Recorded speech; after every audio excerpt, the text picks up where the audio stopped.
All right, we are live, ladies and gentlemen. Ready to go here. Phoenix is just getting this through. Oh, they still got a ways to go. They don't even have the track clear yet. So said it's going to start at 2. I'm guessing it's going to be more like 2:25, 2:30 before we really see anything.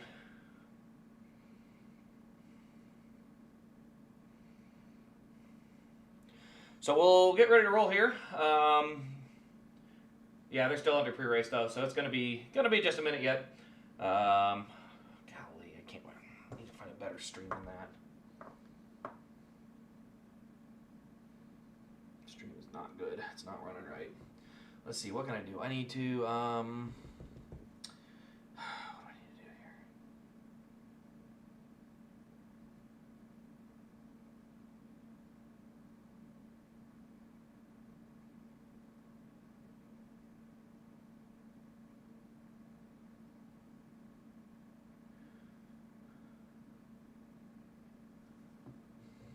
I'm not sure what that is.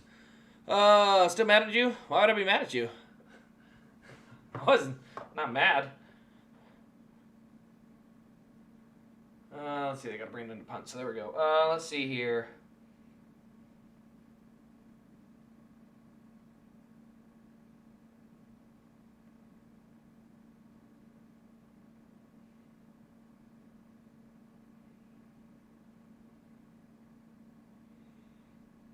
Oh, yeah, no, I'll just put you in timeout. It wasn't a big deal. Yeah. That's what I said. I said, you go sit on the step. You put your nose in the corner. Don't you let your nose come off that wall. That's all it was. Let's see. Resolution looks good. Looks like I finally got a setup that actually opens up and starts the way it's supposed to. All right, so those two are on. That's good there. I'd like to find a better streaming option. All right, let's go through our scores of the day. We've got Chargers over Titans 20-17, Niners over Giants 20-7, Vikings over the Lions 17-14, Falcons trailing the Patriots 21-14, Colts down to the Steelers. Ooh, Steelers up 17-7. Broncos 12-7 over. No, sorry, Texans 12-7 over the Broncos. Bengals up 20-17 on the Bears, and the Panthers lead the Packers 7-6. Ugh. That's an ugly game. Oh, dude, screw the Dodgers. No, I mean, honestly, what a great game. That was a Game 7. That's a real Game 7 last night. Golly. All the moments, everything involved with it, and it was not manufactured. That's the best part about a Game 7 is it brings out everything. We're talking about, what's real impressive about a Game 7 if that's the first game Yamamoto had to pitch. Instead of, he pitched yesterday and came back to finish Game 7. Like, that's pretty impressive. And that's the kind of stuff that really makes a great series. It doesn't start with just one game. It has to build. And that's the thing that NASCAR is missing, is none of their championships build. They don't build to anything.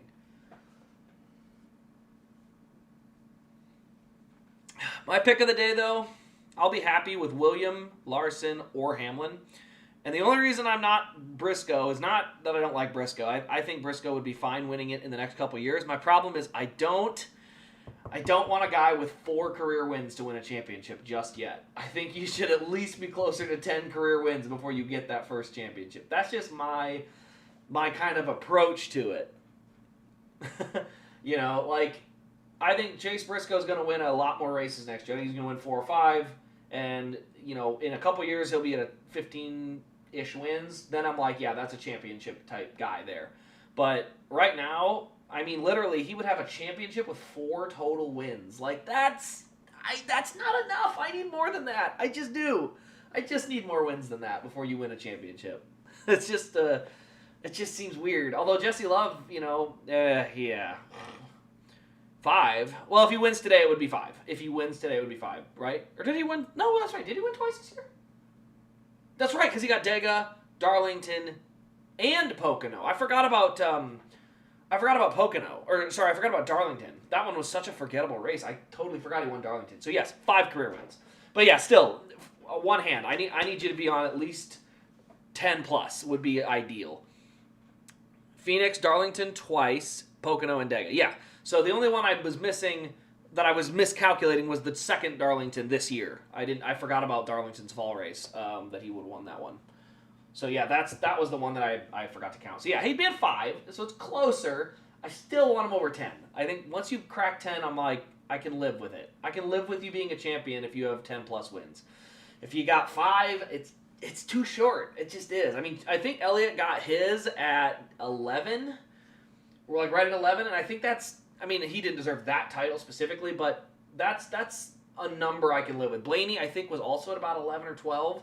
So, like, those guys were winning those races at the 11, 12 type mark in their careers.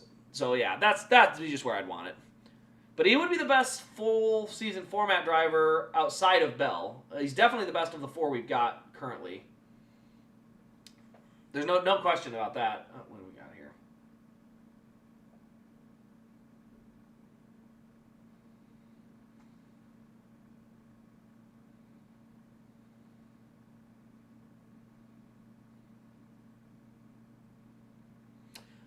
He would have won more if he wasn't at SHR, for sure. I think SHR was definitely holding him back a little on that. No question, he'll have some more wins. But, again, it's just the thing of, like, again, it's an optics thing. Like, the championship format's already screwy. So, you know, at the end of the day, there's no question that the talent is there. It's just a matter of the optics of it already look bad from yesterday. What do we got going on here? We got Lions at 4th and 2. He is also the best driver we've seen in JGR's first season. JGR's first season, Kyle Busch had 8 wins. Matt Kenseth had 5 or 6. But he's definitely the first of the JGR current drivers in their first season there. But but yeah, MTJ, yeah, he had 9. So yeah, it's like, well, maybe not. Maybe a lot of guys go to JGR and just start throwing up wins like crazy. What?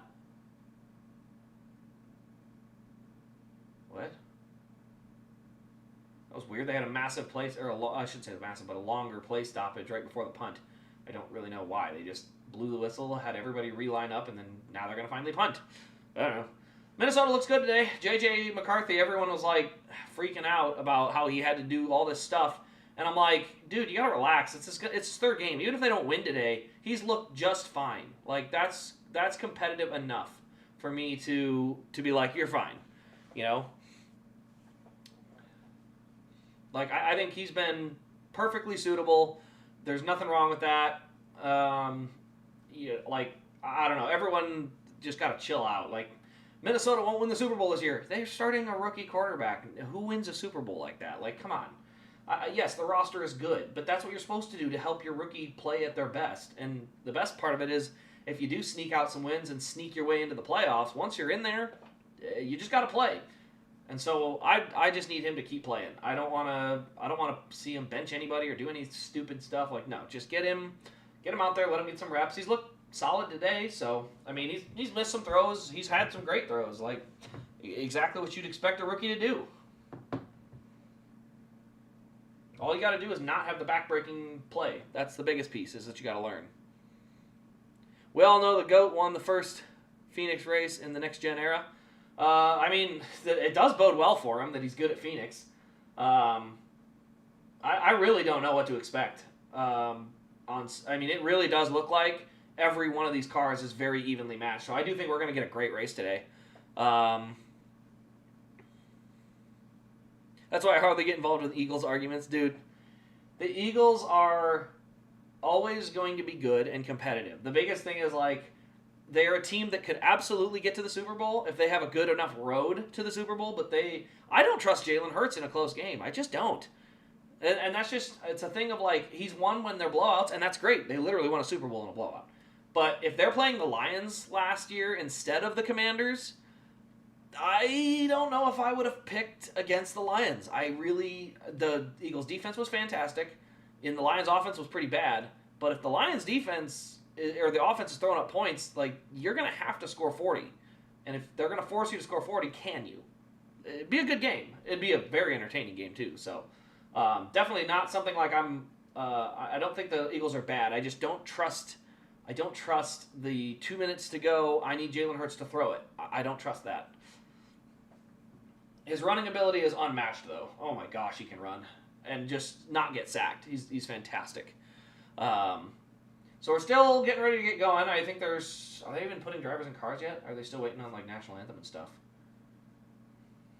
No, I don't think they've even done national anthem yet. So still a little ways to go. While we're at it, I do have a second camera set up today, so I can actually show off some cool stuff during the stream. Noah's the GOAT. Noah the GOAT. Oh, man. I want Noah to go... Oh, gosh. Somebody ban this guy. Hide user. Bye, user. Don't spam. I have a second camera set up, though, so we can actually... I can show some cool stuff off mid-stream, which includes, like... I got a whole binder full of cards. Oh, Jefferson had to dive for that. So, anyway, I've got a bunch of cards, like literally 3 binders full.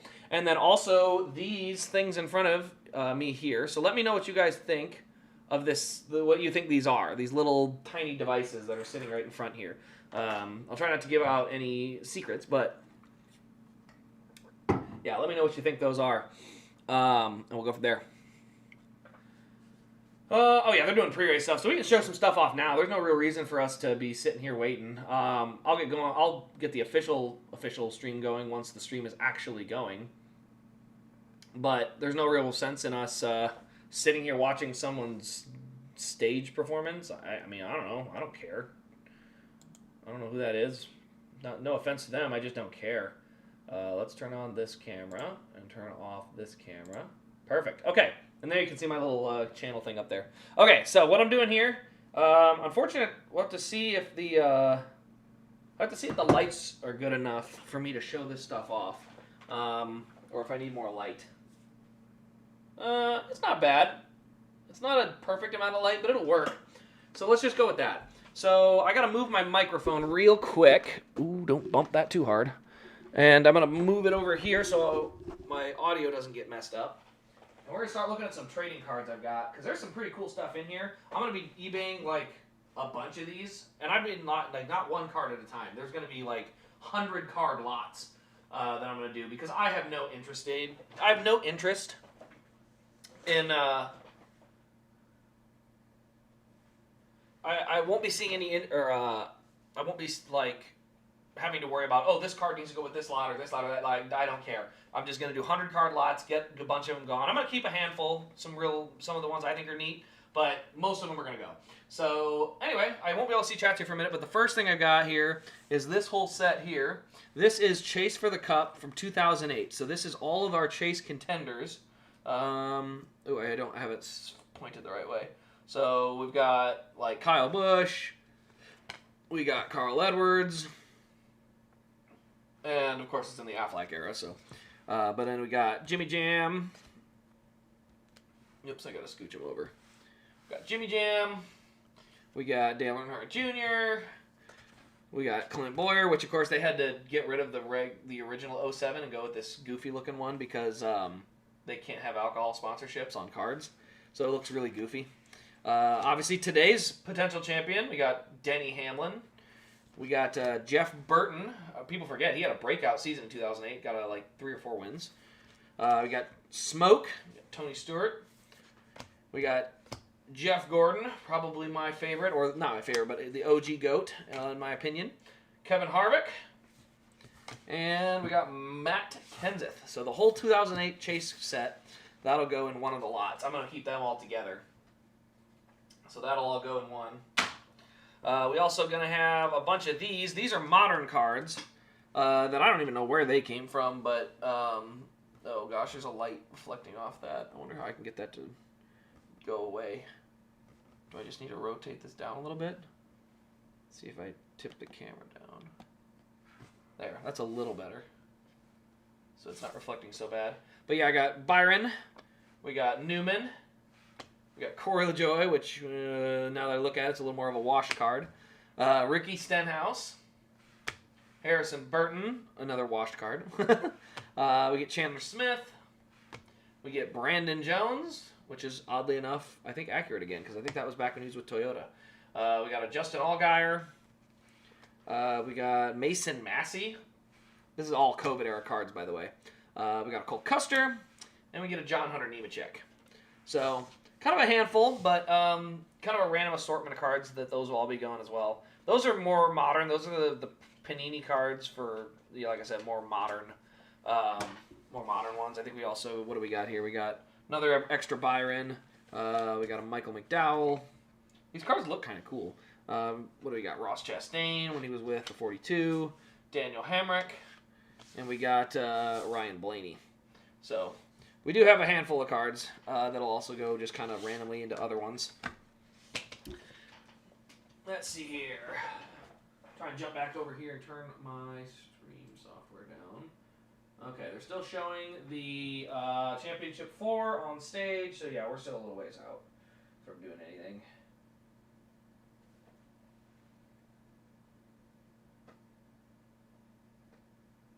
Alright, let's grab some more cards out here. So the other ones I'm going to show, these are probably the most quote-unquote valuable of the cards. The guy that I got them from was a big Clint Boyer fan, so you'll notice a bunch of these cards are Clint Boyer. And that's just because he was a big Clint Boyer fan, so it's not surprising.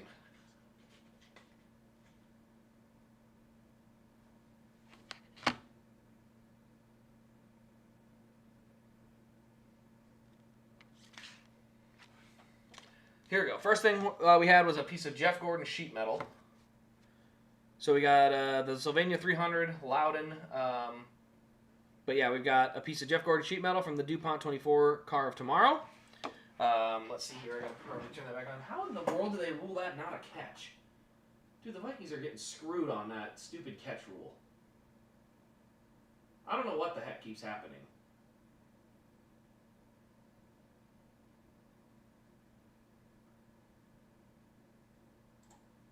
Yeah, for whatever reason, they cannot seem to know what a catch is.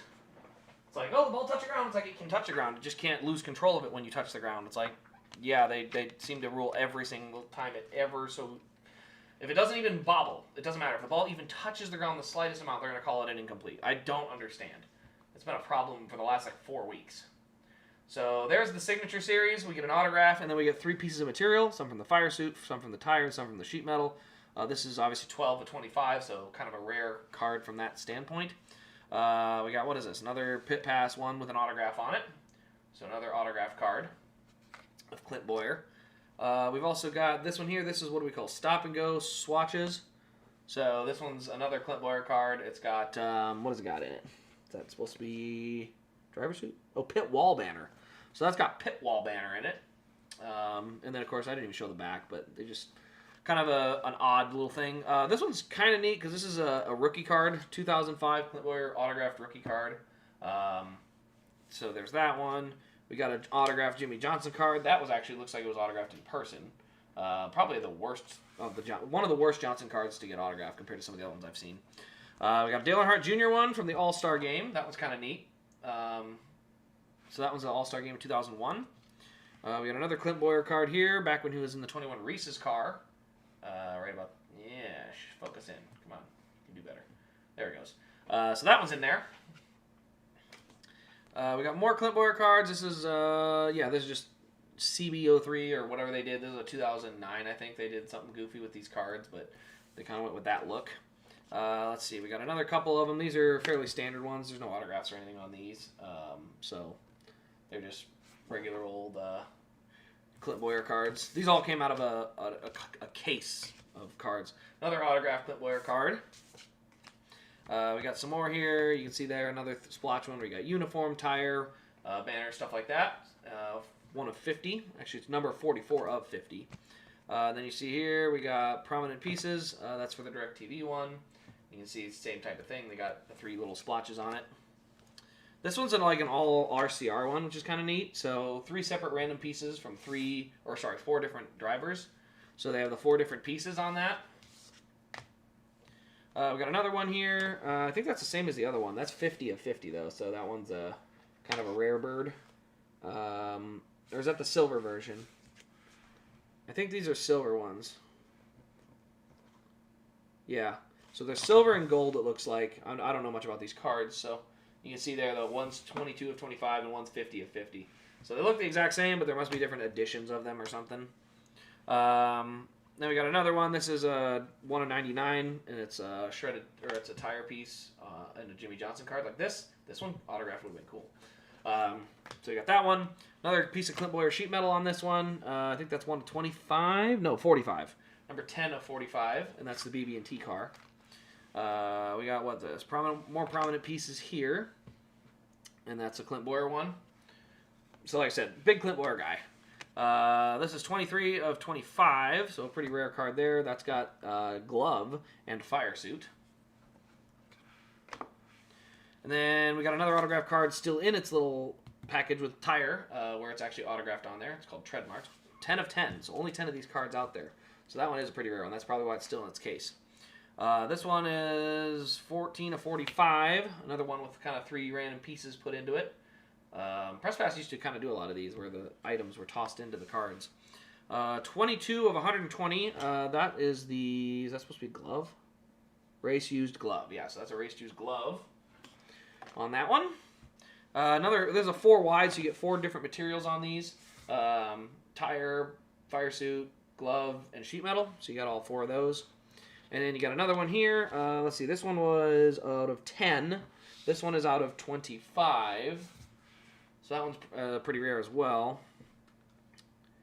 And then this one is just sheet metal, and it's autographed. And that one is out of 45, I believe. So yeah, like I said, a lot of Clint Boyer cards. A lot of stuff on those. We've got... this one's 1 of 500 cards. Looks a lot like the Panini ones, but back in that era, they didn't do that as much.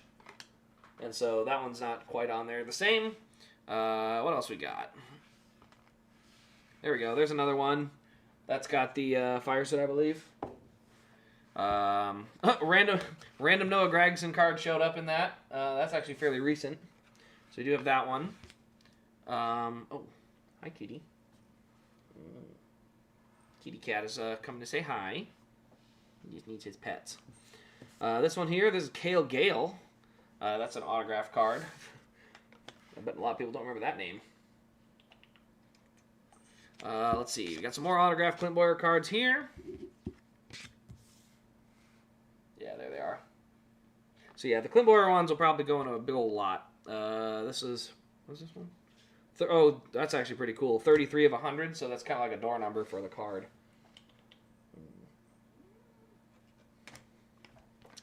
What else we got here? Hunt for 4. So this is when Jimmy was hunting his 4th title in 2010. Or maybe 2009. Yeah, that's a 2009 car in the background, so. And then we got Dale Earnhardt Jr. just says top 10. I'm assuming that's in the standings is what that's for. What else we got? Oh, that's kind of cool. Maximum Access is an autographed Clint Boyer card as well. Like I said, there's some cool cards in here. I'm not a card guy. I'm a diecast guy. Another one from the Reese's era. We got 2 more autographed ones here. So we do have those as well. What else we got? Mark Davis. Random Mark Davis card. I'm not sure how that works. Hot Treads, another Jimmy Johnson tire card. So we do have another Hot Treads card. And then we got a couple more. A couple more. We got this is 5 of 15. This is a 4th gear card. There's actually 3 of them apparently. So they have 3rd gear, 4th gear, 1st gear, and they're out of different rarities. We got this one here. This is 2 of 45, another sheet metal card. We also have this one here, 59 out of 100 for that one. Come on. There we go. That's 59 of 103. This is 94 out of 99, and that one's got 3 materials as well. So yeah, a lot of that is in the Clint Boyer one. But then we go in and we get a bunch more. Let me look here real quick and check and see how our streams are coming. All right, looks like we're getting ready to load up, so I don't want to go too into the next binder just yet because I don't want to miss the start of the race. So I think we're going to jump back into our feed. There we go. Get the live chat going. So we'll jump back into the feed there. They're taking pictures by the cars right now, so I will hold where I'm at because I don't want to miss the start of this race.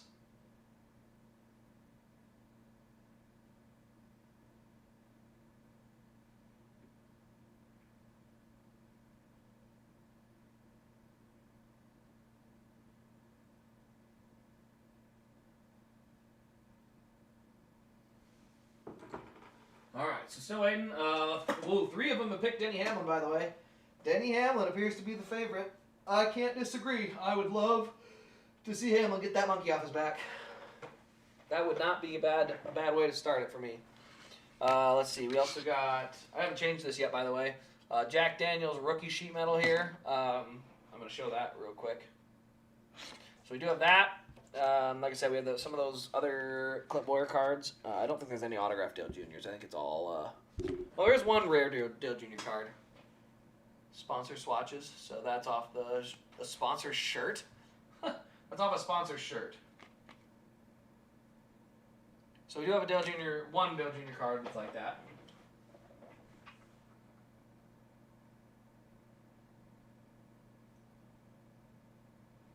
All right, 3rd and 7 at the 8-yard line, or 9-yard line for Minnesota.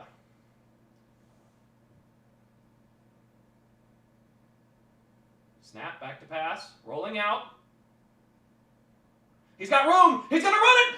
He's in! Touchdown, J.J. McCarthy! Let me get the camera swapped over here. Big run for J.J. McCarthy. Puts the Vikings up 10. Get this guy out. What is this? Hide user. Goodbye, user. You're gone. Way to go, J.J. McCarthy on the scramble. 3rd and 8, scrambles his way. Aiden Hutchinson comes up the middle. He pushes outside. J.J. then fakes it up line, and there's room, and he runs it in for the score. So J.J. McCarthy runs the Vikings to a 10-point lead. I don't even know what quarter they're in. I have to look at the scoring thing. Meanwhile, we are going through the national anthem and prayer part right now. Mid-3rd quarter, so still 6 minutes to go in the 3rd. What do we say? JJ doesn't lose in the state of Michigan. Ooh, that was a bit sketchy point after. He did get it. So it is going to be 24-14.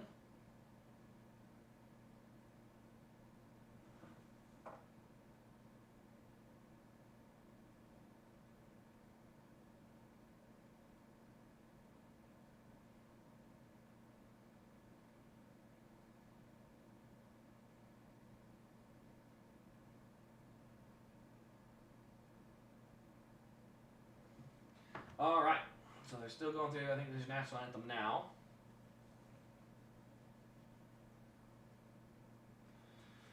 Whew. All right, so J.J. McCarthy, let it go. Shows up today, and he is here to play.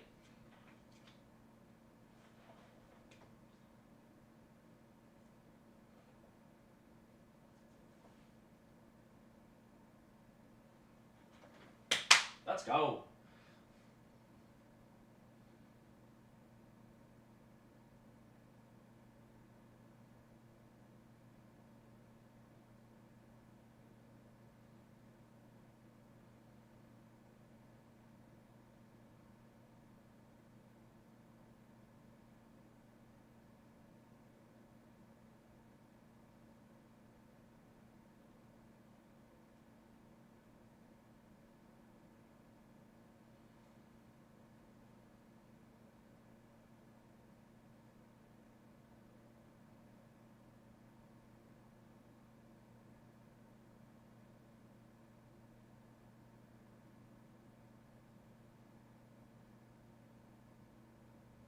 All right, national anthem is done. Time for the drivers to suit up and get in the cars.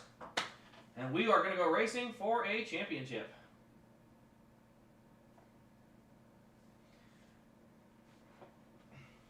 Why is this so bad? Do I need to change the settings on this?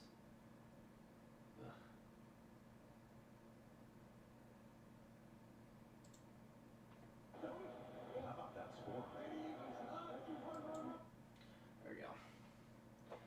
Jared Goff going to get out of trouble from one, and he's not going to escape the next one. Javon Hargrave with the sack. Jared Goff has not looked good today, and who's that? Lions lineman is down. It is not Sewell. He had a shoulder issue earlier, so Sewell's okay, which, unlike Lions, I shouldn't say Lions fans, unlike a handful of Lions fans, I don't root for injury. So, I don't know who that is. Obviously, we're hoping he's all good. I hate to see him get... But I didn't get to see who it was. It was not Sewell, who was the left tackle, so it looks like it might be the left guard is down. Now again, I say some because there were a handful that were quite celebratory when we had some unfortunate knee injuries that were going around a couple years ago between some Rams and Vikings and Packers and different teams. But don't worry, Kirby Joseph isn't playing today, so it's fine.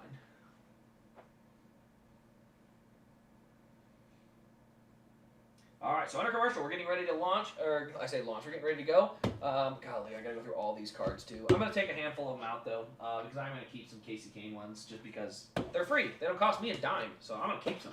Like, I'm not gonna keep a bunch of them, but there's a really cool Casey Kane card. You bet your butt I'm keeping the thing. Honestly, I'll probably keep a lot of the Casey Kane ones just because I can. I will say, one of the biggest errors that card companies made when they were trying to do ones for NASCAR is thinking it's like football and baseball, where we want to see Decker. Oh, Decker, yeah. Grenard looks like he was trying to, when he was trying to sack, he got pushed around the back of Goff and fell down backwards into the back of the knees of Decker. Ooh, wow, what a grab.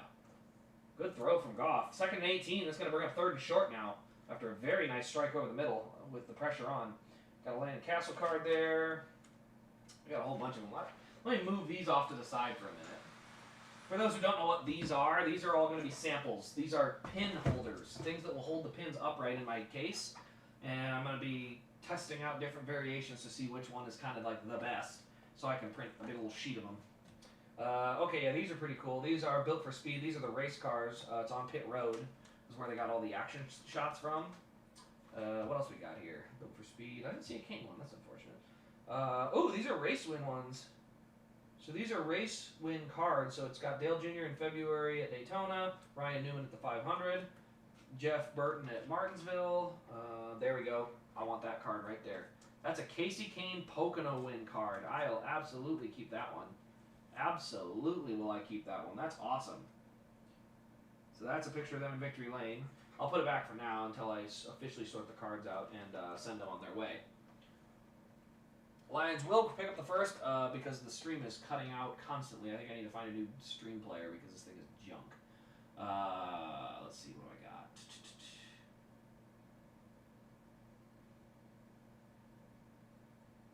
I'm going to have to do something. I just got to figure out what.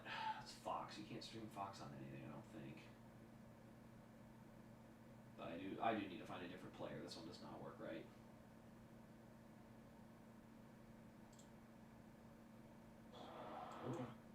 Movement. So we're going to have a false start on the Lions on the next one. What else we got? We got Carl Edwards at Michigan, Kurt Busch at Loudon. We got some cool ones. Tony Stewart as a champion with the... Oh yeah, that's pretty cool.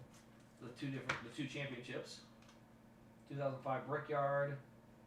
So yeah, there's some mosquito in here. Get him out of here.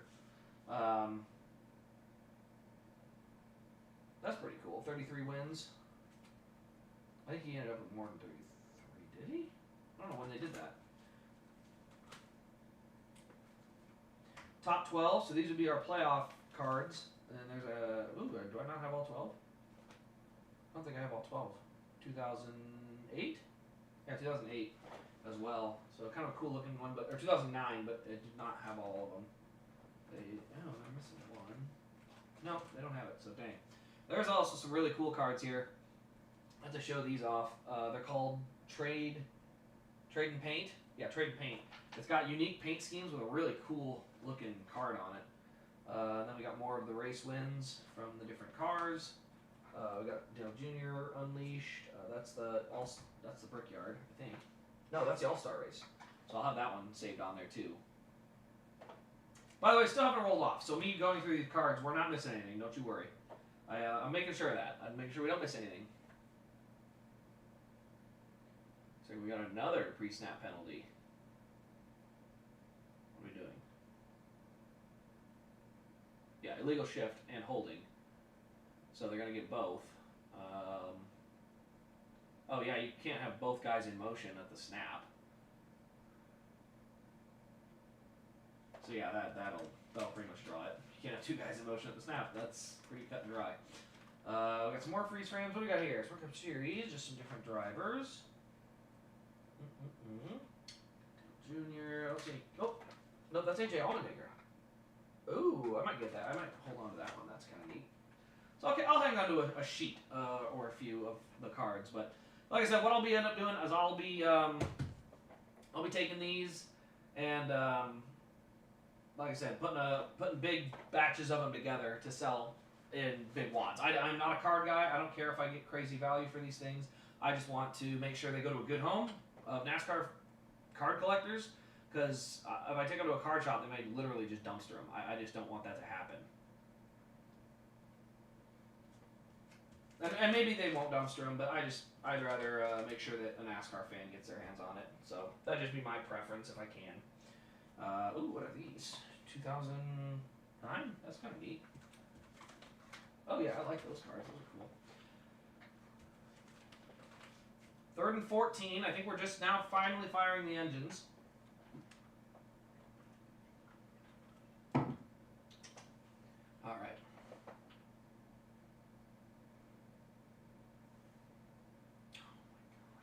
Isaiah Rodgers just whiffed on a tackle and absolutely gave up a first down. That's terrible. You have him stopped with a 2-yard gain and then you let him go. You can't do that. You've got to make the tackle there, dude. So that one wasn't very good. There's a Kane card. What's that one? That one's kind of lame. Hunt for 4. There's a whole series of cards for Jimmy Johnson. It's Pit Crew, 2007, 8, 6 championship. Those 3 in a row. Crew Chief. So kind of a little series of them.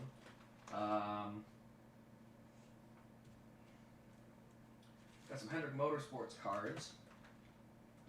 That's okay. That's kind of sweet. If you put the cards together, they put a picture. That's pretty sweet. Let me show you that. So that is what happens when you put the series of cards together. See that bottom batch? It's a full picture. I'll just scooch it forward if I can. That's when you get the full series of cards and put them together in the right order. That's pretty cool. That's kind of cool. And we got some more cards here. Game Face. Those are kind of dumb. That's the back. Yeah, the back even looks dumb. I'll just sell all those. I don't care about those. I don't care if they're the full set. They're not cool. I want cards that are cool. I don't care if they're worth a dime. I'm not that avid of a collector for cards. So, and there's these mini cards, which are like stamps. What do we got here? First Gear. Oh, a bunch of these First Gear cards. Okay. Okay, yep, I see how this works. So a bunch of those. Classic Collectors, First Gear. That looks like a whole race team at a time. Yep, that's what it is. Whole race teams at a time.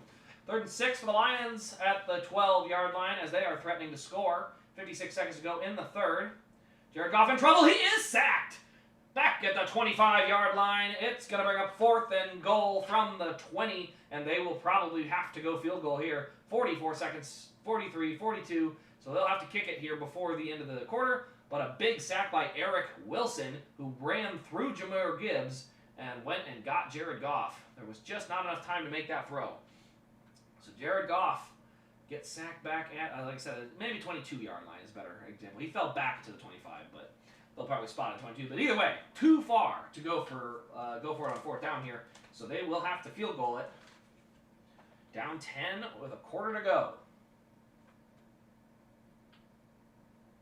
There's some cool ones here. 2009 press pass cards. Kind of a whole system of them. So they do snap and get the field goal with 11 seconds to go in the quarter. Oh, those are cool. Those are cards. Or cars. Yeah, those are the drivers. All right. Well, before we get ready to roll for the race, I'm going to get my pit stop taken care of. So I'll be right back, and then we'll be ready to go green. So give me 1 sec here, and we will be back.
Okay, we are back.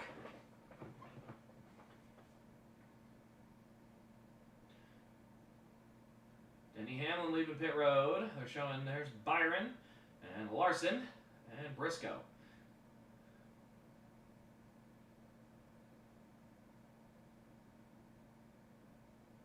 Holding on the return. So I guess we're going to have the ball at the 10-yard line. Cool. Just what you want. At this point, just kneel it every time because you can't. Holding penalties are too much.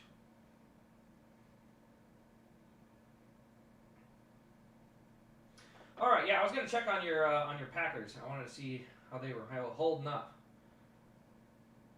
They are... Oof. They're not by 7. The good news is they're in the game, but golly, that is an ugly game. That does not look fun to watch, man. I am sorry. That looks like a terrible game to have to watch. Can't blame you there. Daniel Jones, 2 interceptions today against the Steelers. Colts have been a very impressive team this year. Not giving up a lot of mistakes, but today is a little different. They've given up a few.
All right, still under pace lap, still waiting to get going here.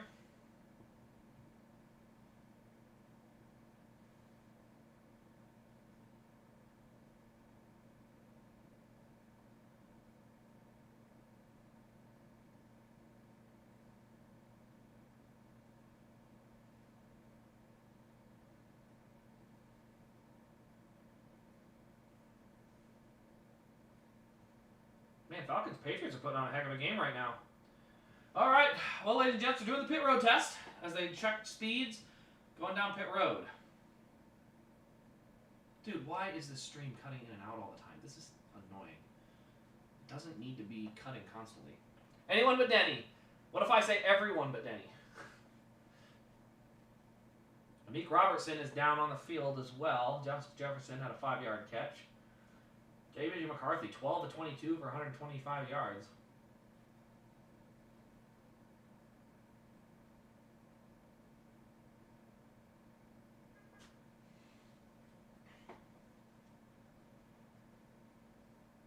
All right, we are still getting filed into position. I believe Briscoe... Where's Briscoe start? Doesn't he start like 8th? Oh, he starts 12th, so he's got to drop another couple rows. Starts behind Logano, so he is now in position. So they're coming to 1 to go on the final race of the season. Oh, dude, I cannot stand how this stream keeps cutting in and out.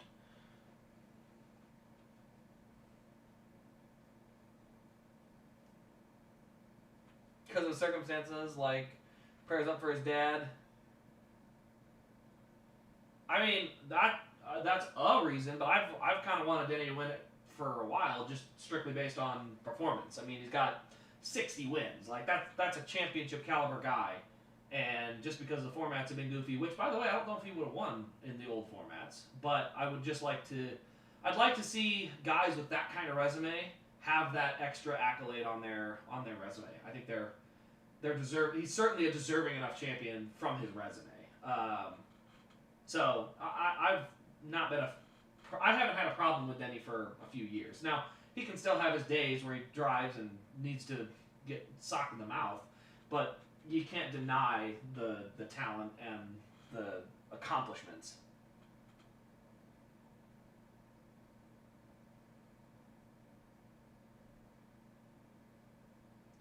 We got a sack. That's what it was. Stupid thing froze again. I'm just done. I'm not watching this stream. This stream is terrible. I gotta find a new stream format. We are coming to the green, by the way. I'm gonna have to just cancel the Vikings one for now because the thing just straight up isn't working. Coming to the green, in the air, everybody gets across the line clean and dives down across the apron. They'll head up into turn one. It'll be Hamlin on the bottom, Byron up top, Larson third, Blaney fourth. No, sorry, Cindric. Cindric's in the discount tire car. So Cindric will be in fourth. Oh, that looks tight. Who is that coming off the bottom? All of them single file down into 3 and 4. Briscoe trying to thread the middle. That is lap 1. So we're underway at Phoenix, and that's kind of the last of the exciting parts because, I mean, we all kind of know Phoenix sucks. So we'll watch, but not much to watch. So it just depends. Alright, I need to find a new stream option for that because that was not working well.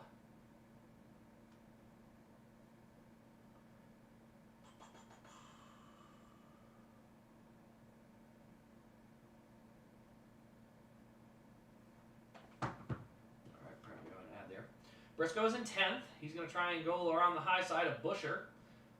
Actually, a little tight on exit, but he does get by.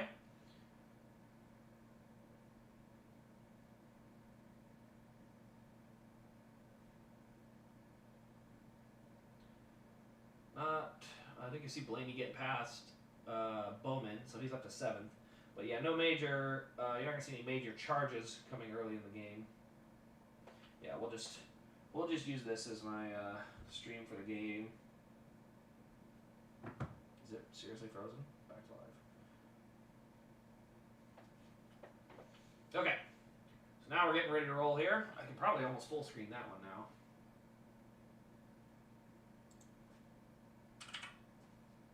Go over here. I'm gonna get who should I watch for an onboard today? Actually, I can probably watch the Championship 4 onboards if I really want to. Yeah, that's exactly what I could do. We'll watch all 4.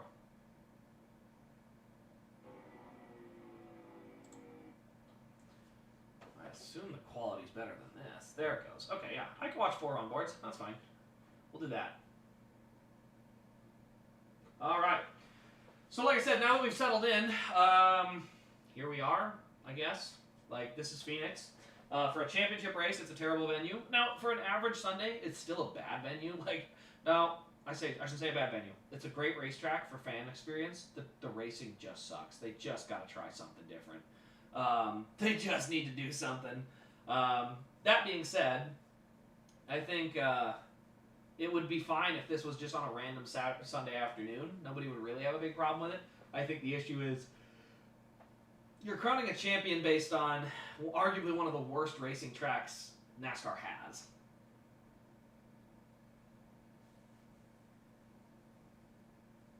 Seven laps in, keeping him on lap time. Denny's the fastest. Then Josh Berry. Oh, those Penske cars may be the guys to beat. We'll see. See if they go Penske 1, 2, 3, 4, and the champion finishes 5th.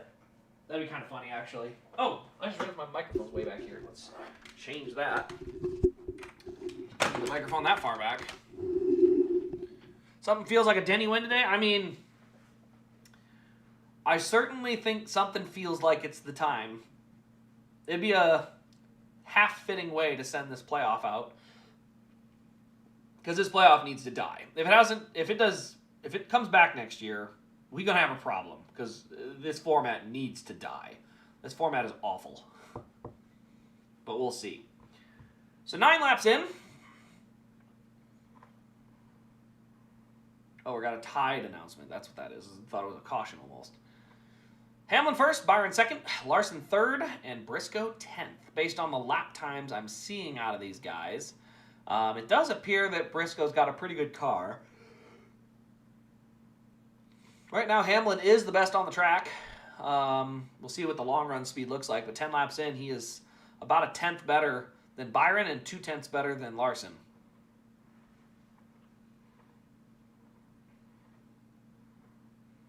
Now, Larson is also in a little bit of traffic behind Cindric, but we'll see. This has not been typically one of Kyle Larson's better tracks.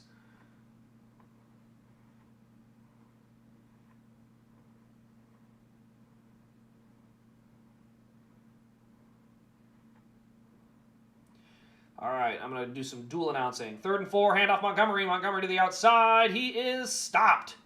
That'll bring up 4th and 2 for the Lions. 4th and 2 from the Viking, 45-yard line. Also, let me know how the stream is doing. If there's any hiccups or audio issues, visual issues, if any issues, let me know if they're popping in so I can address them. But I think, what I can tell, it looks like it's running good. I am running a ton of internet because I got 3 different streams going. I'm going to just pause that because there's no sense of having it. Are they seriously under full screen commercial already? It was 12 laps. Eugh. That's not ideal.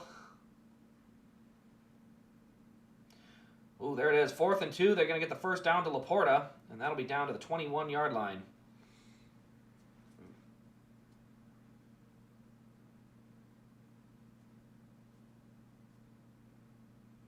Oh, they dropped Gennard into coverage on that. Why? I guess I get the concept, but ugh.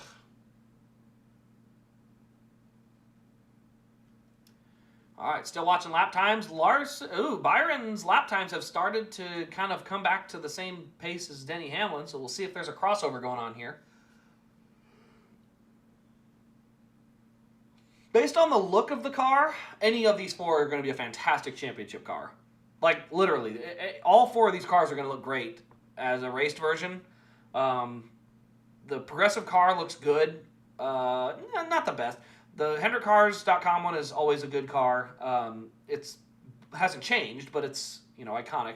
The Byron 24 car is hot. That's a hot race car. And then I think Briscoe might have the best looking car of all 4 of them in terms of paint scheme. So we're going to have a good looking raced version regardless from one of them. So that should be fun.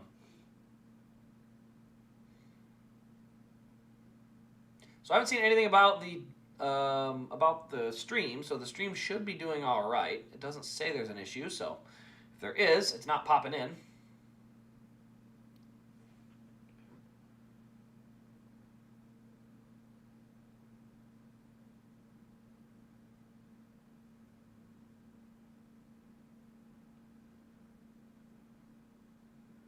Oh, there's a holding on the run play.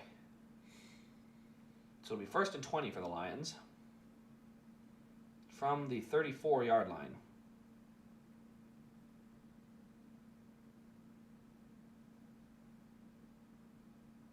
Gonna go deep. That's way out the back of the end zone. Nothing there. So that'll bring up 2nd and 20. Meanwhile, keeping an eye on the lap times, William Byron starting to look good. By the way, there has been almost a second to fall off already.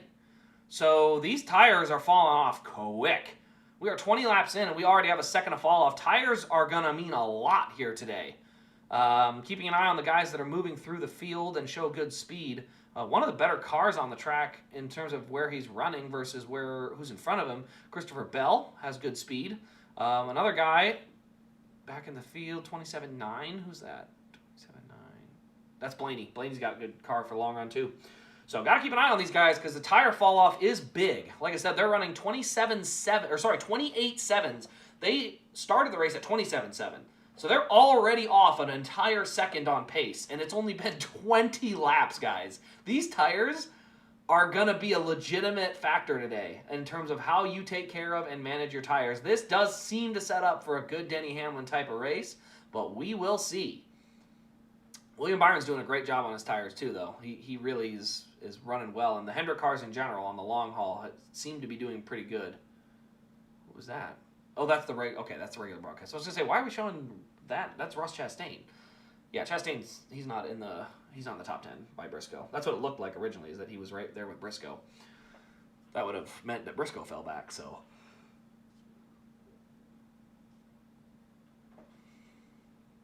still keeping an eye on the lap times. They are currently sitting at about a 28.8, so about a full second off the pace from where they were earlier. And Amon-Ra St. Brown just went to the turf. It's very slow to get up. I don't know if it was the turf or if it was on the tackle, but that was after putting it down to a 4th and 5. So 4th and 5 for Detroit with 8:41 to go in the game. We're still running 28.8s.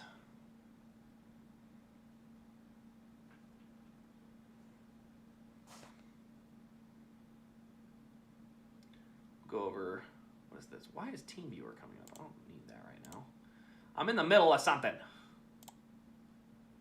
All right, let's look at some NFL scores quick. There we go. NFL scores right there. Okay. Ooh, all right. So NFL scores around the league.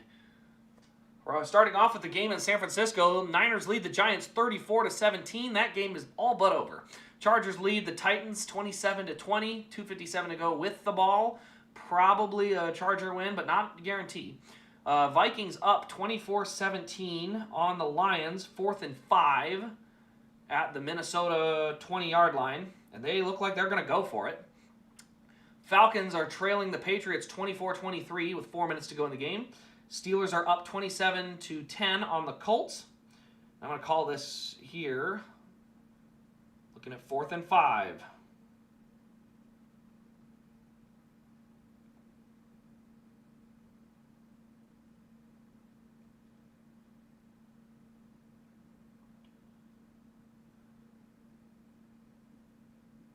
Oh, that was motion. I thought that was a false start. They're gonna go. That's not a false start.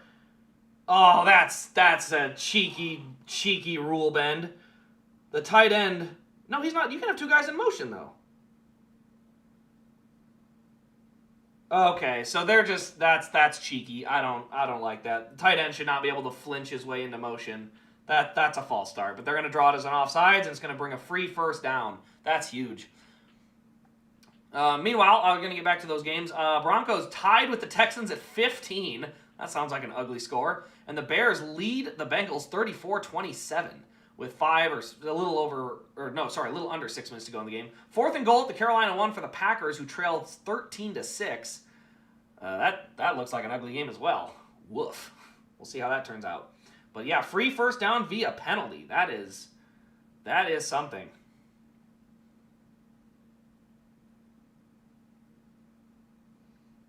And Amon-Ra is on the sideline, helmet on, ready to go. So it does look like he's going to be all right. So no major concern for Amon-Ra St. Brown. Meanwhile, keeping an eye on the lap timer, we are down to 28.9s is what everybody seems to be running. Is about a 28.9 on the lap timer. So that is the fall off we've seen thus far. Looks like I don't see any major movers through the field. Biggest mover so far is Bell. He's up 7 spots thus far. Elliott is one of the biggest losers at -4, along with Ricky Stenhouse Jr.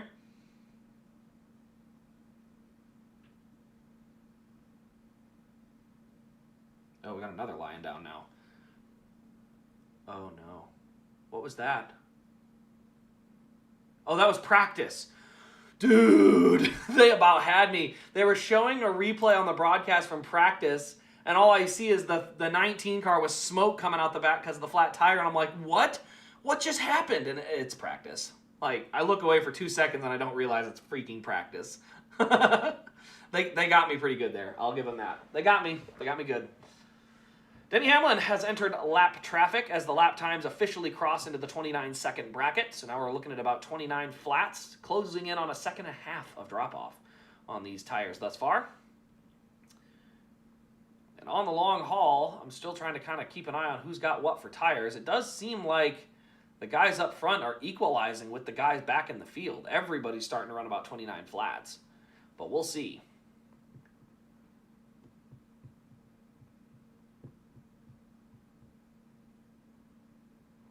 Tyler Reddick and Zane Smith are also up 6 spots apiece. However, a couple of those are a little deceiving because there were so many spots gained on the restart by just diving way, way low.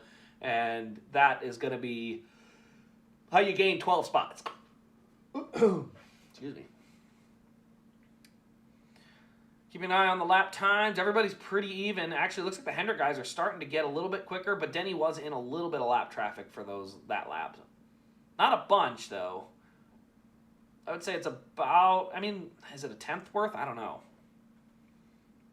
Lap times now slowing down to 29.2.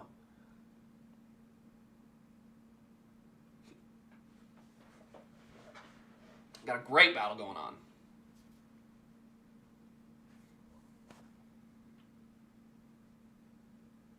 I say great battle. I'm watching not the race. I'm watching football. It's Pocono, man. There's just not much to see. There just isn't. Looks like, Logano is working on the back of Josh Berry. That is for the 8th position. Looks like he will actually get it this time around. He should have it now. So that will put Berry as the next guy up on Briscoe's passing list. But Briscoe has not gone that far. He got the first 2 on the first couple laps and has sort of just been stuck in 10th. Now, we've run 33 laps, so there's still a long way to go. 60 laps they can do on one set of one fuel run. So they can run this full run out to 60 laps. The question is, will the tires handle it? Obviously, it appears that everyone must think so, or they would have stopped by now. So I'm assuming that they are going to try to make it to the stage, and most likely they would not be taking the chance if they didn't think they could do it. So they're going to get to the end of the stage. So the long run, we'll know at least what a car looks like after 60 laps by the end of this run. And keeping an eye on it, the Penske guys seem to be the guys with the speed. Blaney looks great. Cindric looks great. Logano looks great. So based on what I'm seeing from lap times, those seem to be the guys that are looking pretty sharp.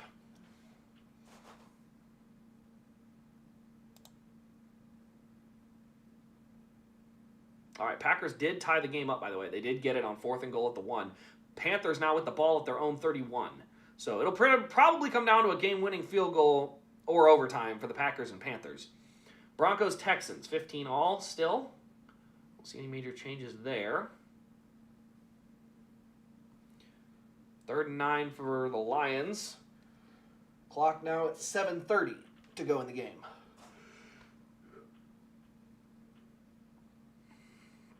Man, Colts just got beat up today. They have looked so good all year. And leave it to the Steelers to come in with high-end talent to get all the work done.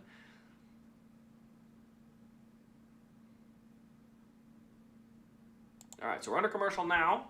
Briscoe is up to the back of the 21 car, so he is showing at least the ability to close in on him. So I do think he's going to get him here in the next couple laps. So Briscoe's pace looks better. That being said, the Hamlin-Byron lap differential is still about the same. So it does not appear that Hamlin can run away, but I also don't know. He may not be trying to run away. He may just be holding his tires. So we will see.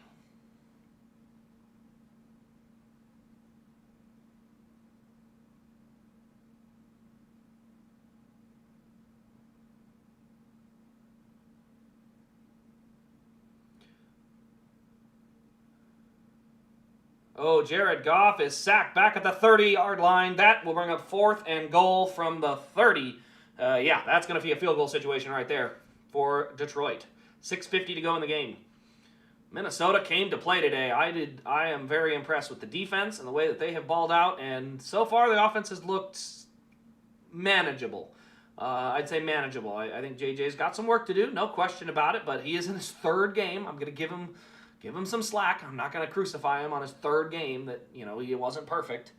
If he's a 10-year vet, this is a bad game. But he's, for a rookie, I'm going to let it roll. Oh, what do we have here? Did they try to fake that? What just happened?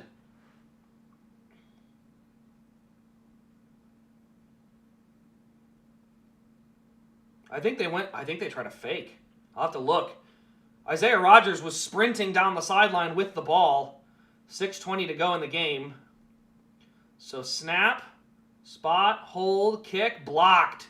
The field goal was blocked, and Isaiah Rodgers ends up picking it up. How did you not score, dude? There was nobody in front of you. You absolutely should have scored that thing. Oh my gosh. Okay, the whole, I'll give the credit, the kicker saved a touchdown there. Well done by that. If he holds up and lets that kicker get blocked, he's going to score. Oh my gosh, Isaiah Rodgers, man, he had it. He had a touchdown if he just slows up, but it's just not in your nature to slow down while running full speed down the field. Had a shot though. All right, we are now 41 laps into the race, and we are definitely seeing Byron close in on Denny Hamlin. There is no question he is closing. We've seen Briscoe get to 9th. Bell is up to 11th, so the Gibbs cars have looked solid coming through the field from the back. Elliott's moved forward a little bit. He dropped back a ton at the start and has slowly made positions from there. But I'm not sure if we're seeing better long-run speed out of the Hendrick cars or the Gibbs cars. Or the Penske cars, for that matter. Because the Penske cars are also quick.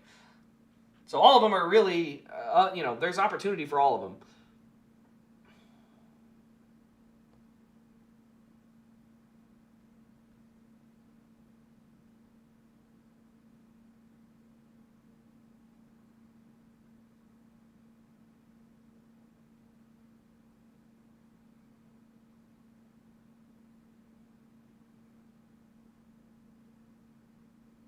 Oh, we got a flag.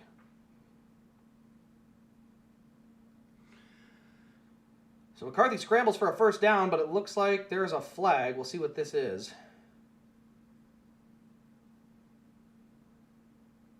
Okay. Holding the minute the snap happens. That's a little quick.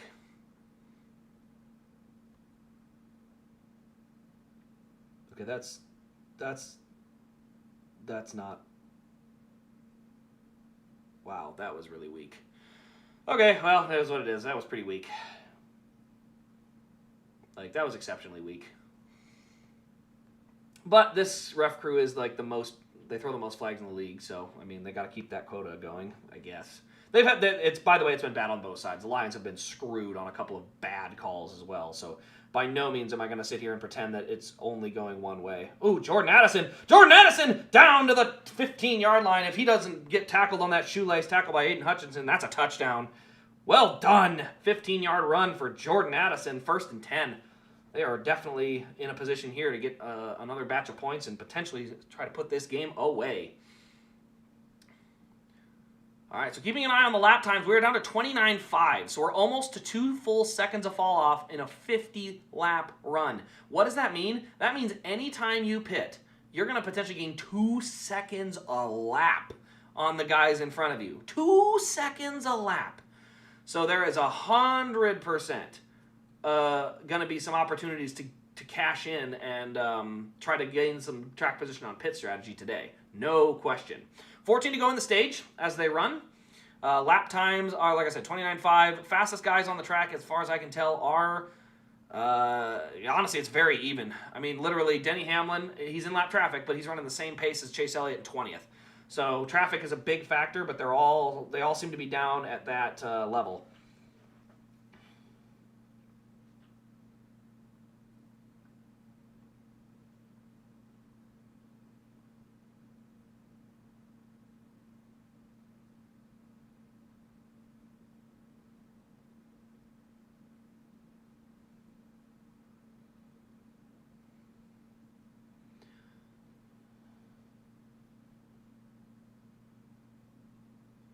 Jordan Mason, did he get down to the 3? He did. No, he got down to the 1 because there was a penalty.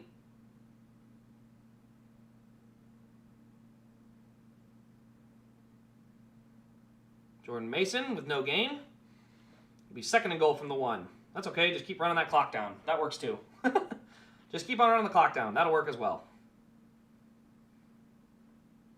Lions do have 3 timeouts. They may want to start burning them. I do not throw down here if I'm at Minnesota.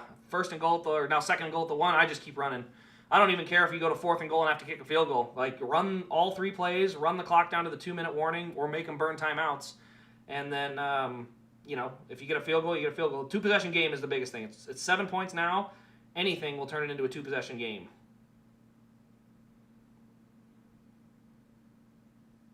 Knocked away. I do not like that call. I want run the ball in. Run the ball. Keep the clock moving. Golly, man, that's I know the aggressive size style, and they want to try and get it, but I don't like that. That was a bad throw. There in terms of decision, Jefferson was not open. I would almost prefer you take it and burn more clock. Now it's 3rd and goal from the 1. I want you to burn the clock off. By the way, Briscoe just got passed by Busher. So Busher, who had not Busher, it was Priest that had the long run speed last week, but Busher showing great long run speed. He is charging through the field right now. His lap times look great. Keeping an eye on the lap times right now. Fastest guy on the track is Austin Cindric in 3rd. And Ryan Blaney. So once again, the Penske guys were the right guys to fear, without question.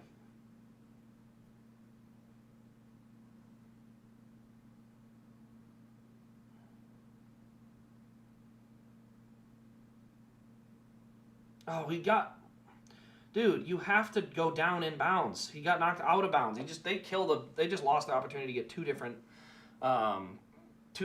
running clock situations. Meanwhile, the battle for the lead is heating up. 9 to go, although I don't really understand why we do stage racing in this, because the stage points literally don't count for the guys running for the championship. So someone's going to have to explain to me what the point of this is. Because if they did it by points, there would actually be a fun battle going on right now, because there's a chance Ryan Blaney wins this race, and these stage points would actually matter. But they don't. So what are we doing? All right, Byron's going to go around the top. Hamlin's going to stay inside. Ooh, little contact there. Very, very close. And it looks like Byron will take the lead. So go down into turn 1. A little bit of a wiggle, but Byron is able to hold. Drive off. Looks like Byron's got that long run. So the Hendrick cars have a good long run speed. Now the problem is that took 54 laps. This could very easily be the type of race where you have to get out front, and Denny's got the number 1 pit box. So I am not at all counting Denny Hamlin out on pace. But that being said, it does appear the Hendrick cars on the long haul seem to be better. The question is, who's going to have the best car? Because right now it's the Penske guys. They're like 2 to 3 tenths better right now. So there is absolutely no reason to think that the Penske guys aren't going to have a shot to win this race, especially Ryan Blaney. He is flying. I mean, he's 2 tenths better than the field right now as they roll. So there's a lot of pace in that car. As far as the Hendrick guys go, Bowman 7th, Elliott 19th. So Elliott's been moving forward since the drop, or since they got back to green, but he lost a ton of spots on the opening start, so he's been slowly moving forward. All right, 5 to go. Looks like Byron is putting the distance on Hamlin now. So Byron gets out first, then he's definitely going to have an opportunity to go win from there. But I think it's going to be a pit road battle today, to be honest. I think it's going to be all about pit road because it's Phoenix and it's always all about pit road. By the way, Ryan Blaney with 4 to go is going to probably get to Denny Hamlin. He is absolutely booking it on the bottom. He is absolutely flying. I mean, Denny Hamlin's lap times are pretty good, but they're nothing compared to Blaney. He's chopping 3-4 tenths a lap on him. So Ryan Blaney will probably get to at least 2nd, but I think Ryan Blaney's going to win this race, which would be awesome to see Ryan Blaney snag another win. And the battle for the championship will just be somewhere behind. It'll just be somewhere behind him.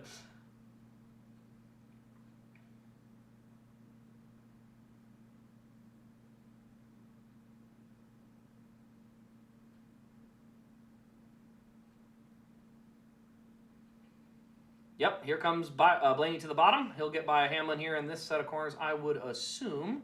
Although, good run off for Hamlin. Yeah, Blaney he got back to the gas later, but he got back so much more effectively. He kept the rear tires under it so nicely. Blaney has got a good car.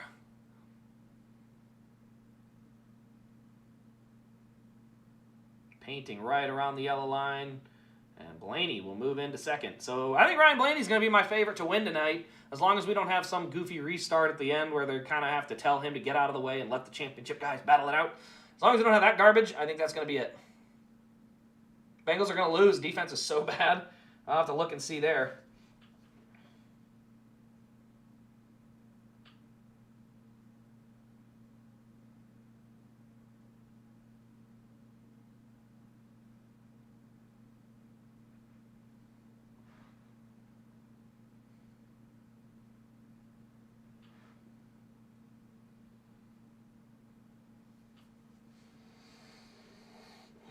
All right, white flag. Or no, that's the stage. End of the stage, it'll be Byron, Blaney, Hamlin, Cindric, Larson, Hocevar.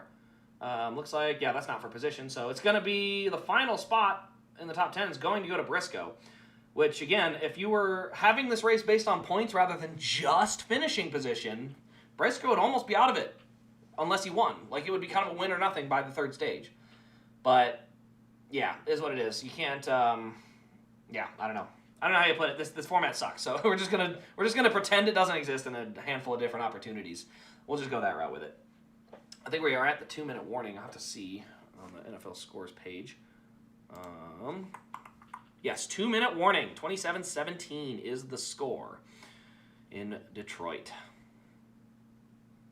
Panthers end up beating the Packers 16-13. That's embarrassing. The Panthers? Seriously? Okay. Meanwhile, Broncos and Texans are still knotted at 15. That ugly game still rages on. Bengals, oh my word, they gave up 41 to the Bears. Woof. Okay, well, yeah, you're not wrong there, bud. It looks like you're right. The Bengals are going to lose, and the defense is horrible again. To be honest, Zach Taylor should have been gone a year ago, but for some reason, you guys keep thinking he's a great head coach when he's not. I mean, he's got great players, but he's not a great head coach, and their defense has been terrible as part of the problem. So, Colts Steelers still rages on 27-17. That game somehow just keeps moving. 3:05, and they've still got like 2 full minutes left in that one. For a game that wasn't close or as close like that, that's surprising. It's taken that little time. Or the clock has moved so slowly. So that's what we've got going so far. Patriots do hang on to beat the Falcons. I think the Patriots are for sure a playoff team now. No question there.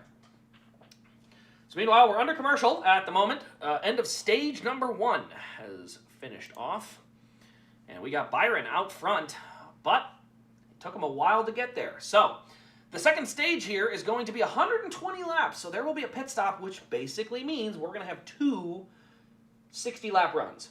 So as long as people pit at the middle of the stage where we expect them to, we'll see 2 60-lap runs.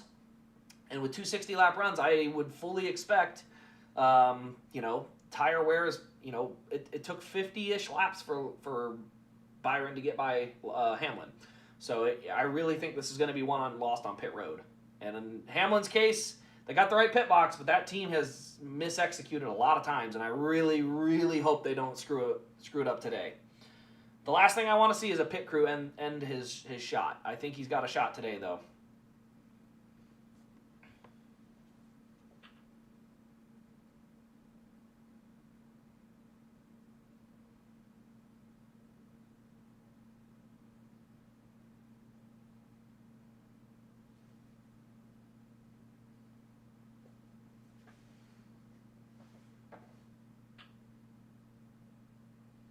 Jamison Williams with a great catch at the 7. Probably,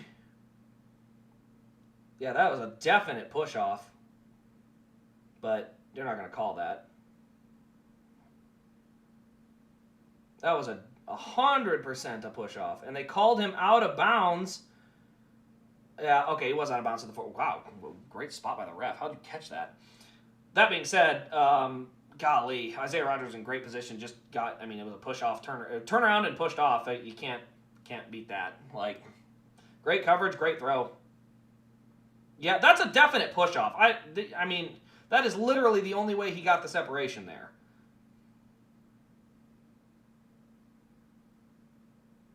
Yeah, that's. I get it when they're like wanting to make sure it's obvious, but that was literally the only way he got any separation was by that entire arm extension. That is a push-off.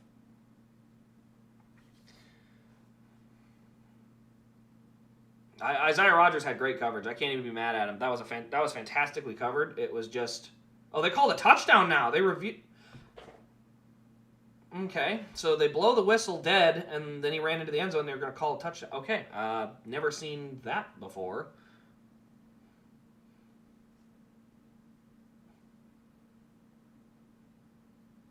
Yeah, that was a definite push-off. They've called BS flags all day. They should have called that one without question. Without question, that one should have been called.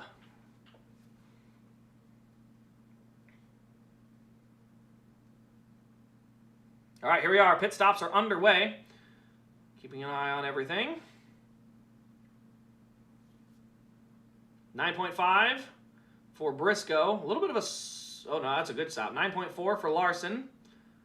See, Hamlin is now in his box.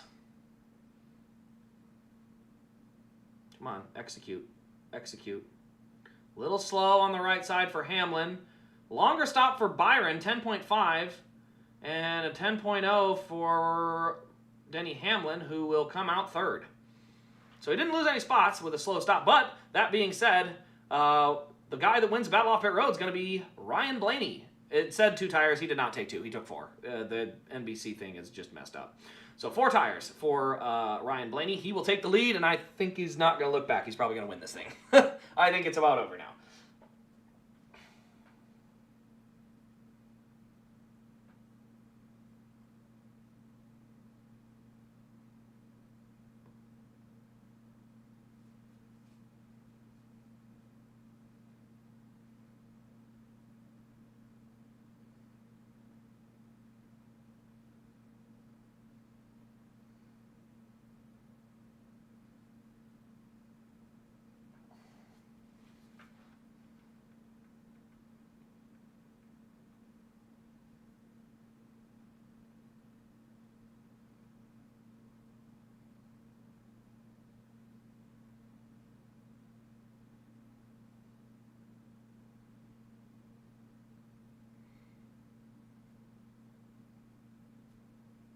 So waiting on a commercial for us to go back to green.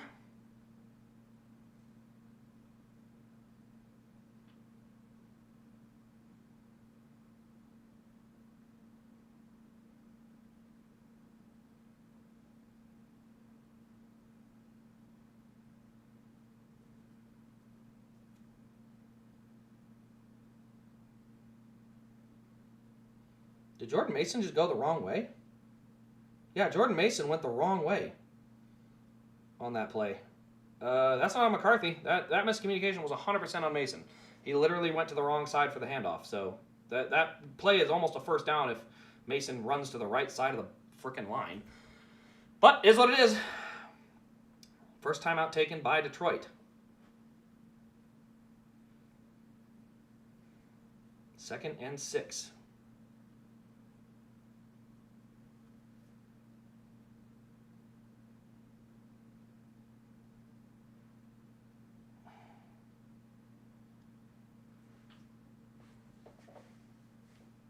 Second timeout for Detroit. So now a first down does win the game if you're Minnesota. All right. Still haven't chosen yet, by the way. We're just rolling around under caution because for some reason NASCAR wants a 15-minute halftime twice a race. I will absolutely bang on that drum.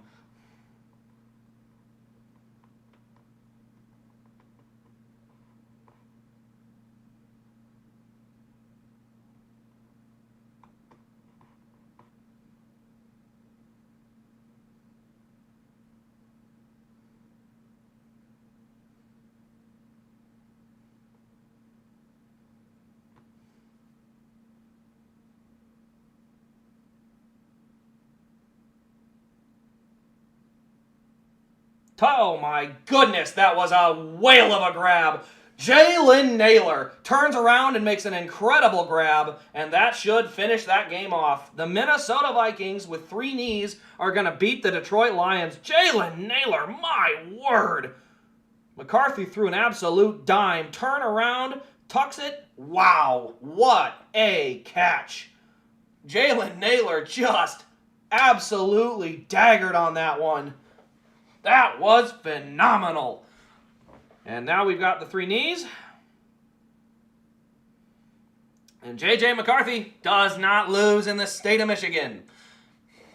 Not the same without Ben Johnson. I think they're still pretty dang good. Dan Campbell is the guy who sets the tone, no question. But today especially, the Vikings showed up to play weird restart. A little bit of a tire spin out of Blaney, but he is clear by the time they get to the start-finish. But overall, just a whale of a day. And yeah, one more. Did they take a last time out? Why would you take your last time out there? So Detroit burns their last time out for some reason. I guess they want to make him knee it an extra time. I'm not 100% sure what that is for, but they'll just knee it another time and they'll be fine. So, yeah, they'll get to under 40 seconds, knee it, and that'll be over. So Blaney holds the lead, but the big battle is for second. We've got Hamlin on the outside of Byron. Looks like the short run speed goes to the 11 car, and he's going to end up taking that spot as they come off the corner. So Hamlin clears for second, and that is going to be, that's good to know in the short run. That 11 car has got some speed.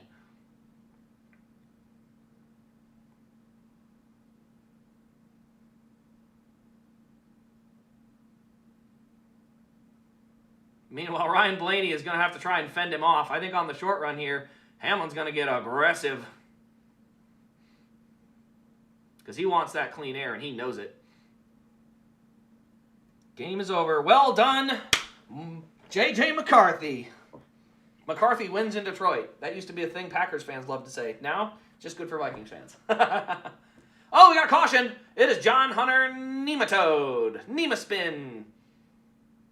What do we call him? J.H. Nematode? I don't know what you call him. Nemarect? Nemarek? Do we call him that? John Hunter Nemarek?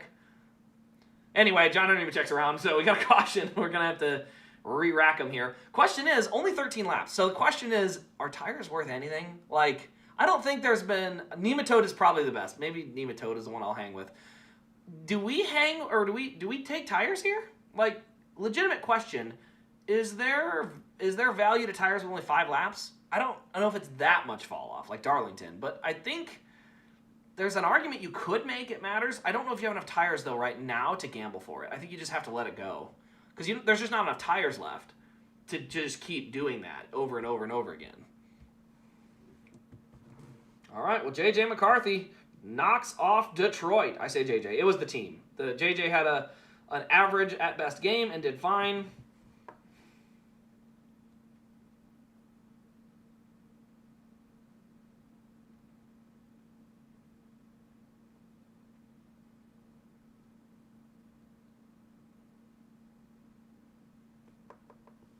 I just missed what happened there. I didn't get to see it.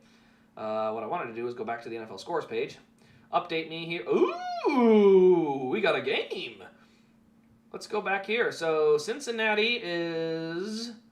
Yeah, they're pretty much out of time. They've got the ball down... Oh my gosh, are they down 8? Oh, they are down 8. Oh, Cincy's got a shot, buddy. I don't know. Ooh. Oh, wait. Wait, did they just... No. No flipping way. Hold on. I gotta see exactly what just happened. Okay, they just scored. So they went for 2 and made it a 6-point game. But do they have any timeouts left? No, they're out of timeout, so they have to kick an onside or the game's over. Okay, so that's what we're dealing with. Onside kick for the Bengals or it's over. My gosh, Flacco, 400 yards? Who is this guy? Holy smokes. Joe Flacco, man, that's impressive. Meanwhile, 2nd and 8 at the 50 for the Broncos. That game is 15-15 all. So that's a compelling game. What else we got here? Colts Steelers. 9 seconds to go in the game. It is finaled. Okay, so the game is finaled. The Steelers do end up knocking it off. But, wow. Some of these games got a little close here. 15-15. 1st and 10 at the Houston 36. That's field goal range. So Denver's going to have a shot to kick a game-winning field goal. And then I think that pretty much takes care of all of our games for the week. Chargers do hold on. Vikings do hold on. Patriots hold on. Steelers hold on.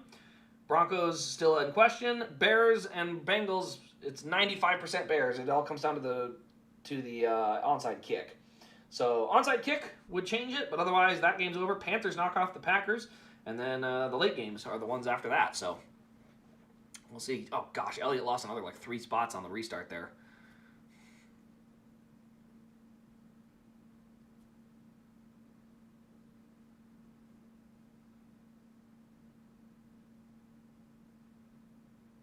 All right. At the choose. Are we at the choose? What are we still doing, dude? This was a single car spin. Dude, the commercialization of the NASCAR broadcast needs to flip and stop. This is dumb. We're going to be under caution for 15 laps for what? A single car spin? There's no urgency in race control to get these races going. This is pathetic. This is not good for the show. This is not good for racing.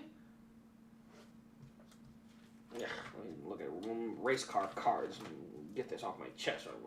Grumble, grumble, grumble. Ooh, what do we got here? All-Star winners. Ooh, those are kind of cool. Ooh, there are some cool cards in here for the All-Star winners. I'm going to keep some of these.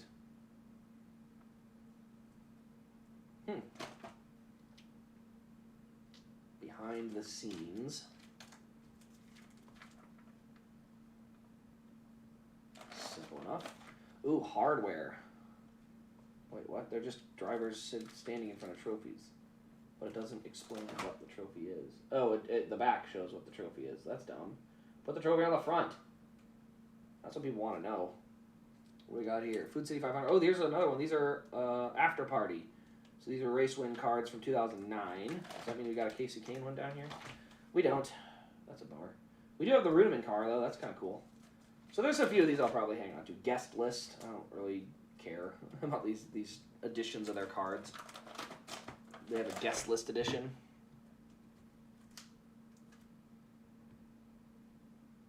Oh, no. Oh, no way. Did the Bengals get that onside kick? Hold the phone. I got to tune in. NASCAR's not on, so I may as well tune into something. Oh, my gosh. I swear, if the Bengals have the ball, I am going to lose my mind. Okay, maybe I'm not going to lose my mind that much. It'd just be funny. All right, come on. Come on. Load. Let's go. I don't got time for this. Get your stupid ad out of my way. All right, they have not chosen yet. No, still no choose. Still waiting. Open link. Give it to me.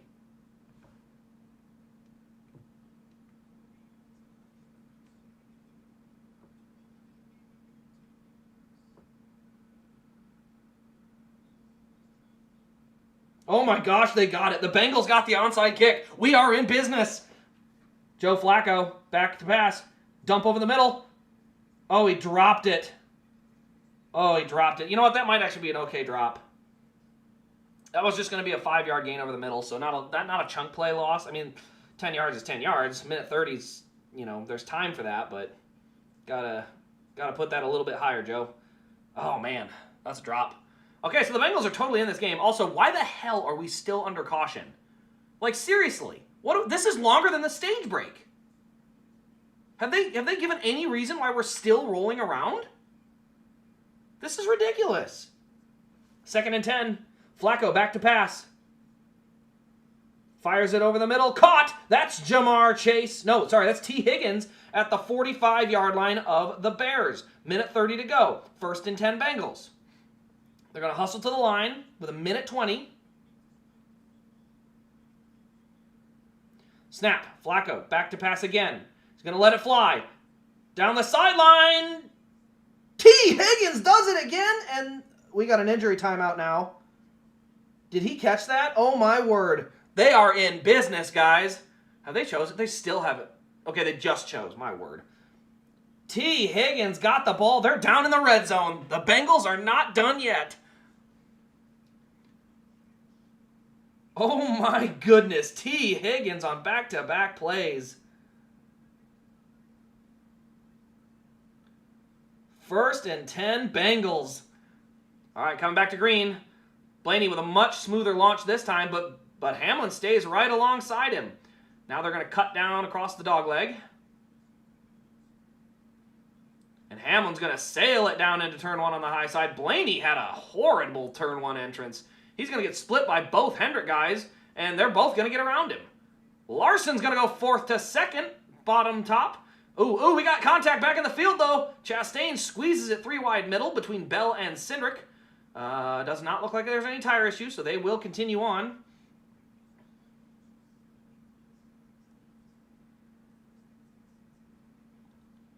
Down at the 22-yard line. Bengals and Bears. Oh my gosh, if the Bears blow this, they are going to run Johnson out of town on a rail. All right, let's see what we got. Meanwhile, Denny Hamlin leads. Larson 2nd, Byron 3rd. Briscoe in 7th, but the 7th is a hornet's nest. I do not want to stay there if I'm Chase Briscoe. 21 seconds on the play clock. Flacco is going to be in shotgun. Takes the snap. He's going to fire over the middle. That's going to be caught on the run. That's going to be Who's number 30? My goodness, he got pummeled out of bounds. That's Brown. I don't know who Brown is. I don't know the Bengals roster, but there is a flag. Let's see what the flag is.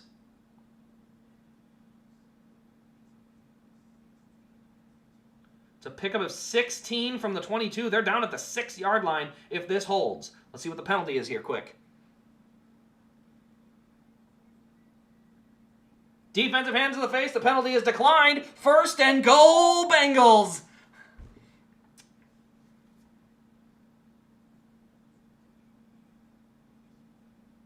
Chicago literally is melting down.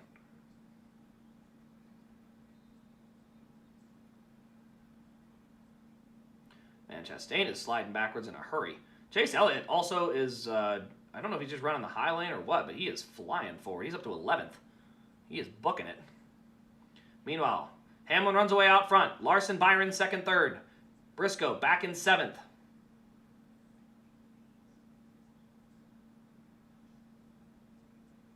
Chicago takes a timeout. 1st and goal. 58 seconds to go. That game is phenomenal. Meanwhile, Ryan Blaney just kind of holding serve in 4th right now. Like I said, his car will come around to him, as we saw in the 1st round, so I think he's just kind of keeping his tires under him.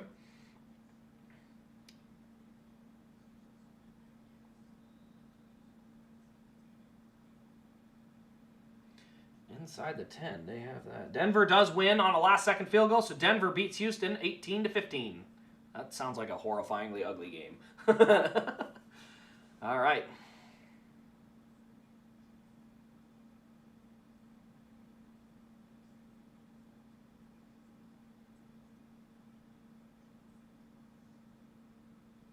Flacco back to pass, fires, end zone, that's it. Oh my goodness, that's a touchdown. Oh my goodness, the Bengals have now tied the game with an extra point that will lead or take the lead in the game coming next. Oh my goodness, Joe Flacco.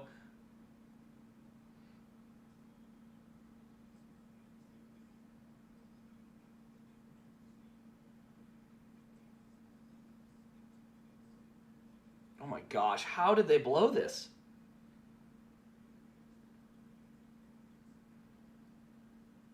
So right now, like I said, Hamlin out front, then Larson, Byron.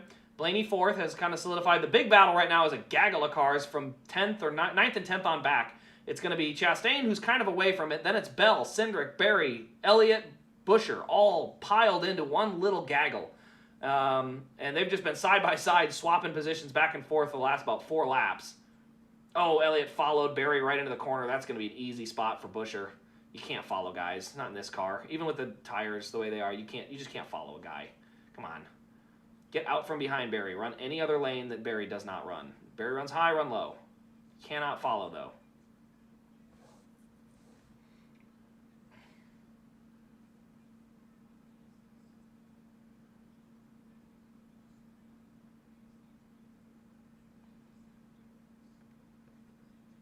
They scored 15 points in the last 50 seconds of the game. My goodness. And by the way, it's not over yet. The Bears, I believe, have timeouts left. So they still have a shot to come back and get a field goal. This race is not done. I say race? Did I say game? 4:57! Oh my word! Oh, that is a crazy game.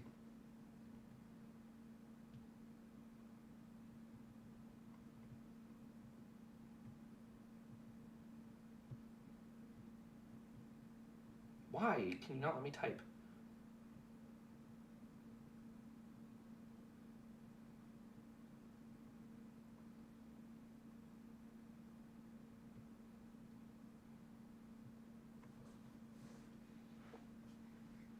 So apparently Joe Flacco's elite now. Again, let's not say now. Again, Joe Flacco is now elite again. Wow. Ooh, Keselowski. Ooh, kind of ran Bubba up out of room in the middle of the corner. Just sailed it in and got into the gas and kind of shoved him up out of the groove. Unfortunately, that's how you got to race in this car. It's not like the Xfinity car where you can just get to the back bumper a guy and loosen him up. I mean, ugh. Give us the Xfinity car, man. We know it's the right car. Fix the points and fix the car. Those two things can be done by a full season points format with the Xfinity car. Done. Just do those two things and we're done. That's it. That's all you got to do. Just do those two things. That's all I ask. If you do those two things, the sport will start healing immediately. Just do them. Just get them done and let the sport begin to heal. Meanwhile, Denny Hamlin out to an almost 3-second lead. He is setting a much quicker pace this time around. I think him knowing that there's a pit stop coming and not having to conserve his tires as much, he has put a little bit more blitz on this run. So as they run, it is a 2.9 second gap from Hamlin to Larson, another half of a second back to Byron, another half second back to Blaney from there. Meanwhile, watching back in the field, trying to see who's got what for pace. Man, Elliott had a good run going, but then he just has run some terrible laps, so he must have burned some tires off it there.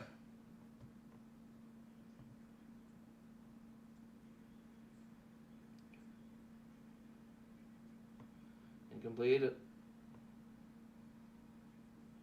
3rd and 10 for the Bears on their own 30-yard line. 30 seconds to go in the game. They do have a timeout, and a field goal would win it. Current score is 42-41. Oh, my word. Maybe the Bears are better than we... sorry, not the Bears. Maybe, just maybe, guys, maybe the Jets are better than we thought. Did we ever think of that? Did we? Maybe the Jets are better. Maybe we didn't give the Jets enough credit. Maybe the Jets are way better than we gave them credit for. Huh? Can we do that? I was watching it last week. Jets win. Maybe they're the better team. Williams going to run it around.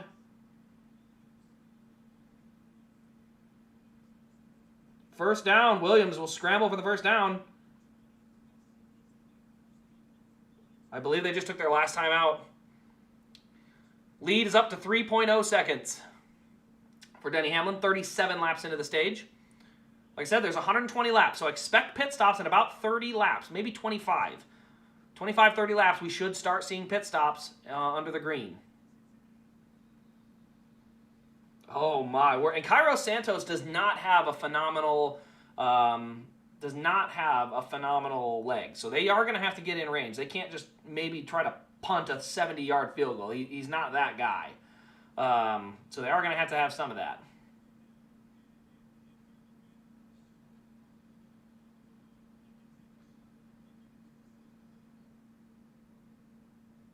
Oh, come on. No.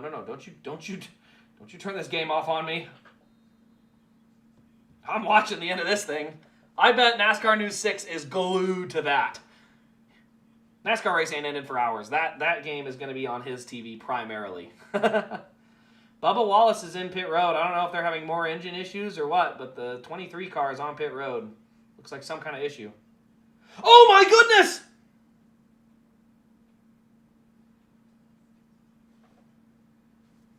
The Bears just scored a touchdown. Cole Kmet. Was that Cole Kmet? No, that was Colston Loveland.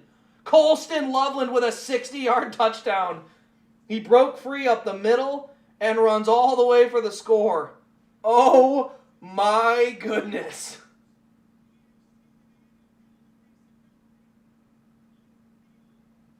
I have never seen anything like that in my life. Are you kidding me? Oh my goodness. I am so sorry, NASCAR News. That is harsh. I mean, you got to be kidding me with that. They're going to go for 2 here. Just have a note. If something happens on this 2-point conversion that goes back the other way, they can score it for 2 and make it a field goal game with 17 seconds left. Not sure that helps a lot, but wow. Wow. What on earth is going on? All right, by the way, keeping an eye on it, it looks like 3.2 seconds is the current lead. Let's go back here to the 2-point conversion. Williams, back to pass. Looking, fires, end zone, through the end zone. It is incomplete. 47-42, 17 seconds to go. Holy smokes. What on earth happened? Dude, the Bengals defense is trash. Both safeties whiffed. Are you kidding me? You have one job. Oh my word, guys. That's nuts.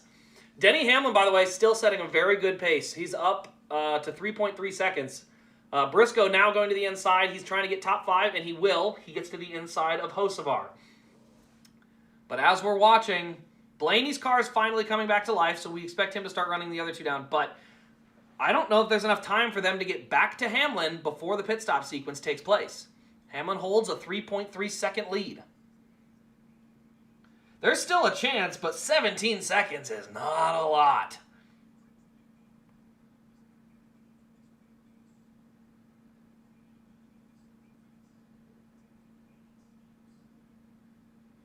All right, let's see what the Bears choose to do. They kick it out the back.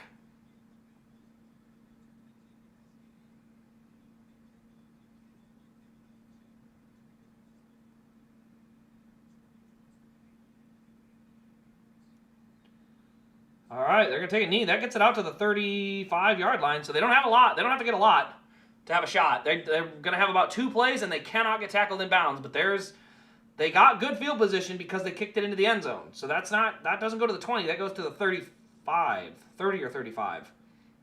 I think it's a 35. Maybe it's 30. But they're going to have okay field position. They're definitely not out yet.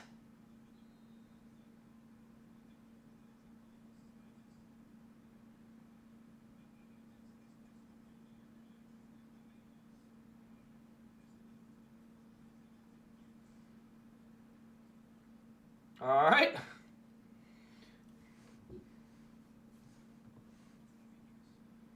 Here we go. Flacco going to take the snap. Was that intercepted? That might have been intercepted. No, it's not. It's incomplete. Oh, we got another caution? Is that what that is? Caution? Oh, we do! It's Chase Briscoe. Chase Briscoe has a flat right rear. Caution is out. And the right rear is shredding off of that car. Oh no, Chase Briscoe is in trouble. Caution is out, so he's not losing, but he's got to get that thing down to pit road before he completely shreds the tire off of it and it hurts the car. That tire is gone.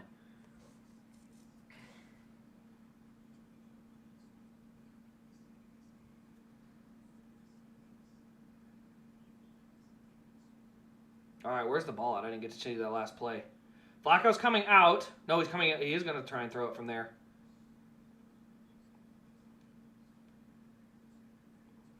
Oh, gosh, they're at midfield. Oh, my gosh, this is an easy one. It's an out yard. Just run a straight out. 4 seconds, run an out. They're giving you 10 free yards. Just hurry up. Oh, they're going to have to throw it. It's way short. That was terrible, man.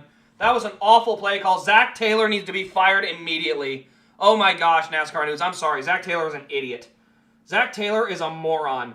The Bears were playing 30 yards off at midfield. 30 yards off at midfield. All you do with 4 seconds, snap, dot, get him out of bounds. Literally, all you're doing is doing a snap and drag route up. All right, let's see. I need to see what happened here, though. So SVG spun. I don't know what that's in relation to. If that was separated from the tire issue for the 19. But he definitely had an issue. Wow, that sucks, though. Because, like I said, what they absolutely should have done is just right to the sideline, and they would have had probably 10 to 15 free yards, and they could have definitely got out of bounds with 1 second to go and tried a field goal. Oh, sorry, a field goal doesn't do it. My bad. I thought they were within a field goal. They were not. Never mind. That was the right call then. The Hail Mary, I would have actually put the backup in for that, though, because of just the mobility and arm strength. Because Joe Flacco didn't even get it close. So I don't mind the Hail Mary call now. Now that I see what happened, never mind. I forgot that I did not realize it was a 5-point game. I thought it was a 3-point game. But regardless, I would have thrown the backup in who can move and had him throw it to the end zone just strictly because Flacco doesn't have mobility or arm strength. I mean, that's just common sense to me. It's like, hey, you're not the most suited for this specific play we need to run, so this is what we're going to do. So, yeah. Meanwhile, 7-0 Buffalo over the Chiefs. Chiefs face a 3rd and 7 at their own 35-yard line. That was a game, by the way. Holy moly. And to be fair, the Bengals kind of deserved to lose. I mean, good gosh. The Bears collapsed and sure enough gave it away. And the Bengals gave it back, so If that's not enough to get your defensive coordinator fired and also maybe Zach Taylor, yeah, it needs to happen, though. There's too much talent on that team to be that bad. Chiefs do not convert on third down, so it'll be 4th and 7. Meanwhile, we are still under caution for the spin of SVG, which also was a tire issue for the 19. Now, the 19 did get through pit road. He's on the lead lap. Everything's good there. The question will be, and I am assuming everyone will pit here, who comes, who gets tires? I assume it'll be everybody, and we'll have to go from there. Briscoe might be done for. Did he have other issues? I didn't see anything. I honestly don't even know how that happened.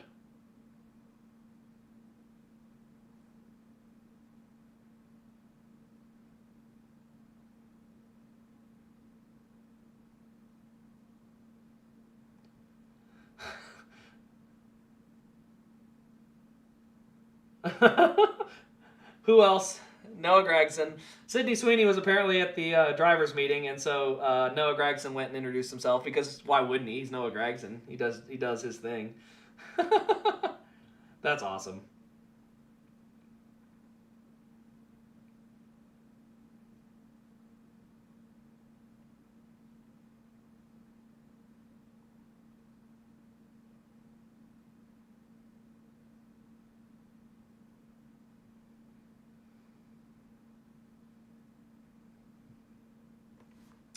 All right, they're on pit road. Let's see what we got. Everybody's pitting, by the way. I don't see any strategy to be played other than that. 4 tires and fuel. Larson is in. Why are they showing full screen Larson? Show us all of it. I want the grid box. Give me the data. I want all the data. Looks like a solid stop from Larson. He is out. Now here comes Hamlin and Byron. Byron's in. Hamlin's in. Come on, good stop, guys. No mistakes. I just don't want to see a pit crew ruin a race for a guy. That's my biggest thing. I just don't want to see that. Byron is out. Hamlin is out. And I believe Hamlin will get the race off pit road. Danny Hamlin wins the race off pit road. Is that? No, that's Larson. So it'll be Hamlin, Larson, Byron, Blaney off pit road. Flacco had more TDs in this game than he did his whole time in Cleveland this season. Dude, honestly, what happened? He just lost the right rear. So, honestly, for Chase Briscoe, we could say bad luck, but also good luck. The chances of a caution coming literally with a spin behind you like that saved him from going a lap down because there's no chance he would have stayed on the lead lap without a caution coming right there. No chance. And I got to look and make sure if he stayed on the lead lap. It says he's on the lead lap, so that would tell me... Or is he taking the... Oh, he can't take wave around. Let me look at the NASCAR app. Maybe he did lose a lap. He had to go all the way around the racetrack, but it shows him on the lead lap. Is he barely on the lead lap? No, he's just gonna have to drop to the back. So, yeah, I think he's good. I think Chase Briscoe's gonna be fine. So Briscoe should be on the lead lap. That's actually a great break. That was a great break for him. Now he may still have trouble because of a right rear issue with that many laps in. He's gonna have to baby that right rear. And right now we're just not seeing anything speed-wise that tells us that's gonna continue. So. Right now, I think, Kyle, it's a 3-horse race with 1 out back. And the 1 out back could still win, but I'm going to have to say 3-horse race with 1 out back. Chase Elliott up to 9th? All right. Make some good moves on this restart, though. He's lost like 5 spots every restart. Get going. Come on. Can't keep losing spots. Got to get up there and go race for it.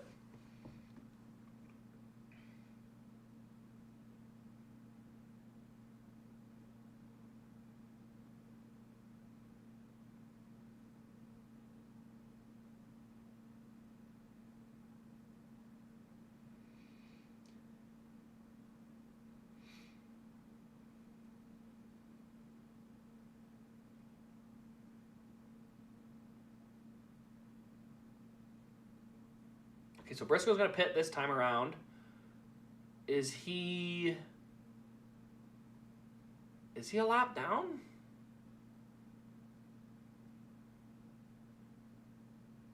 I don't know if he's a lap down or not. I really can't tell.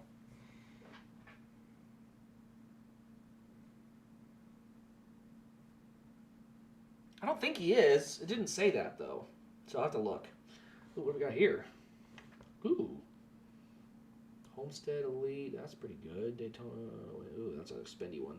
I ain't spending that much. Pocono win, $100. That's too high for me. Kyle Busch Atlanta Elite, 120. No. Jimmy Johnson Talladega Elite Gold. Yeah, but 350 is too high for me. Nothing I want to buy. Nothing I want to buy. I got plenty of cars in my cases behind me. So unless it's something I really want, I don't buy it.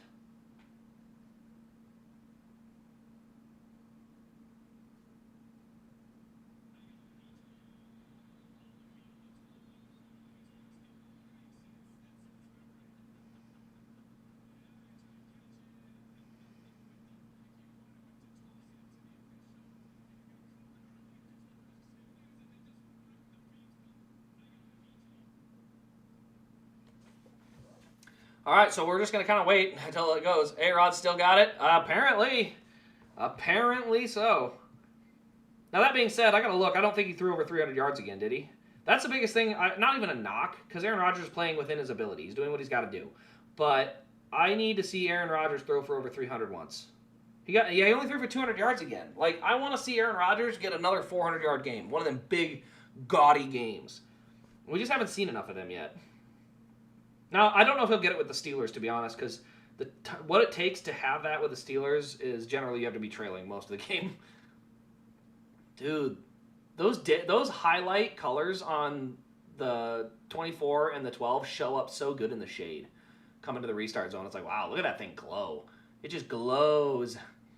All right, on the restart, Hamlin away with the lead. Larson and Byron side by side for second. Looks like Larson will clear. So single file 1 through 5. And 6th place is now Ross Chastain, who sends it in on the bottom.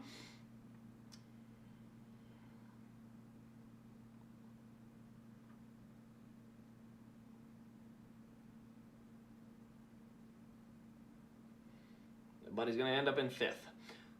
Chastain and Hocevar both just sending it in hard, trying to pass each other. Trying to keep an eye on exactly who is where.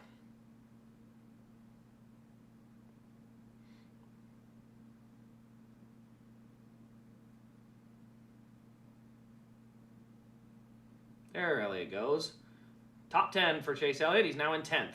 Took him forever to figure out you don't follow the car in front of you because it's bad for your car. You need to be in cleaner air. So if you are in dirty air, get out of the dirty air and go find the clean air. Every single time, please.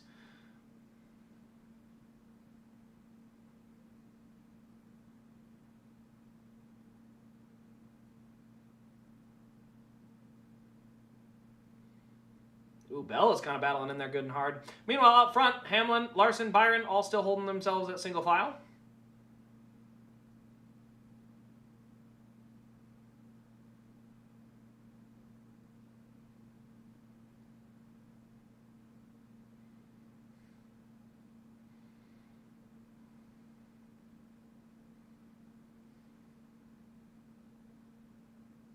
Come on, Elliott, go get yourself 9th. That'd be good.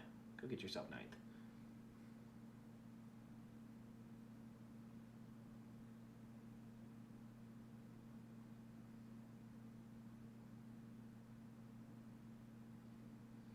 So battle for 10th is what I'm watching at the moment, but that's just because the front 3 are all single filed. Byron is kind of staying right on Larson's tail, though, for second. We are officially at 65 laps to go, though, so this is going to be a little bit of a longer run than they originally were probably planning on because of the timing of the yellow, but they should be able to run the stage all the way out. So it'll be about a 70-lap run to the end of the stage. So let's see here. I wanted to look and see if Briscoe's lap times look good. Let's see here. So Briscoe's lap times are, well, that's a bad lap. Let's see here, 28.5. Okay, he's going to be okay. 28.5 is competitive, like, for where he's at. You got to remember, he's in traffic. He's in the back. Now he's, hold on, 32nd. Now he's in clean racetrack. Let's see what he gets now for lap times. He's back there quite a ways. 28.4. And the lap times look okay. They don't look horrible, but they certainly aren't. I mean, why is he 3 seconds behind the field right now? The lap times don't look bad. What looks bad is where he is on the racetrack. He's 3 seconds from the cars in front of him. So I don't know if he had a horrible start or was on pit road late or what happened there. But definitely got to clean whatever that is up. But his lap times aren't bad, so he'll work his way through once he gets to the cars in front. He just, for some reason, is really far behind him. All right. Still all single file out front from the front runners. For our non-playoff guys, Blaney, Hocevar, Chastain, Bell, Berry, Elliott, Logano round out the top 10 outside of our top 3.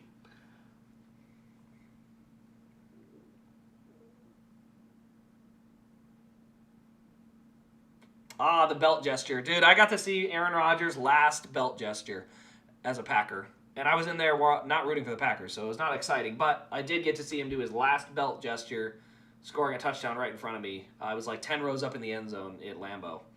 And it was cool to be there, cool to see him do it. That being said, screw the Packers, go Vikes. But honestly, in all fairness, all the Midwest teams I've visited, which are not a lot, I've seen Kansas City, Minnesota, and Green Bay I've been to as a visiting fan, and they're all fantastic.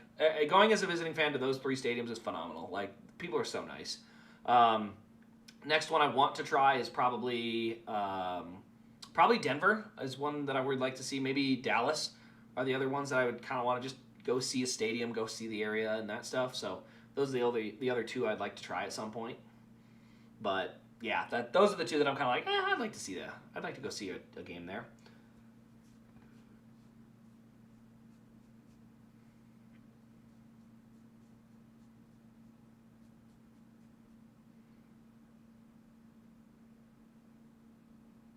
$100 from Denver. It's a great time. That's good to know. Yeah, I think Denver is one that I would like to see. Mile High sounds pretty cool. It sounds like they're getting a new stadium built by the owner, which is really cool. That because they're so rich, it's like the fact that they're not screwing taxpayers over to get it done I think is awesome. And so I'm very curious to see what the next stadium's like. I still hope it's very fan friendly because the biggest problem I've seen with new stadiums, every time they put them in, they screw up the lower 2 decks to make it all about suites and celebrities and all this garbage. And it's like, dude, where are the regular fans supposed to sit? You're going to just shove them all up top? Like, you want good atmosphere, you got to put them at the field level. And yeah, that means your suites are going to be up top and have a weird, like, kind of a view up there. That's okay. You're in a suite. You're not part of the atmosphere. You have to be up top. Like, that's what Lambeau did, and it's awesome. But yeah, Denver's on my list. I think Mile High looks pretty cool. Blaney looking at the outside of Byron. Not quite going to get there this time, but it shows the lap times are crossing over, and everybody's running 28.5s in the front 4. So it's just a matter of who's going to be the first one to really start separating. Blaney looks like he is probably going to be that guy.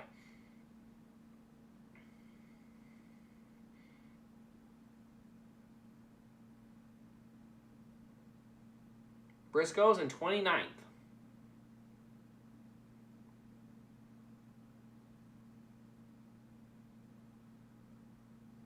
So that would mean he should be on the lead lap, by the way.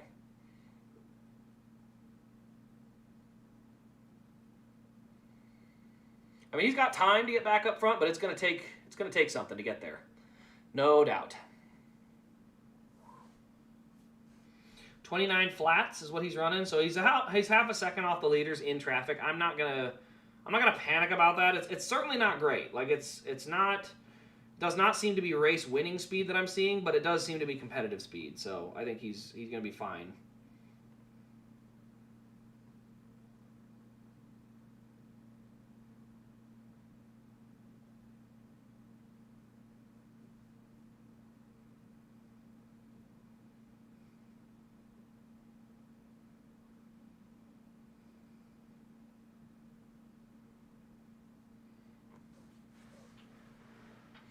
And for the record, both in-law and mother lived in Green Bay at one point. Dude, if you haven't gone to if you haven't gone to a game there, it's well worth it. So if you're let's see, you're an Eagles fan, so yeah, or no, you're not an Eagles fan. Die Hard Energy. That's you're in South Dakota. What is your favorite team? I was gonna say I think you're in South Dakota if I remember right, North or South. I know you're in one of them 2 Dakotas. They kind of run together because there's nothing in either of them besides Mount Rushmore. But that's typically Viking or Bronco territory. So what is your team? Die Hard?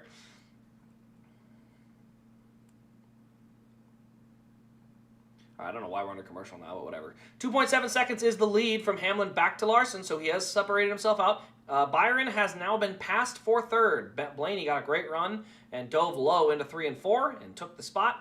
So Blaney moves into third. So I think Blaney has a high probability of winning the race with Hamlin winning the championship, which, by the way, I'm totally okay with. I'm really okay with any of the three up front winning. Even Briscoe is not a bad champion by any stretch. I just can't wait for this format to die. This format sucks. So, all of it sucks. Like, I'm not going to pretend it doesn't.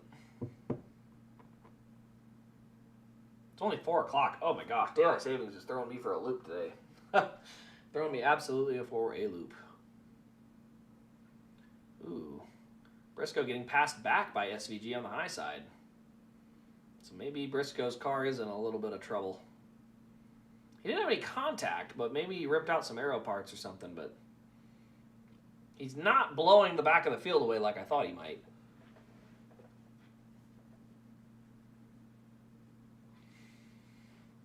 All right, Hamlin out front. 2.6 is the gap. 50 to go in the stage, though. Still a very long time in this stage to go. And as we've seen in the past, as the race goes on, that 24 doesn't seem to keep up like the other cars. Other cars seem to adjust and get themselves better, and that 24 just for some reason doesn't quite seem to get there. Also, can I shout out the day glow yellow flames on the front right and front left corners of that car? Holy moly, those are hot! Yeah, they added those. So I'm going to show you that. Let me get that car down. All right, so here's Byron's Daytona car. So there's his car from Daytona. And I got to look at the TV again, but I think he's got literally bright yellow day glow flames on the front and right and left front corners of that bumper. And by the way, if that's the case, gosh, that's hot. That's an awesome part of the scheme. Show me Byron. 2.3 is now the gap.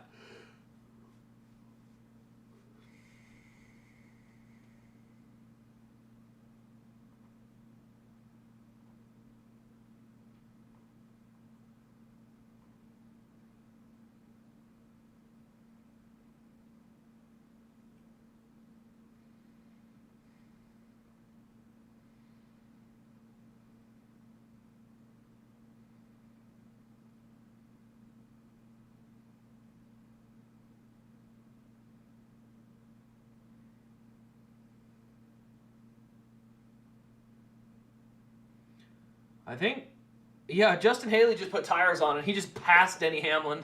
He's just driving away from him. I mean, to be fair, when you're over a second a lap slower, like, you can make up a pit stop's worth of time, especially at Phoenix. Like, you can do it.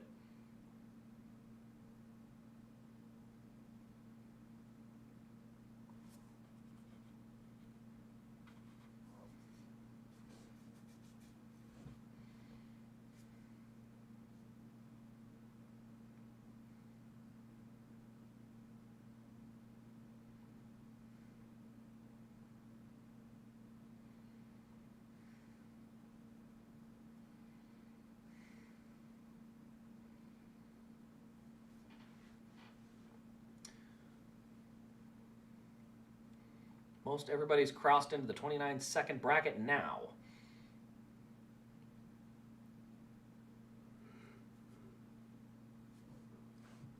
Need some water. Yeah, that bright yellow flame on the front, 2 corners, it's minor. It's very similar to Jeff Gordon's 06 to 07 car when they added the 2 blue flames on the front corners. But gosh dang it, does that look sharp. That is absolutely something that needs to stay. I cannot express how much that looks awesome. Honestly, I would love to see them get rid of the manufacturer noses, because the problem I have with this is it's too much grill. The whole front end of this being a grill decal, that's a decal. Like, that's too much decal for the front of a race car. You know, like, I'm okay with headlights.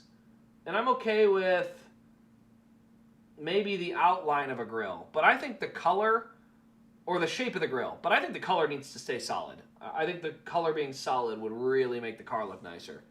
I mean, I'm looking at Blaney's Mustang Dark Horse. And that car is the same kind of problem. If that car had the ability to have a big yellow front to it, it'd probably look really good. The problem is all the openings and decals are in that spot, and so you just see black. And it's like, it would look really good to have a very sharp, even striped paint line down there. But unfortunately, we just don't get it. But yeah, I like that. That's why I always liked the Dale Jr. car from Talladega in 2003 where they had a big black bare bone strip all the way across the front. I just thought that thing looked so cool. I kept that car. That's one of the cars that I just was like, nah, I'm not selling that. That car's too cool. Also, shout out Chase Briscoe. There's some good speed going there. He's up to 24th. I want to see his lap time real quick. There it is. 29.2. He's running 22nd now, actually. 29.2. So he's got a long run to it. I'll give him that. It's definitely getting better as the run goes. He's only about 3/10 off of the leaders now.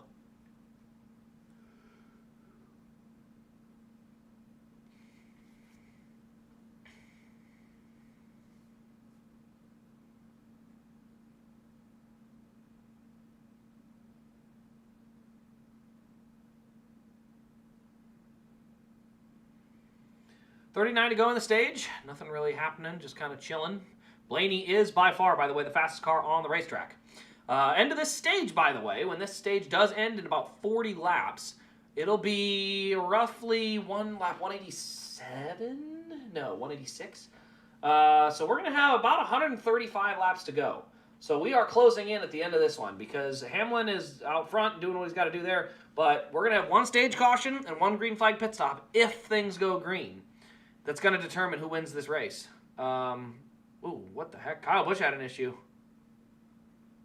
Yeah, flat right rear. So tires do seem to go. We're about the same length run we were last time when the tires started having trouble. So keep an eye on tires, especially guys like Chase Briscoe. Kyle Busch just had a problem. So tires are absolutely going to be a factor. No question. So Blaney has worked his way past Larson. He is now into second.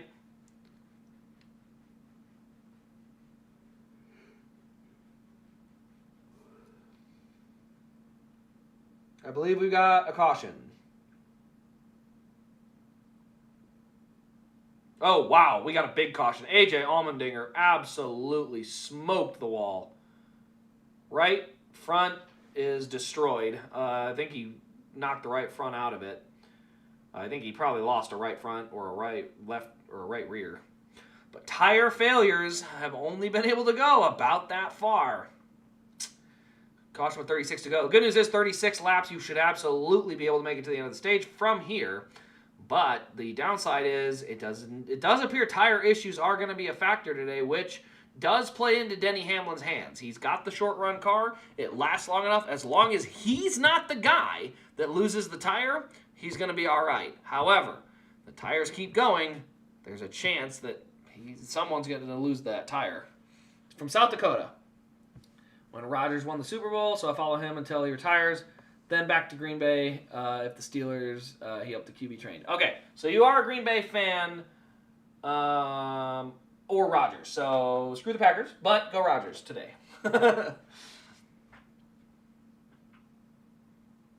Which is fair, by the way. Your family roots for Green Bay, I get it. But, yeah, Minnesota household, so can't stand the green, can't stand the Lions. Bears are just garbage, so it's not like we don't have animosity towards the Bears. Was that the Vikings' second divisional game of the year? I think it was.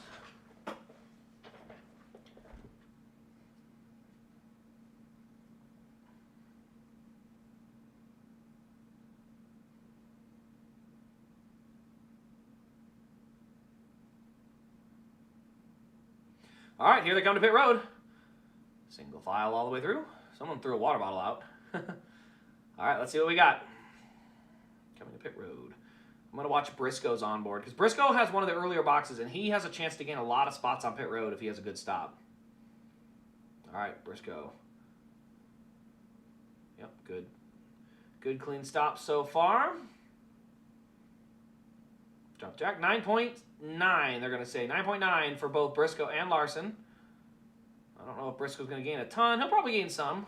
He had a good clean entry and exit, so Denny Hamlin, good stop so far for Hamlin if they can finish it off with no mistakes. Very nice. Denny Hamlin with another good stop. He should win the battle off pit road. And it'll be Blaney, Larson, Byron, and is that Bell? Ooh, Bell or Chastain, one of them. Elliott pops an extra spot up. So Bell, Chastain, Hocevar, Elliott, Berry will round out our top 9. After the caution for A.J. Allmendinger ending his season. Oof, that was a hard hit. These next-gen cars can go die in a hole. Bears are a non-factor. Exactly. The Bears have just not been a problem long enough. Now, I do think they're better this year. Them winning today was... that was something. But, yeah, I think the Packers' loss today is confusing.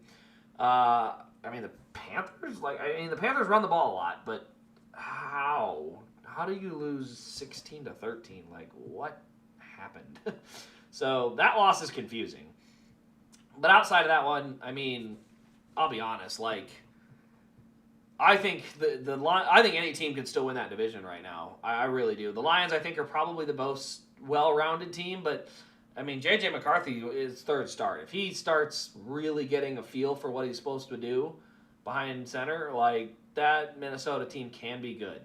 I do not expect them to make the 1 seed. I do expect them to get better. And if they can get to the playoffs and JJ is playing at his best, I expect to see something more like Jordan Love his first year when they went to Dallas and just dismantled the Cowboys and were competitive against the Niners. Like, I think you could actually see a good playoff performance rather than gaudy regular season like Sam Darnold and then just fart out it in the playoffs. So we'll see. They lost to Cleveland as well. Yeah, no, exactly. Like, they lost to those two teams. Both of them are like, what? These teams are horrible. What are you doing? Like, they don't even have elite defenses. They have good defenses, but not like barn burners that are just suffocating. I don't know. I think it's something that, if you have to force Jordan Love to be all gas, no brakes with the throwing, I don't think that suits him. He really is a good play-action passer. He's solid with when he's got some time and open receivers, but, man, if you really put the pressure on him, he doesn't burn you like Aaron Rodgers used to. I mean, you blitz Aaron Rodgers, he would torture you for it. It's like, oh, you blitz me? Here's a 50-yard touchdown. It's like, crap. So, again, still early on, so we'll see if that continues, but definitely a factor. Briscoe's 15th, so he definitely got some spots. He's definitely back in the hunt. Like I said, I don't know if the car's got the raw speed to go the rest of the way up there. I think they're going to give him 14th because somebody else is going to pull off the track here. So we'll wait for the choose, which we're going to have to wait another 20 minutes for, I guess. I don't know. We'll see. Shout out, though, guy in 5th now, Christopher Bell. I think he's had one of the best cars all day, so there's a chance. I added 3 heavy hitters to the Noah Vault. Wendy's Biggie Bag Legacy Elite Din 1, Noah Fan Vote Proto, and the Night 16 Proto. Dude, I would love to have some cool cars like that, but I'm also not willing to get cars for that reason. Like, prototypes are cool. I've got a couple. I got a door number. I got some cool stuff, and that's getting banned. So I've got some cool stuff, but I don't want to spend big money for it. Like, my prototypes I both spent under $300 for. The door number I spent under $200 for. Some door numbers I've gotten just out of luck. But I just, I can't, even sheet metal. Like, I love getting sheet metal, but some of these people want like $1,000. Like, all that sheet metal behind me, I think it was $500, and $300 for all of it. So, like, I'm $1,300 of sheet metal spending, and I've got five nice pieces. Doesn't help that I got motorcycles now. Motorcycles are spendy. And I like them. And when I like things and they're also spendy, that makes it harder. The fan vote one was at Lionel giveaway. I traded Truex Oreo Elite Door. Woo! That's a fantastic car. That's a good solid trade. You're gonna have one of the coolest Noah Gragson collections as time goes. I don't have a question. I hope Noah either gets with a good team that really suits him or goes back to Xfinity, because I do not like what I've seen from Front Row thus far. It just seems like, I mean, he is running well today. I'll give him the credit. But it just seems like they really struggle to improve throughout the day. It doesn't seem like they're at their best by the end of the race. And that's, to me, a telltale sign of if you've got a championship caliber guy. Like, do you improve through the race and by the end of the race have your best run going? That to me is the most critical sign of like, yes, now that you are a contender now, that you can run a race and be at your best when the race is finishing, rather than I can be at my best lap 35.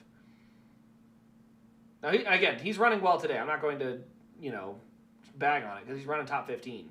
But the only downside is running top 15 doesn't keep you out of trouble. You can get in a lot of trouble running top 15. You need to be top 5 to kind of get out of the hornet's nest, as we say.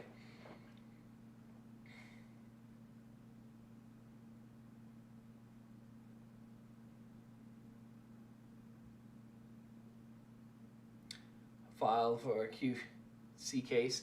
I think realistically what you should do is just wait. Once I build my own diecast case, I'll see how expensive it is, but I'm hoping to resell them if I build a good enough one that I like and it's cheap enough. But I'm gonna see if I can build something out of either glass or acrylic with big enough marks on it. What was that, Joey? Joey just sent it in there and like nailed Chase's left rear corner. I don't know that I'd be too happy about that.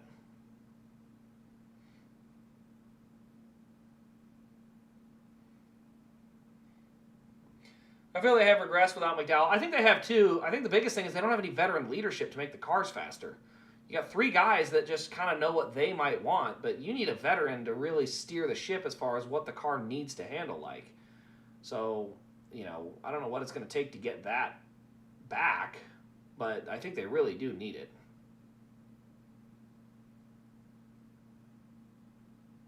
Dude, now a door from Logano. What is he doing? You're running for 8th, midway through stage 2.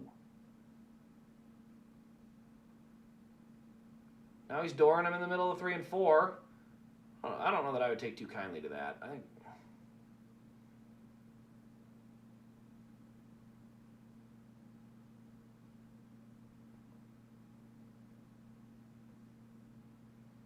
Oh, was that smoke? Or was that just the fence?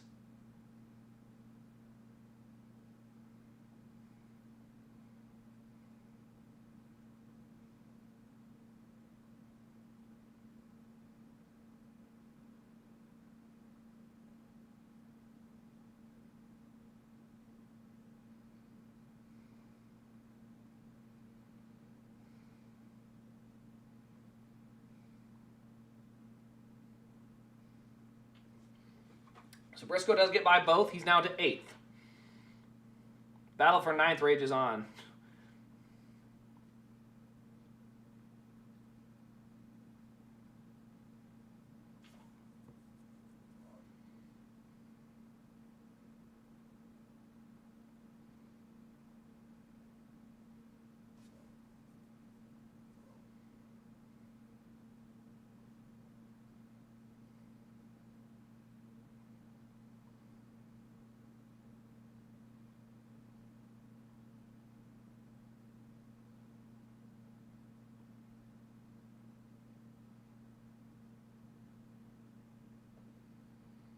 Meanwhile, I haven't mentioned it, but Ryan Blaney did hold second. He is only 0.4 of a second behind Denny Hamlin. 1.3 back from there to William Byron, and another 0.6 back to Larson. So 1.7 back on the championship lot side. So Hamlin has a lead over Byron by 1.7, Larson by 2.4. Still showing 20 laps to go on the stage, so there's a little time left, but I don't know that there's enough for any of our championship guys to make moves. There might be enough time for Hamlin and Blaney to get battling, but not enough time for the other guys, I don't believe.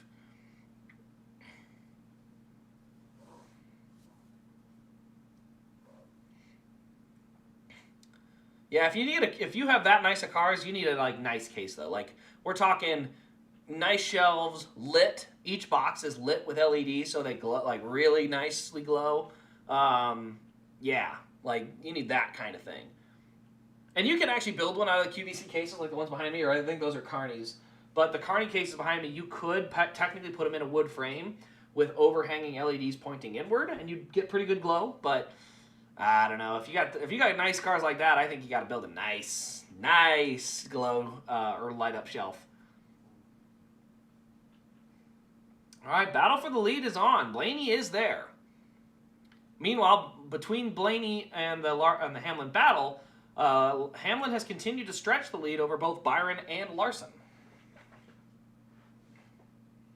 The spin ones. Oh, gotcha. I do have a rotating Carney case from way back in the day. The QVC ones, are those the Lionel ones, which are like a cheaper, kind of a cheaper plastic? I was remembering one of them, but I didn't care for the way it was structured. I didn't like it. It felt too flimsy to me to put cars in. I was like, I don't want to put my nice cars in a case that felt that light. At some point, I'll build something very similar to the Carney's. It'll just be a little bit bigger.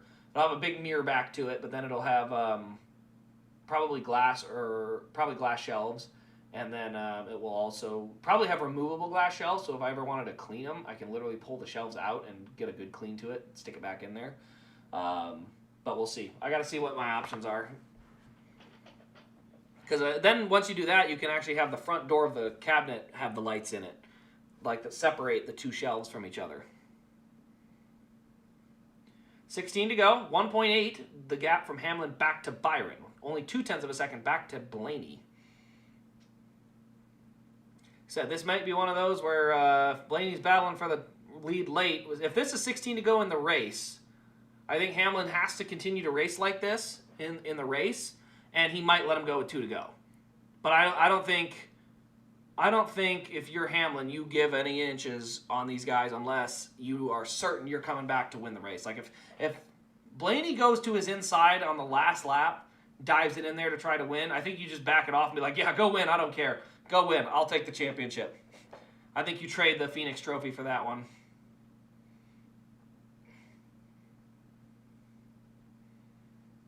They're the spin cases, so they rotate, but I definitely don't trust it in a move. Yeah. No, I think the setup's easy. I saw the setup part wasn't too bad, but I was definitely nervous where I just didn't think it felt heavy enough for me. These cases are pretty solid. I do like what I've kind of been able to feel out of them. I actually got one of these cases from a collection, and I got 2 other cases off of Facebook for $20, and I got 2 rotating Carney cases, which are solid. I do trust those cases, but they're short. They're only like 6 cars tall. So I do trust those cases, but the Carney ones, they haven't made those in forever. And I got those with a big buyout at a pawn shop where I bought a bunch of cars. That the cars had no boxes. He was like, "Oh, there's all these cars in here," and I was like, "Is there boxes for these cars?" I was like, "No." It's like, "Can I just have the case then?" It's like, "Yeah, that's fine." It's like those cases were probably worth more than the cars that were in them. It was a bunch of cheapies. All right, Hamlin still battling for the lead. I don't know why we're under commercial with literally 12 laps to go in the stage, but whatever. Went with Hamlin today, been right so far. No matter who the champion is, all 4 of these guys are perfectly deserving at this point. We don't really have a guy getting screwed. We didn't have a dominant driver this year. That being said, Hamlin would be fitting. That would be a very fitting way for him to win. I would not be disappointed, though, with a Byron or a Larson or really a Briscoe. I would prefer Briscoe get some more wins before he gets the championship. And again, that's just a resume building thing. Like, when your champion only has 5 career wins, you're kind of like, yeesh. But, yeah. They control the speed of the cars. I don't know about that. I don't know that was why Chase Elliott won Kansas. That seems a little more like Hamlin overdriving the corner.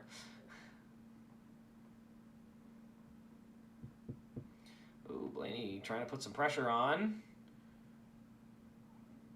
10 to go. Still not quite there, though. Coming around to 9 to go. Hamlin has held off very nicely. Lap times wise, everything's kind of stabilized. Nobody's really running crazy fast compared to the guys around him. Briscoe did move past Hocevar, so he does have a pretty good car, but I don't think he might catch Ross Chastain. That'd be it for Briscoe, and it's going to be a stretch for him to get there. But he's up to 7th, so Briscoe's right back in the hunt again.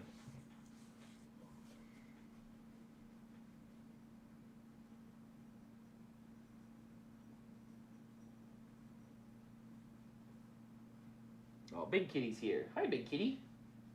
Hi, Big Kitty. Picked up about 50 cars at a yard sale this year. Wrangler Dark Knight. Ooh, nice. Man, you got some good yard sales around you. I got nothing like that.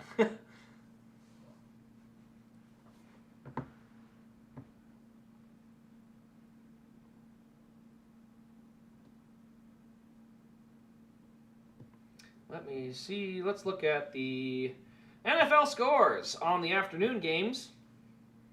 We're 8 laps from the end of the stage. Pressure is on. Rams up 20-0 on the Saints, or 20-3 on the Saints. That's probably over. Raiders Jaguars is that looks unwatchable. 6-0. And Chiefs trail Buffalo 14-10 with the ball at about midfield. So that's a good competitive game. Meanwhile, as we look at the race going on, 7 to go, Hamlin still holding off Blaney. Meanwhile, they have stretched out a little bit more on Byron. Back to 2 seconds is the gap, with Byron 3rd and Larson 4th.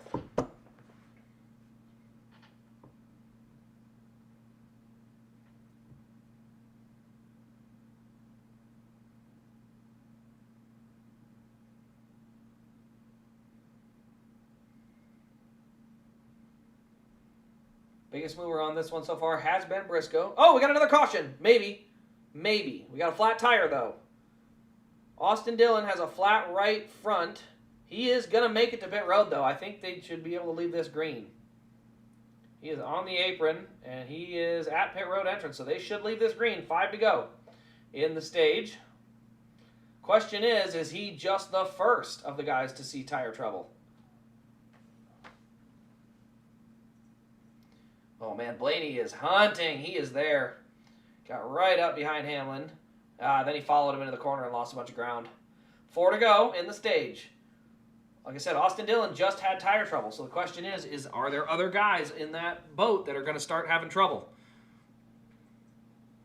I mean, Carson Hocevar's lap times have fallen off a cliff. Not a huge cliff, like 3/10 a lap, but 3/10 is a lot. So we'll see if that's just a bad lap or if that's something that's continuing. 4 to go. Blaney still putting pressure on. Meanwhile, Byron is now within 1.7 of the lead.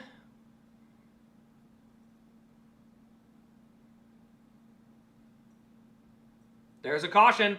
It's Ty Dillon spinning around this time, probably a flat. So the tires are definitely an issue. There's no question. Right rear is gone on that car, and that will end the stage. So Ty Dillon spins. That ends our stage.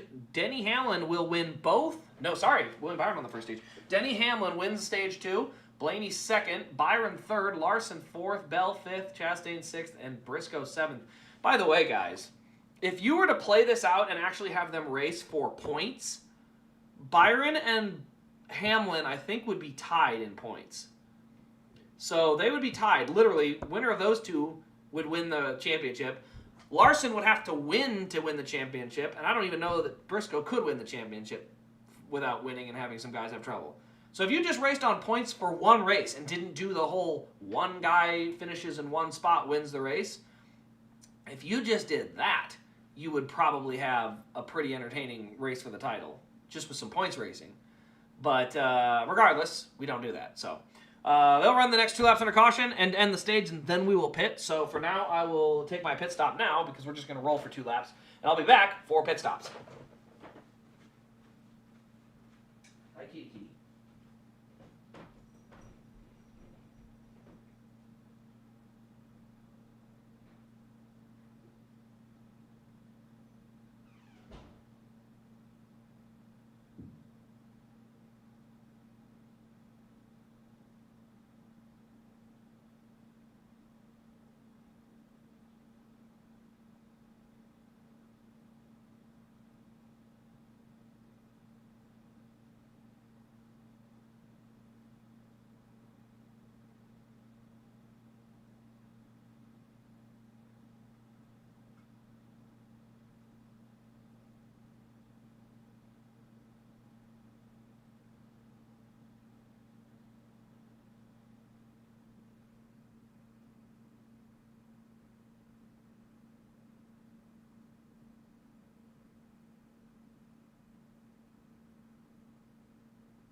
Still waiting on stops.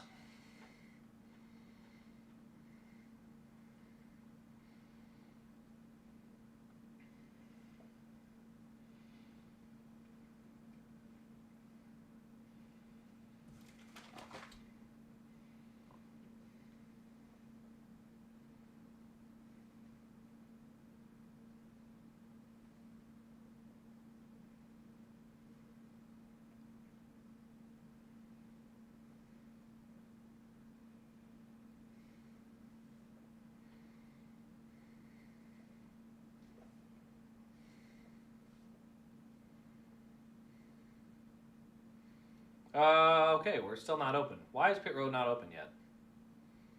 All right, well, we'll still run laps. I don't know. We're just going to wait. Byron and Blaney cars glow in the shade of the grandstands. It looks so good. 100% it does.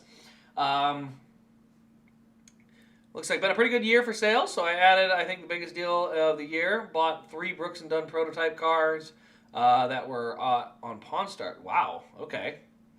I heard they made 6 elites and less. Wow, that's I didn't know that was a thing. That's impressive, but glad you're having a great year. I just hopped out of the diecast stuff for the most part this year. So obviously I still have a lot behind me. Like I said, everything will be up for sale. That's not my stuff I've been to in person. Daytona 500s, a few of those types of things, but everything else will be up for sale. Some of the stuff will be expensive. I get it. Like I'm not at I have to sell it now price. It's just a price where if it sells, I'm happy with it. But I got a lot of Logano, a lot of Larson, there's a lot of Byron, there's just a handful of cars kind of all over that are up for sale. So for those who haven't, go check out the eBay page. There's a lot of cars available. There's actually going to be a bunch on auction this week. 164 scales, literally 99 cents. So every single car will be 99 cents as a starting bid. And so if you want that car, 99 cents will get it to you. So yeah, check it out. It'll be on the eBay page this week though. If you're looking for it, so. Ooh, bad stop for Larson. Not a great stop for Hamlin either. What the heck happened? What the heck happened? Oh no. Oh no. What the heck? We had pit problems everywhere. Hamlin's crew screwed up on pit road. Larson's crew screwed up on pit road. And just like that, Byron is literally the favorite. The jack had an issue. Oh my gosh. Okay, well, man. Well, gonna have to drive. You gotta win it. Bought a ton of 164s on eBay. Well, good news. There's gonna be more.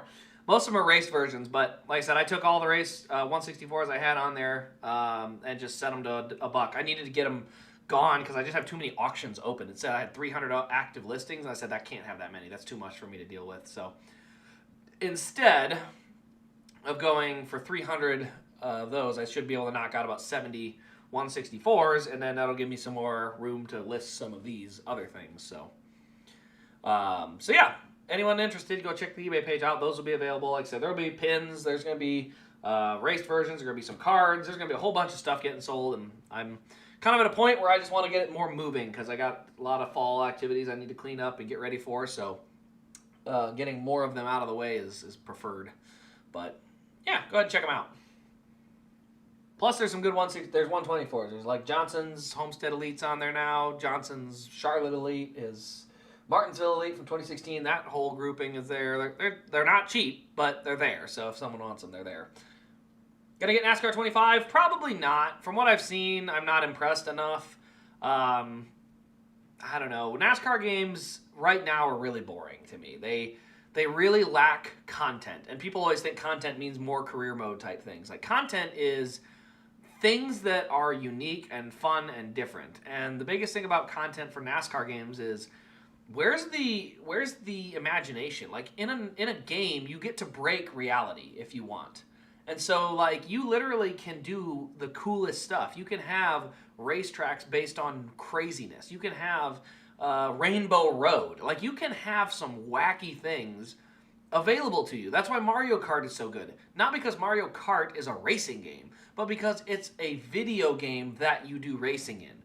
And that's where NASCAR games have been really bad, is they're just simulators. And look, iRacing exists. And not only that, You need to have games that are not just racing. As dumb as it sounds, look at GTA. You have games that are racing, and some of them are called stunt races, and some of them are called like King of the Hill or Stairway to Heaven, like all these goofy type of games where the objective is still to quote unquote win, but with the goofy style of how the level was made, it's kind of fun. And so we need more of that, to be honest, in video games. Like, video games should not be boring. Boring video games is a bad decision. Also, Chase Elliott came out 4th there. That's really, really good.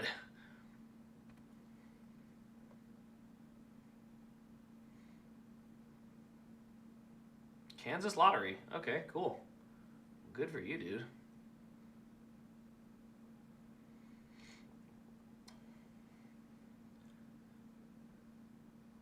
Don't want to wait an extra year for PC. I totally get that, man. I want GTA as well. I just don't know if I'm going to do it. I don't know if I'm willing to. I don't want to wait a year for GTA.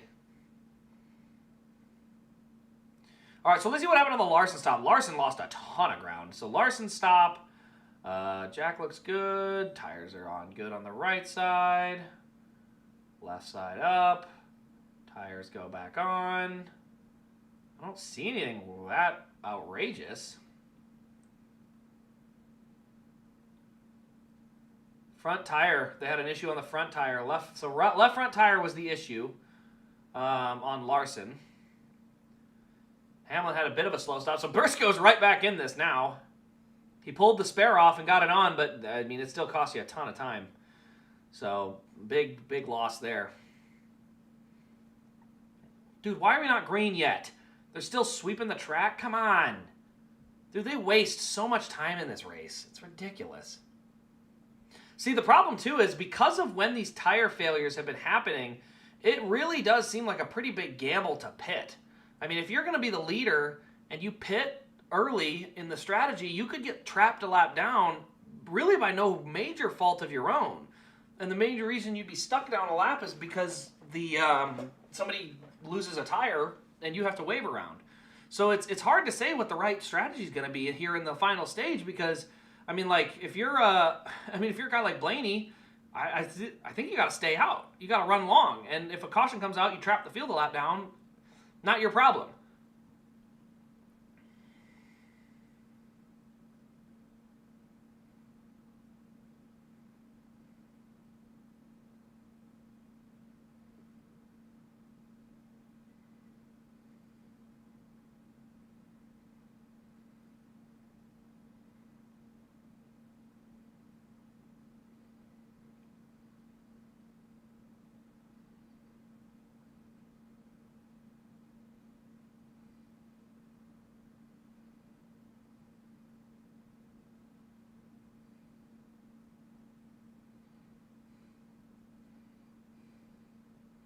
Hamlin on a mission. I'm going to send it in low again. Oh my gosh, Larson did the same. Larson sent it in real low. He's made up a ton of spots. Larson started 18th. He's up to 12th. Meanwhile, Hamlin, first time he's been back in the deep part of traffic all day. And he's going to get to 10th, looking for 9th now.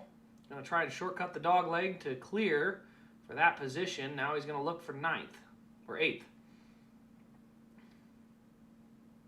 Meanwhile, Chastain has moved his way to 2nd.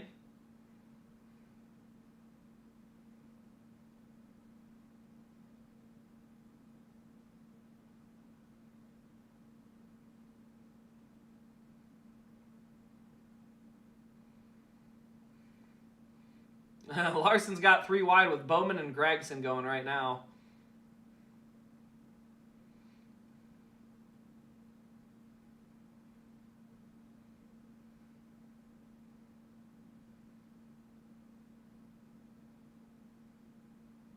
Briscoe is going to work his way to 3rd. He's going to look for 2nd. We are on to the final stage. This thing could go green the rest of the way. I don't think it will, based on the tire wear issues. But there's definitely a hole to dig out of for both Hamlin and Larson. Meanwhile, Briscoe going to go to the high side of Blaney. That is for 3rd, and he is probably going to get it as they come off the corner.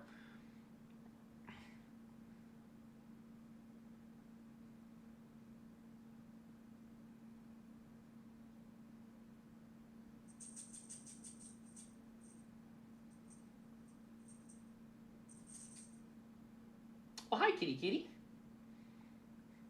So Byron the leader, Chastain in second. Chastain, remember, did win the 2023 Phoenix race here when Blaney won the title. So Chastain, we know, is not going to pull over and just give you that spot. He will make you earn it.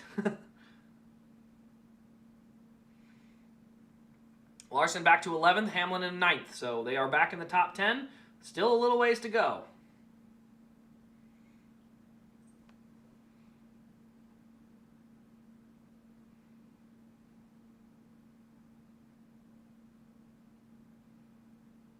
Christopher Bell's going to give Denny a little cut. Yep, he's going to cut Denny a little break. That's, you earned that. As a teammate, you've earned that by all the stuff you do. So I don't have a problem with cutting a guy a break there. So Hamlin back to 7th now. As he gets by. Whoa, that 20 looked like he was sideways off the corner. Chastain is heating up the 24 car for the lead. He is not going to make this easy. He is going to keep that pressure on. He's running the high lane and just keeps getting right up on the tail of the 24.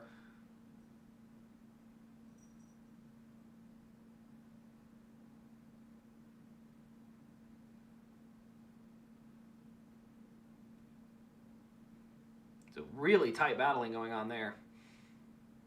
Meanwhile, Briscoe is 3rd. Larson now going to the inside of Bell.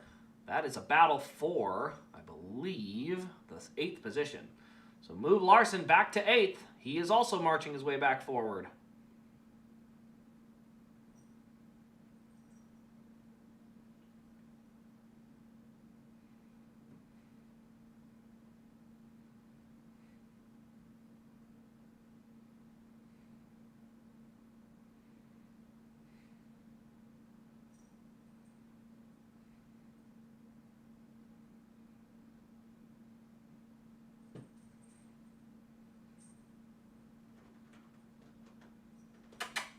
What are you doing? Hey, stop clawing that. I'm gonna stop you. All right, showing the battle for 10th. That's with Berry and Hocevar. Also keeping an eye on that battle for the lead, which has started to cool down a little bit. Byron has started to put a little bit of a gap on there. Meanwhile, Hamlin still going to try to hunt Logano. Got a little ways to go yet before he'll be there. That will be a spot for 6th. So we've got our championship guys, 1st, 3rd, 7th, and 10th, with a very pivotal pit stop sequence taking place. And the 24 did the best job executing and got themselves out front.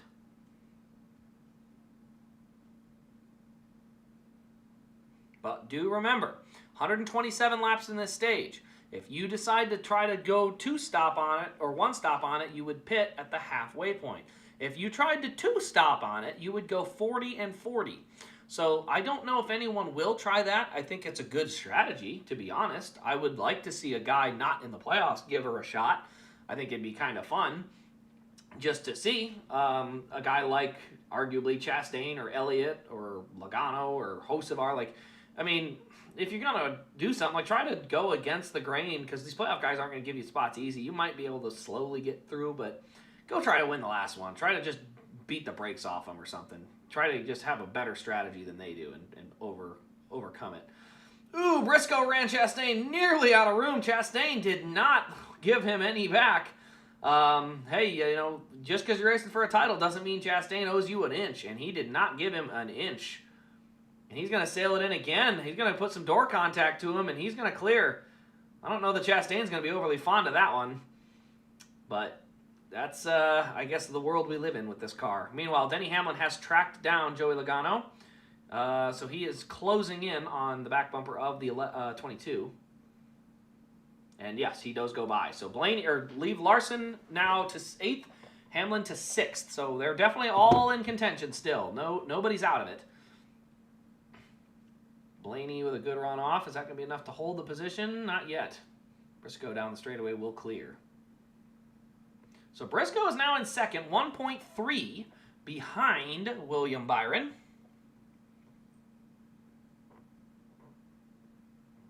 I hope Barry and the Wood brother Penske can be more consistent next year. The thing is, they had so many opportunities of good speed in that 21 car. The biggest thing is they just need better luck. I mean, good gosh. The amount of times that they just had absolute rotten luck. cannot be understated. They literally had so many chances, and the luck was just like, no, I'm not going to let you have anything nice ever again. And so I'm not even like kidding with how bad the luck was for the 21 team in the playoffs. So good news is they won't have playoffs. Bad news is if they have a 4-race streak like that, it literally could still eliminate them because you can't have that again. All right, Briscoe is now rim riding. He is really high. And it looks like he might be closing in. His lap times are good. They're about a tenth better than Byron, and they are the fastest on the track. So Chase Briscoe may have found something up high. He's riding right around the top, and he is getting some good speed out of it. Oh, they're going to commercial? Don't do that, man. I guess I get it. Whatever. I don't like it. Ooh, Bill's up 21-10. Minute 15 to halftime.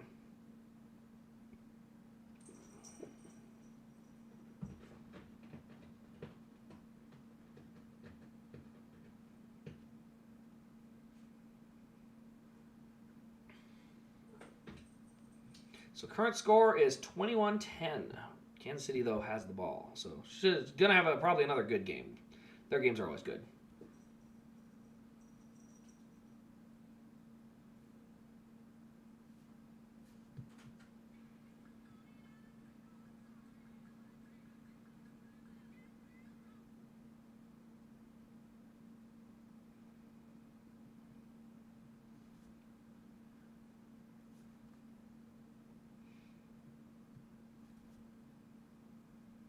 Still watching as we go. The lap times. Byron's lead is down to 0.7 of a second.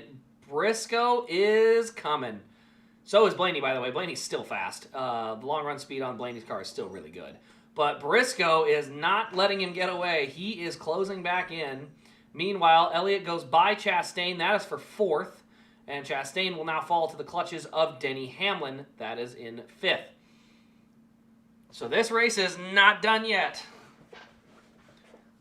If we don't have a caution, I think it's going to be between Briscoe and Byron. But the crazy part is, Hamlin is 3.3 seconds behind the leader. If he pits 1 lap earlier, that's 2 seconds a lap that you gain. So just by pitting a lap earlier, he could be 1.7 back and well within contention. So for the rest of this race, nobody is truly out of it. Larson, 4.9 back, can still absolutely get in this. He's already gained 10 spots on this run alone. So I just don't know what you're going to do with it. I do think if you're going to try and do a 2-stop in this stage, you have to do it in the next 10 laps. You're 30 laps in, still 127. So, you actually can go more like 30 or 42. But that's if you 2-stop it. I want to see someone try. I would be that guy that's going to be a contrarian. Obviously, you'd have to do the math on it, be like, hey, how does this work out? All said and done over this run. And mathematically, if it's not close, then you just don't do it. But if it's close, I'm totally willing to try it. And the reason is just simply putting your guy on offense. Giving your driver the offensive keys and saying, like, go hunt. Go hunt lap time. Like, go just haul and see what you can get. That'd be fun. I think I'd love to see what happens. But lap times right now, 28.8 for Byron, 28.6 for Briscoe, 28.7 for Blaney. So the front 3 are all within a second of each other now. And then the battle is from 4th on back, both of them right next to each other between Hamlin, Chastain, and Elliott. So there is an opportunity here. Is that live? I think that's live. 218, lap 218. Yeah, 218. Chase Briscoe's on pit road. I think he had another flat left rear, or right rear. He drove the wheels off it, and I think he had another flat right rear. Oh my. Well, maybe Chase Briscoe won't catch him. I think he burned the wheels off it. Now, that being said, here comes Blaney. He's still the faster car. He will catch Byron. The question is now, Hamlin's coming up. He's going to have a shot, so let's see what happened here. Ooh, Larson had a big wiggle. Really slow. Was that just a really bad tire slide? No, Larson blew a tire. Oh my goodness, Larson has a flat as well. So both Briscoe and Larson have had flat tires. And we're at the same space of the run, by the way. This is where everyone's tires are failing. Now the question is, where are they on the lead lap? Because these guys will get pinned a lap down if a caution happens. I got to see where they're at, though. Yeah, there goes the tire for Chase Briscoe. Oh, gosh, and now we have a caution. Caution's out. That's going to trap him a lap down. Briscoe and Larson are out of the race. Hocevar has a flat tire. And that one draws a caution? Seriously? Why does that one draw a caution? Did he even hit the... If he hit the wall, I might be able to get on board. But no, he really didn't hit the wall that hard. Honestly... Ugh, I hate that, man. That screws this title up a lot. Larson and Elliott are done. Or not Elliott. Larson and Briscoe are done. There's no chance now. Oh, man. I hate that, man. I really do. I was saying, these tires aren't lasting long enough. People keep having failures when they drive them too hard, and that was 100% what happened. Briscoe drove the wheels off it. Larson drove the wheels off it and really abused their tires, and you can see it killed them. And by the way, I'm not telling Goodyear they got to change a tire. Not one bit. Do not touch the tires. But that being said, this is why one race playoffs are dumb, because if one tire issue, not even the issue will bite you, just the timing of your issue will bite you, which is exactly what happened. So they all happened at the same kind of spot, and the biggest thing is they all happened relatively close to each other. I mean, it was literally Larson's got one, now Briscoe's got one, now Hocevar's got one, and so just time after time, people just kept having problems. So I guess we'll see. Hopefully Hamlin's crew can exercise the demons, not have another bad stop. But yeah, for a guy like Larson, that was huge, because the timing of where that caution came out could not have been worse for him. I mean, literally could not have been worse. I think is he 2 laps down, or no, he's still 1. So they're both 1 lap down. They'll wave around and they'll be okay. But yeah, I mean, they're going to be in some, they're going to struggle. They're really going to have some struggles.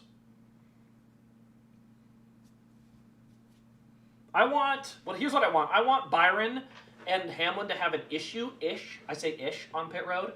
That way, Elliott and Blaney can race for the win, and that could be entertaining, and then they can race for the title behind them. So I just don't want it, because I know Elliott will lay over for Byron, and then he won't have a shot to win, but I don't want that. I want them to race for the win. All right, here's the pit stops. Good stop so far for Hamlin. Good exit, I think. Oh, Chase Elliott wins a battle off pit road. 9 team executing great. If only they could have won last week. Blaney second. What did I say? I got what I wanted. I wanted Elliott and Blaney up front. Then I want the other 2.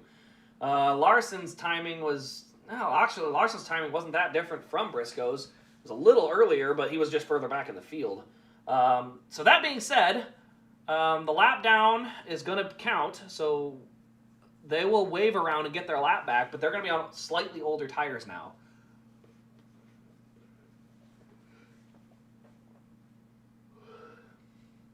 All right, I believe Briscoe is the lucky dog. Yes, Chase Briscoe is the free pass. Larson will wave around. Oh, man, that's harsh, dude. That's just tough. Meanwhile, Chase Elliott will lead. Turn 3 seems to be the cause. I think it's abuse, because that's why we keep seeing the issues happen again and again. I think is just people are abusing the tire, and once it leaks, it leaks. So, yeah, that's let's see. Hocevar is the leader, but obviously he's gonna pit. So, but Chase Elliott will lead him back to green. So that'll be kind of fun.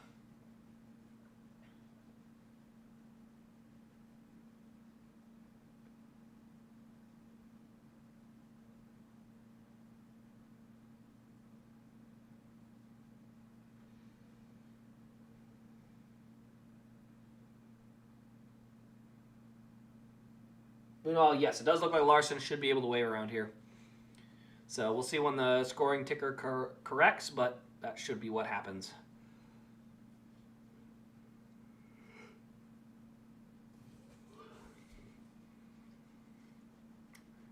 All right, so there will be about 85 to go when they go green. So that would split the run of 41 and 42 laps, which sounds great. However, the tire failures have been happening at 35 to 33 laps on tires. So 33 laps is the tire window, and they're trying to stretch them, and then the issue happens. So in this next run, the question is, do you take the gamble and try to steal the spots? So, in other words, if you're Larson, you can run hard, but then you're probably going to run out of tire again. Same with Briscoe.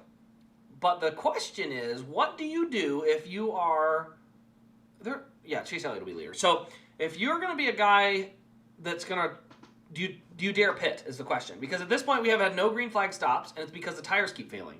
So I don't think at any point you can pit and try to two-stop it from here, and it's strictly because there's too many tire failures. There's nothing that tells me that you're going to have enough time to get your spots back before a caution comes out. It tells me, like, what's going to happen is you're going to pit, and then the second you pit, something's going to happen, and you're going to be trapped a lap down. So that's the unfortunate part.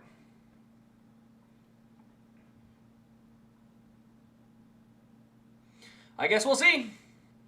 This is a great tire. This is honestly a fantastic tire. I think the biggest problem we're seeing right now is A, lack of horsepower. Good gosh, put some power under these cars because this track is terrible. This is a bad track. And there's, like, even on a good day, Phoenix is bad. And so all you can say is, like, Goodyear, you did your best. This track is not good. And the best thing they can do at this point is just bring back, like, more horsepower. That's all they can do at this point is bring back more horsepower. Because right now, there's really nothing they can do. Truly, I am not going to fault Goodyear. The car is still garbage, and it needs a lot of horsepower to help. But, you know, there's things that need to happen.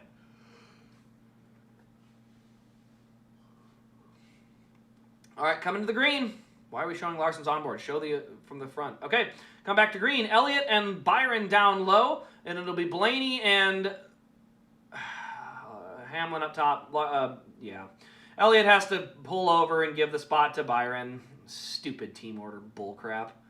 Oh, maybe not. He let him get right to the inside and get alongside, but he will hold the lead. All right. I like what I see.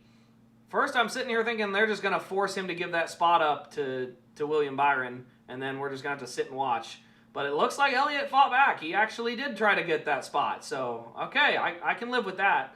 I just didn't want to see any of that, you know, handing it over and just letting a guy take a spot. I'm not a fan of that mess. So Chase Elliott leads, then Byron, then Barry. Then it is a battle behind that between both Hamlin and Blaney. Ooh, Blaney will clear. So Hamlin will solidify in fifth after all of that.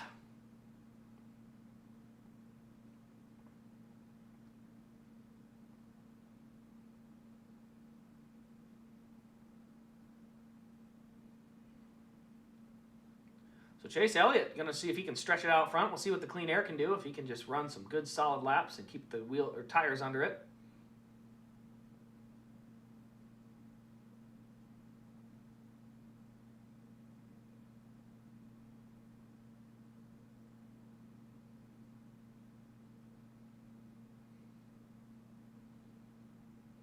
Great pass for Denny Hamlin. Got around Barry. Barry had a real bad 1 and 2 there.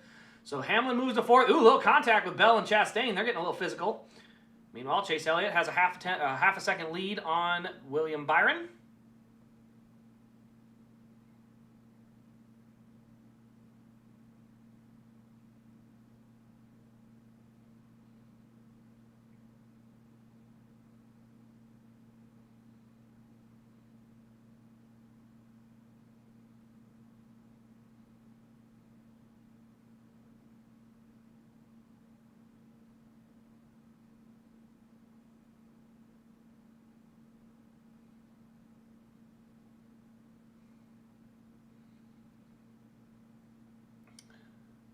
They're showing replays. A little contact there, but so yeah, Elliott's still out front. Then it's going to be Byron, then Blaney, then Hamlin is your top four. Barry runs fifth. Larson 26th. Briscoe 24th is where they are currently running.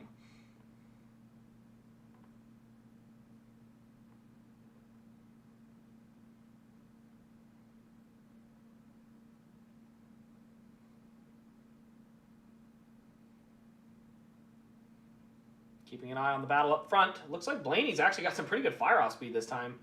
This set of tires really seems to be nice for Blaney.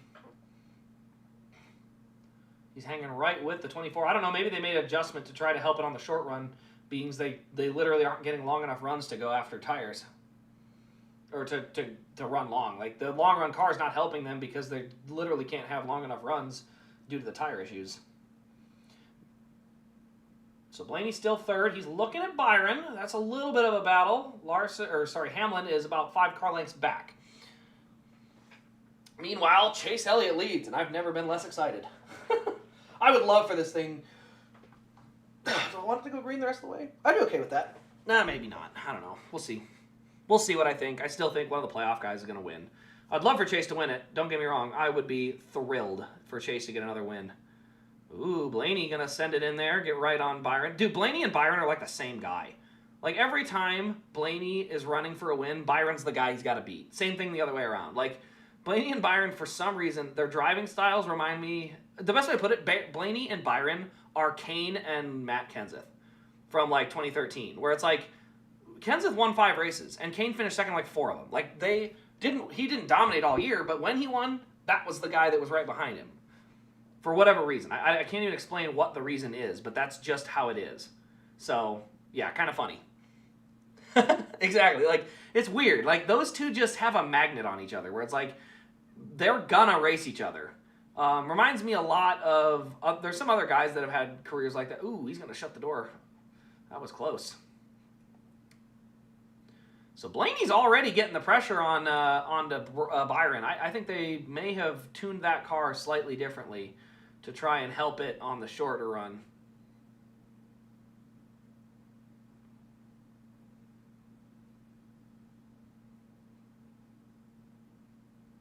Oh man, they're going to commercial again? Come on, we don't need that. Chase Elliott out to a second lead on the guys behind him, and maybe as the sun has set, that has helped his car come around. But, hey, I don't even care who wins the championship if Elliott can win the race, man. I'd be okay with that. It'd be disappointing because, like I said, last week, I really thought they had a shot. I think they really blew it at the end of Stage 2 by staying out. I think if they pit at Stage 2, they got a good shot to win that race last week. But, man, I'd love to see it. So out to a second lead on Byron. 1.1, 1.7 are the 3 gaps. Blaney really searching around up on the high groove.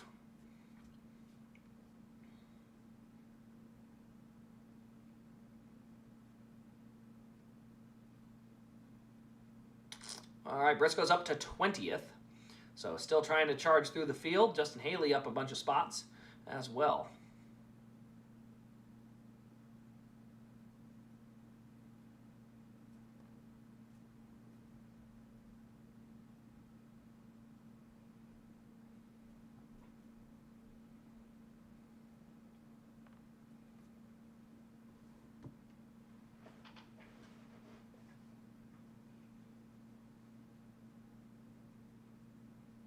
Still under commercial, so we're not missing anything yet. Can't get enough of them flames. Dude, me neither. I love them things. That'd be the only reason to root for Byron is to get a raced version of that car, because that thing is sweet. Those Dayglow flames on the front corners look so good. I saw somebody say, like, oh, those look ugly. It's like, no. Bring me more. I want that Dayglow color all over the car. That was one of my favorite things about some of the Jeff Gordon Super Speedway cars, is they put Dayglow orange on the spoiler, on the windows, on the roof rails. Like, it was Dayglow orange kind of all over, and I thought it was so good. I want injected into my veins. It's too good.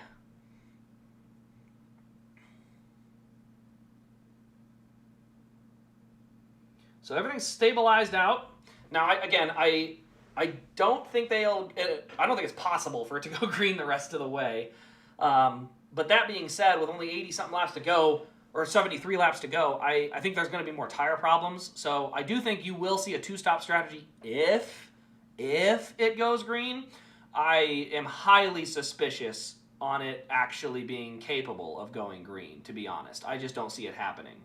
So, with that being said, I don't think it's going to go green the rest of the way. But if it does... Oops, let me answer that. I'm not going to answer the phone, but I can at least text.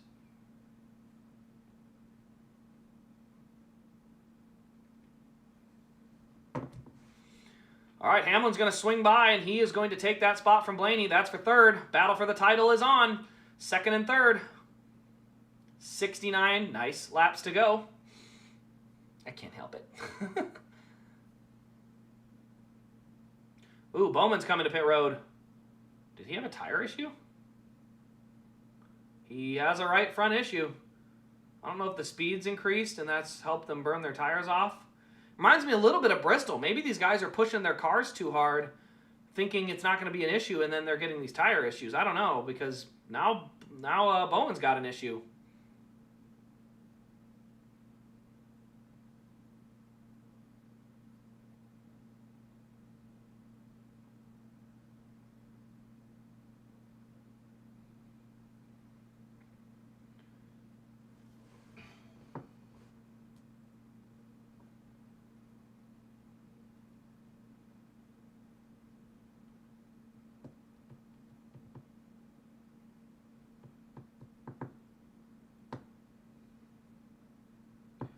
All right, let's see here. Gotta go back to the NASCAR app. All right, it's down to a half a second, so Elliott's lap times have started to struggle a little bit. Byron and Hamlin are still hunting him down.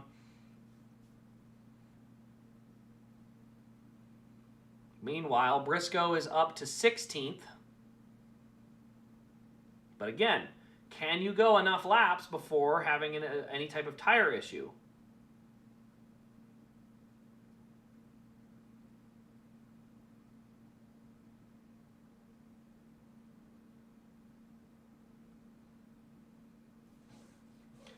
Elliott's slowing down significantly on lap time.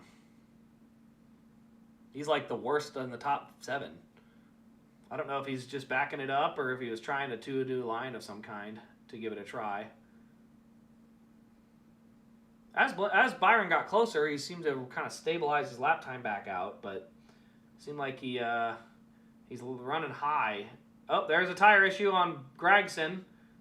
So I don't know if he's just trying to baby the tires. Oh, Gregson's got to get down like now. Did he make it? I think he did. Gregson does make it to pit road. So an issue on the 4 car, but he does make it. So tire issues are gonna be a factor. No question about it.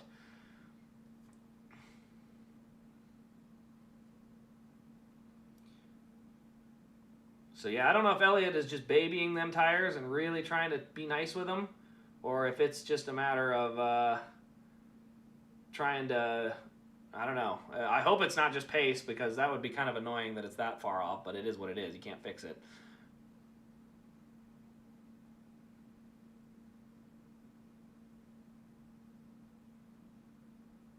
So Chase Elliott continues to lead. 63 to go. Tire issues. We've already seen a couple of them. So will we see more? The tire issues have been a big problem today, and we're about at the right lap marker where that would become a factor once again.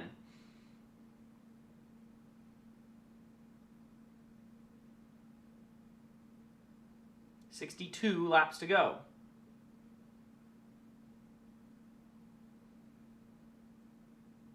All right, well, let's see here. So I think we've got,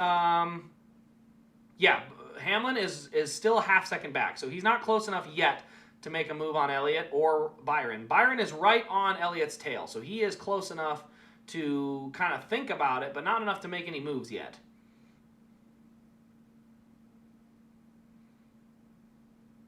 Meanwhile, Gregson had a pretty good day going, just tire issue, and that's another example of just like Noah's season in an example there, man. Like, show me Noah's season. It's like, run well, problem. Run bad, problem. Like, just bad.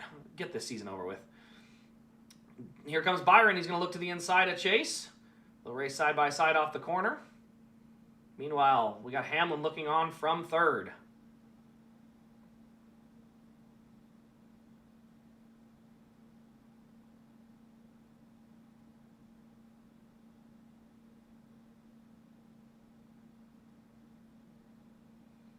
And Elliott will pretty much just pull over and let him have it. I hate playoffs. He could literally race for the win if it wasn't for stupid playoffs. Now again, I with 60 to go, there's two things that's going to happen. We're either going to see a tire issue. By the way, it's about now. This is when the tire issues have crept forward in the last 4 or 5 runs.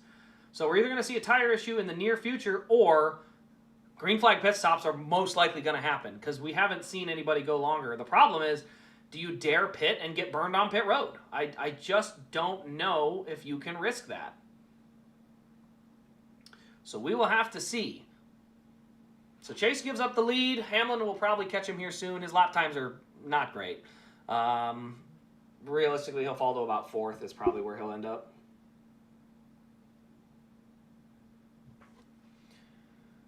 But we'll see. Lap times, by the way, are up into the 29-second bracket. So they are absolutely losing time in terms of like the lap time. Again, the biggest factor is, do you dare risk pitting and getting trapped on a lap down? I mean, if you split it in half, I don't think you can split this run in half. It was 80-something laps, 57 to go. I mean, are you going to go another 40 or another 20-some laps? I just don't think you can. I think the tires are just, they don't have enough juice in them for that.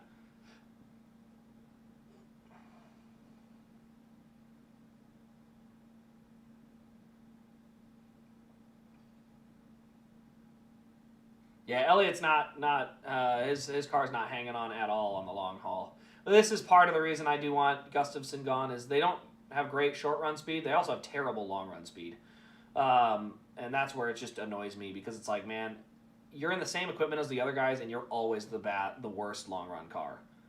And that's the part that drives me nuts, is like, you need to be faster in general.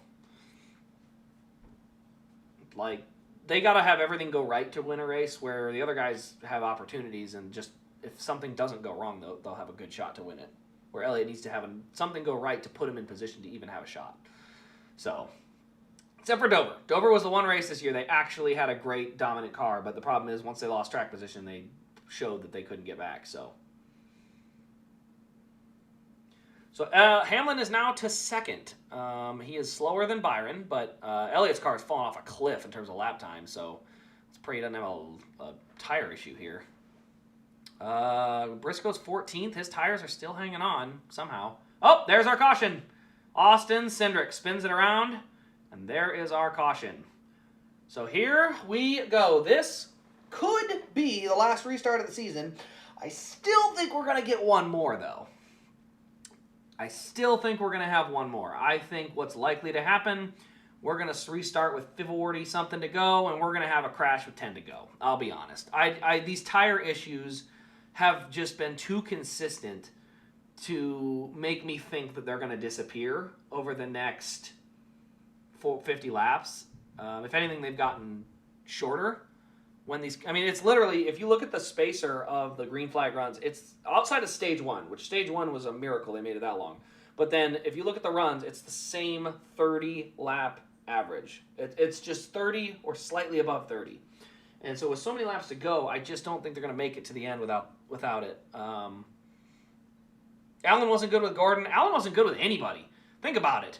I mean, the minute that Kyle Busch got away from Alan Gustafson, he won 8 races in a season. Like, there's something to be said about when guys leave Alan Gustafson, they get so much better. And again, I do not think Alan Gustafson is a bad crew chief. I just think he has not adjusted to this car.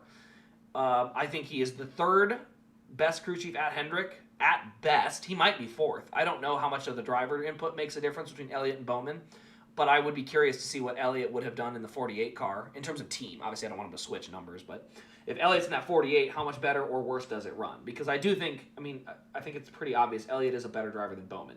And if people don't agree with that, I don't know what else to tell you. Like, look at the stats, look at everything. They've been in the same car forever.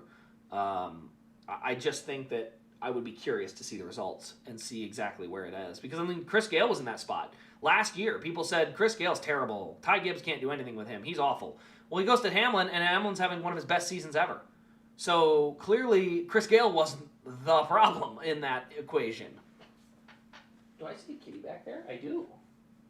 Yeah, you're probably hungry. It's 5 o'clock and you're not fed yet. And I can't feed you just yet because I got to finish the race. But don't worry. You'll get fed soon. Kitty boy. Yeah, you're a good kitty boy. Oh, there's the little one. Yeah, hello.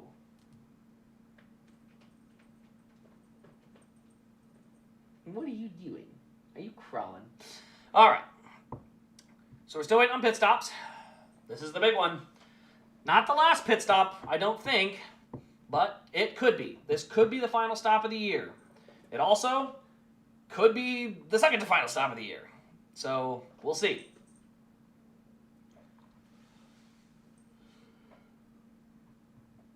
Dude, you are a Crafton fan? I'm sorry. That had to be a painful final few years.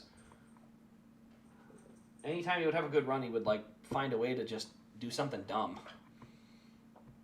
I don't mind Crafton. He stayed in the series he needed to stay in, but Rudy Fugle banging on the screen like it was a big deal. I mean, it is a somewhat of a big deal, but all right, let's see what we got. Larson's gonna pit from 21st. Briscoe gonna pit from 13th. So we'll see how many spots can be gained. Briscoe is in. So Briscoe's in now. Right front off, good.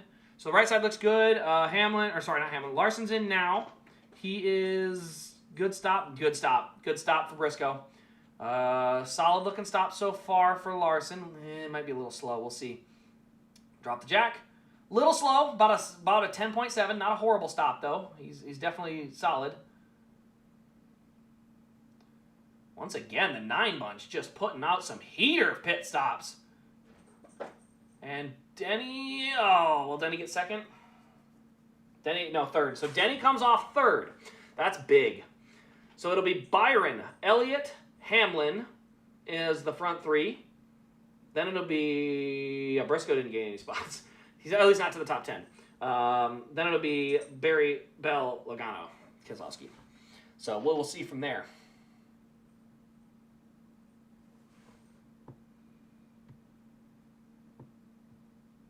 I wish I wasn't nervous. I'm only nervous because I know what's about to happen could potentially ruin the guy's season and stuff. But at the end of the day, if we're able to just not have a controversial race today, I think I can live with it. I would love top outcome is Chase Elliott wins and someone else wins a title. I'm good with that. Like, just let Chase win the race. I'm good with that. So I don't know what it would take. If it would take like Hamlin and Larson. Or Hamlin and Byron kind of scooching each other up the track and he just scooches through on the bottom. I'd be totally okay with that. But, yeah, we'll see. But see, this is a perfect example of what's been wrong with the 9 team all year. And I know if it was a playoffs, he'd probably race it differently. He'd probably have a better car. But the problem with the 9 team has been, even if he sneaks through on a restart and snags the lead, he can't hold it. The car is just not good enough to just get out front and stay out front. He can work his way to the front, but once he gets there, he's not the faster car. He always gets run down. That's why I think we need a new crew chief, to be honest. That's my opinion. Marco.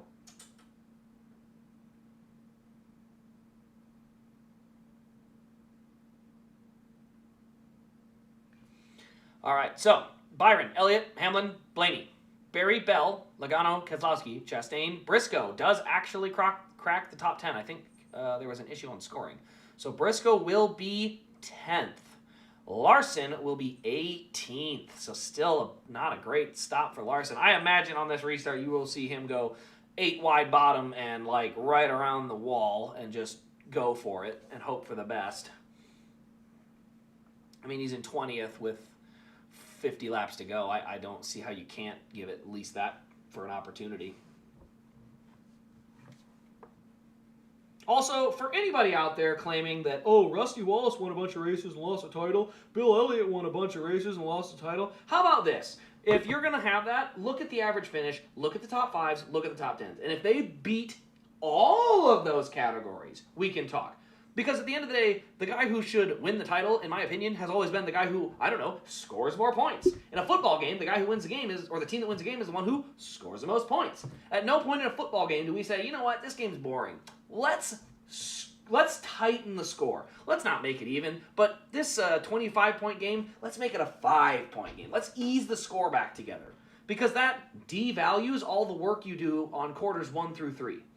And for NASCAR asking why don't people pay attention to our sport and show up to our races, races 1 through 35 don't matter.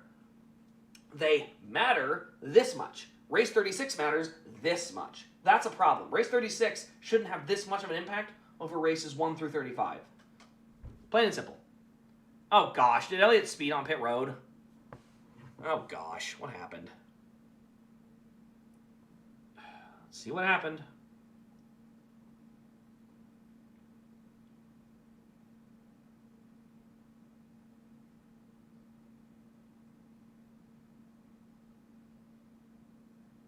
What?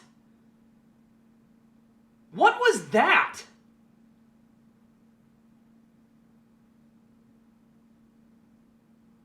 When has NASCAR penalized guys for being not single file? Are you kidding me? That's a terrible call. Dude, NASCAR, get out of here with that garbage. That is such crap. They get so ticky-tacky on Chase Elliott pit road penalties for some dumb reason. It's always something stupid like that, like, oh, you pulled into your pit box earlier than you should have. Says what? You didn't go through too many boxes? Yeah, but we're going to make a new rule that says you can't. So stupid. I'm so fed up with that crap. Ooh, Byron did not get a good launch. Hamlin gets the better launch, and they will drive to turn 1 side by side. Into turn 1, Byron going to send it in, but Hamlin's going to send it in more. Grab a gear, make the rotation, up off the corner. Side by side, Hamlin. Ooh, what the heck is that, Byron? You don't need to door him. You got room. He gave you, like, the whole bottom of the track. Through 3 and 4, up off the corner. And back to the start-finish line, still side by side. Now they're side by side again, off into turn 1. Hamlin's going to send it in real deep. Rotate, hit the gas. Is it enough? Great drive off. Oh, he hits him again. Dude, Byron, what are you doing? I know it's for a title, but, like, run your lane. You hit him twice already. You got it's a straightaway. Like, there's really not much of an excuse to ram a guy on the straightaway. You do better. Come on, you're better than that. All right, 44 to go. Hamlin has taken the lead. Byron is second. Blaney is third. And now we settle in for the long haul. If this thing goes all 50 laps, that's about where Byron caught him last time. So for Hamlin, the goal is pretty simple. Either stretch it or save the tires. Larson up to 15th, so he did gain some spots.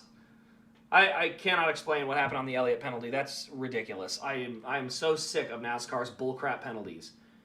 Like, you can't pull to the inside to pull into your pit box. You have to pull to the inside to pull to your pit box. It's like you have to pull out from the single file lane. Nobody freaking does that. You can give you 5 other examples of where that should have been a penalty today, but they never call it. So stupid. I think they're just mad that he raced Byron last run and potentially could have been in the problem. You know, he was in between the championship guys. We got to get him out of our way. That's bullcrap. Get this stupid format out of the way so guys can just go race. Meanwhile, Hamlin really putting some good laps together early in the run. He's up to half-second lead. Really starting to stretch it. Now he's up to 7/10. Meanwhile, Blaney is right on Byron again. He is not able to just shake this 12 like he was earlier. The 12 car is good. No, 100%. 100%. I remember that Truex penalty. They never call it, and they randomly chose when to call it, and they would burn Truex for that same kind of stuff. It drove me nuts, because I'm like, what? Well, Truex did this. It's like, yeah, so did 50 other guys today. Yeah, but we're going to blame Truex. It's like, every freaking time they would hit Truex, they never hit Harvick, never hit Kyle Busch. It was like, they would always just pick a guy that they're like, yeah, we don't like him. And they would penalize him for stuff that everyone else did. It reminds me a lot of Indianapolis, where it was like, oh, that's a exiting pit violation. It's like, they said you can take as big an arc as you want, and then he takes as big an arc as you want. It's like, actually, now we're going to say you got to stay below the yellow. It's like, well, you should have said that in the driver's meeting. It's like, that's not what they said. And then, yeah, too bad. We're going to penalize anyway. We can do what we want. And NASCAR honestly needs to get their rules enforcement like up to snuff, because with the gambling, they really need better transparency. Because stuff like that You can't have one guy get penalized and one guy not. You do not need to introduce more goofball scenarios that referees or officials can affect outcomes of races and games. You need to eliminate as many as possible. That's why it's so important for baseball to get robot umps. You just need to eliminate the opportunity for anybody to skew the outcome of a game. You need to make it the play, the race, the stuff that happens on the field / racetrack. That's what determines who wins, not some balls and strike call that someone makes from an office anonymously somewhere else. That's very important if you want to keep legitimacy of your sport. It just is. Anyway, let's get back to it. 0.8 of a second is what he has pulled out to. Their lap times are about dead even thus far. So that's where we're at the moment. But Byron is under pressure. Blaney is right on top of him. He is a little bit back, but it's a tight squeeze. Meanwhile, Briscoe went way high. Got right up on the wall. That might have been a little too high. But he runs 6th. Running some pretty good laps, actually. The question is just going to be, can he get there? Meanwhile, Blaney is closing in on Byron once again.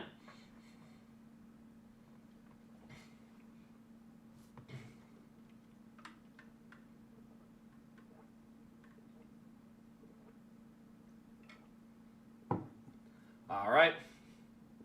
Blaney going to look low.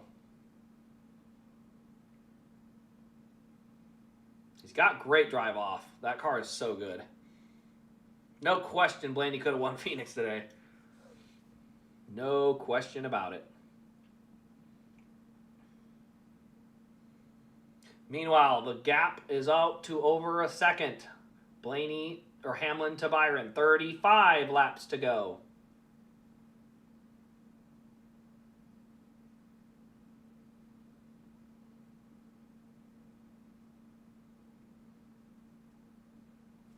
Larson has worked his way to 13th, so he's not out of it, but he's going to need a pretty big miracle to get him back in this one, which would include passing about 5 guys and passing another 5 on pit road to even have a shot.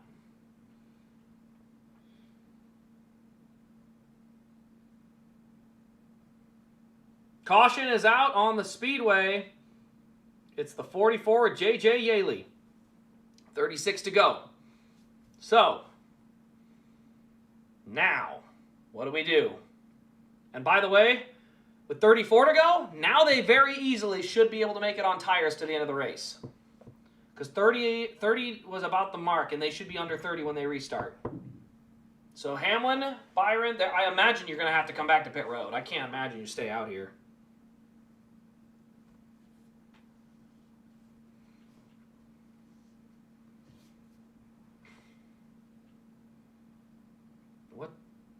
Oh, he had a tire issue? What the heck? Okay, that's a 44, though. I'm not going to give them quite the same... I'm not going to give them quite the same stuff as everybody else, but tire issue on the 44. So they're going to get that fixed. Oh, the right front is, broken on that, so they got more issues. All right, guys. It is going to be final run of the race coming here.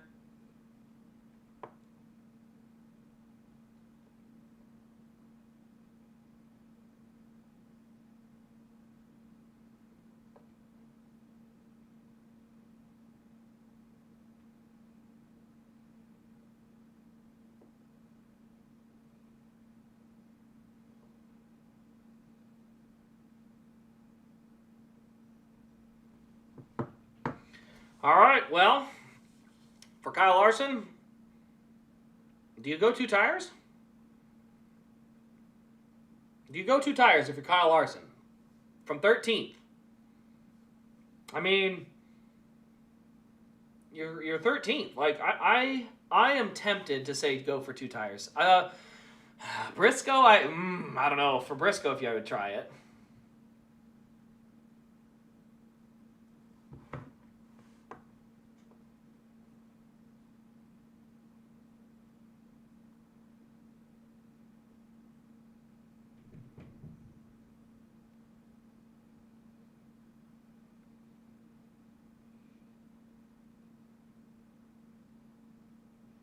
All right, here we go, boys. Boys and girls. There's so many girls here. Putting used tires on the 19. 4.7, two tires for the 19. Kyle Larson is also 2 tires. Very interesting gambles here. Oh my gosh, what do we do here? All right, Byron. Byron is going to do 4. And so will Hamlin. So, all right, and Hamlin will beat Byron off pit road. All right, guys, our playoff guys are 1 through 4 now. Some on 2 tires, some on 4 tires, all of them with a shot to win the title with 30 to go. This is what Game 7's all about. No, I'm not going to play that game. It's just gimmicky.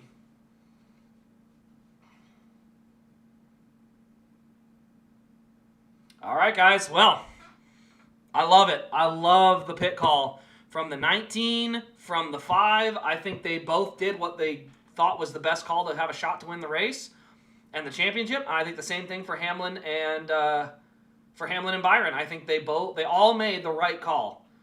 So now the question is, who's right? Remember, Briscoe won Pocono on 2 tires. The problem is, the tires actually wear out here today. So we will see how that all works out when they launch for the restart. Very interesting indeed. Is Logano seriously in the way? Or is that just the scoring loop thing? Did Logano stay out? Hold on a minute. Something's not right.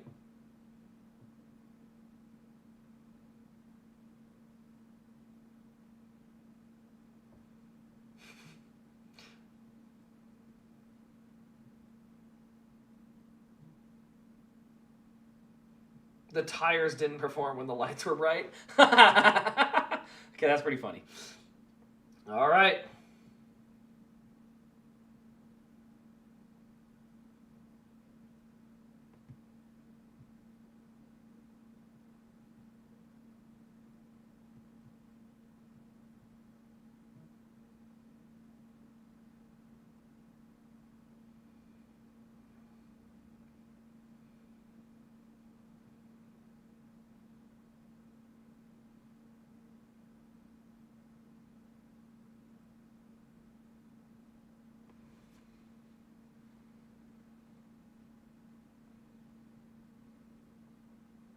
Okay, nobody stayed out. Thank goodness. I was going to say, we don't need that crap. Don't stay out. All right, so 2 tires on the 19 and the 5. 4 tires on the 11 and the 24. And then just a Penske brigade behind them. Wow. Briscoe chooses the bottom. Larson chooses the top. Hamlin chooses the bottom. And I like Hamlin here, guys. I just do. I think he's got a shot to roll the bottom and get by and sneak away. It'll be 28 laps to go when they take the green. 28 to go. And I'll be honest, I'm good with every champion here. They've all overcome adversity, even today. But that being said, this one race format, please still go die. Please, let's just do that. Let's crown deserving champions. No more Connor Ziliches that don't get what they should have got.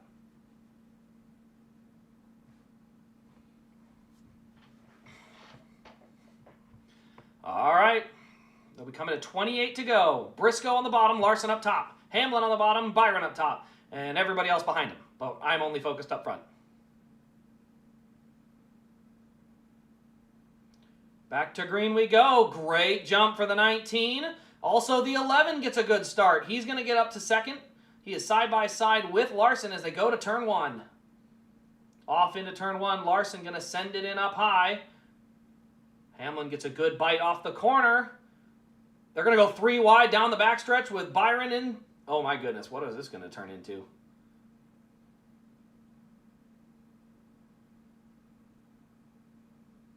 There's contact, and Byron's going to come through on the bottom. And just like that, it's Byron and Hamlin again.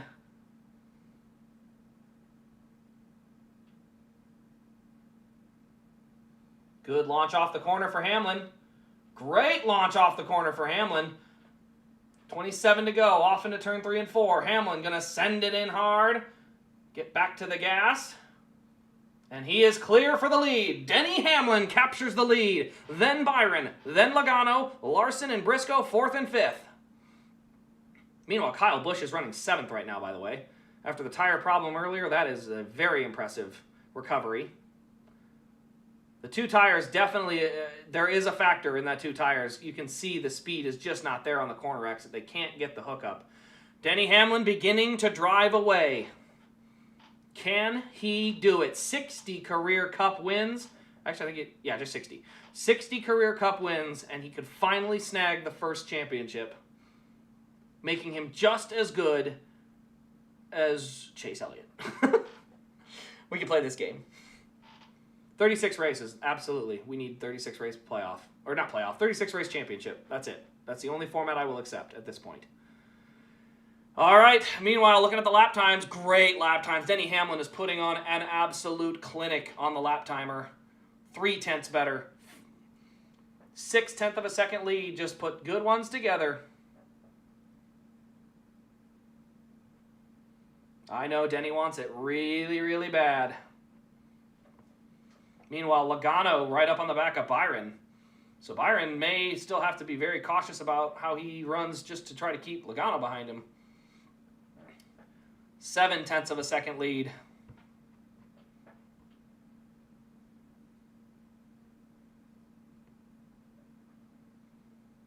Briscoe put a very conservative line into turn one, pinched Hamlin down quite a bit. Hamlin sent it in low on the 3 wide and slid off the bottom, got a bad exit, and that allowed Byron to really squeeze his way up alongside, but Byron was not able to hold, and so he ended up falling, and eventually he got clear, but Hamlin crossed him over and got the spot back. And so now it's a matter of can he run him down with 20 laps to go. So 20 to go for Denny Hamlin, or is it 25? Am I reading this wrong? No, it should be 20 to go, right? Oh, that ticker's wrong. That's delayed. I don't know what the heck's going on with that. 22 to go, I guess. Maybe the lap timer's ahead on that one. So 22 to go. Hamlin leads by now a full second. He's going to have to keep stretching if he wants to pull away and get enough of a gap.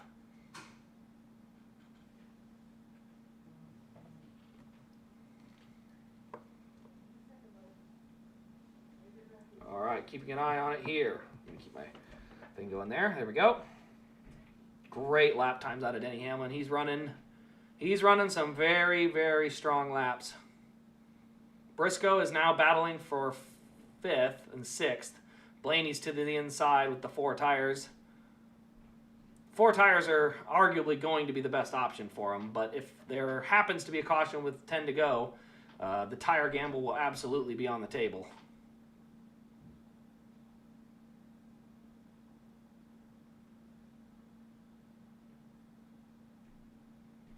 .3 now the gap.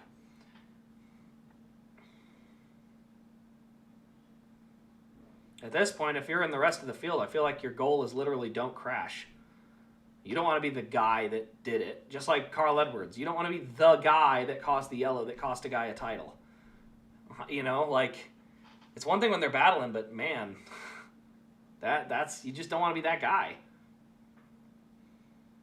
Larson in 4th, but Blaney is there to take that spot. And with the 2 tires versus 4, yeah, that ain't close. Blaney's just going to go right around the outside. He's gone. So Blaney takes 4th. 1.6 is the gap as he continues to pull away. Running the fastest laps on the track outside of Ryan Blaney, because apparently Ryan Blaney is just ridiculous right now. But he's 4th, so he can run away with it. Still 17 laps to go. Logano is starting to look around to try to find a way around Byron.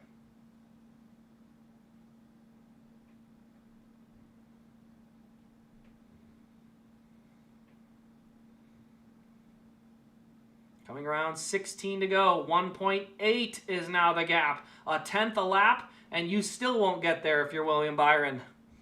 This run might have been just the right distance for Denny Hamlin. He might do it, guys. Yeah, keep it straight, guys in the back. No screwing around here.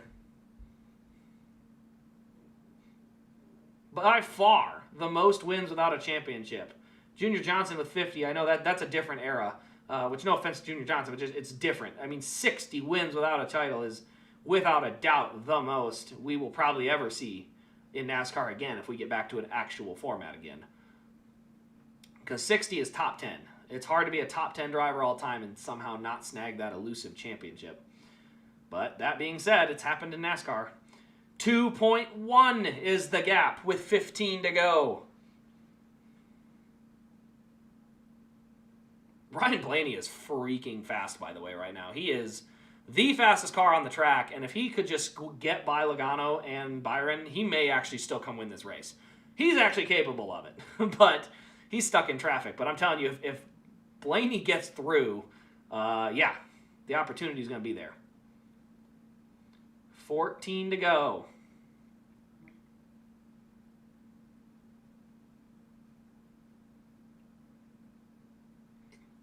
Now 13.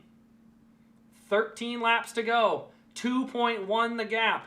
They're starting to cross over a little bit on lap time, but it might be too little too late. You're going to have to close almost 0.2 a lap to even have a shot. This time around, it'll be 12 to go.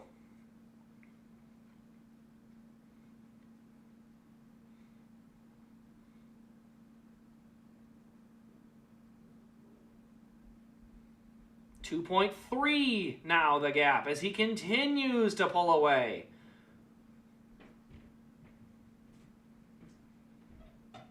I'm going to have to sit here and soak this in if he does get it. It'll be a championship well earned, and I hope to God it still kills the format. That'd be great. That would be fantastic. But that being said, it's absolutely something worth watching. It's absolutely going to be one of those this is very similar to Dale Earnhardt and the drive for 20 on the Daytona 500. This feels very similar. Like everyone just kept saying, when's it finally going to happen? Not official yet. 11 laps to go. That's why all I ask is that these idiot drivers keep your car under you. We don't need any BS yellows. The good news is for a guy like Briscoe, you could race really hard to try to get back in that and get to Larson, but you also know that you don't want to cause a yellow. 2.6 is the gap with 10 to go. He needs to gain 2.7 tenths per lap to get there, and it doesn't look like he's got the speed for it. Blaney also, by the way, is right on his butt. So Blaney is the one guy that has the speed that could potentially catch Hamlin, and he's trapped in traffic, so it's not even going to work there. 9 to go. I am so nervous for Denny Hamlin right now. It's weird. I am not a huge rooter in any way, shape, or form. I think Byron's had a great season. So everybody really has, but I don't know. For some reason, this feels like the right guy to win it this year. Ooh, he didn't run the bottom that time around. It doesn't seem to matter. Almost up to a 3-second lead. 8 to go. Byron is battling Blaney. I imagine if you're Byron, you wouldn't want to... Well, maybe you do want to battle. I don't know. Seems like you would eventually just be like, yeah, this guy's better. He needs to get by me. That Dayglow flame on the front is so cool. That's such a good look. 2.9 the gap. 7 laps to go. And at this point, I think a caution and a flat tire is all that's going to get between Denny Hamlin and a championship. I don't think there's any other way that to take this championship away. It's going to take one of those two things. Coming back around. 3 seconds is the lead as they hit 6 to go.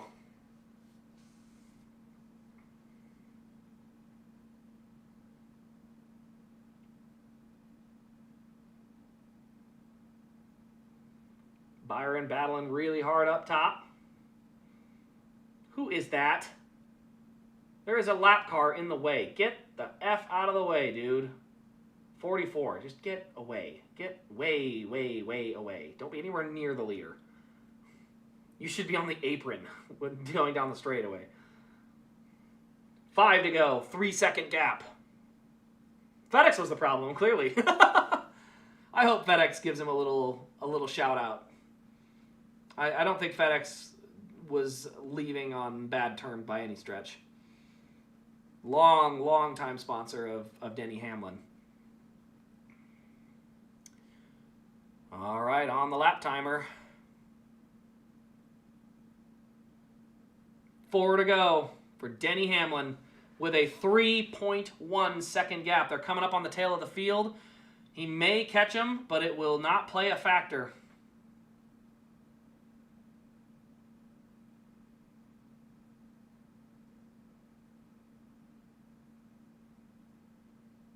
Through 3 and 4. William Byron has a problem. Oh my gosh, no. Oh my gosh, no.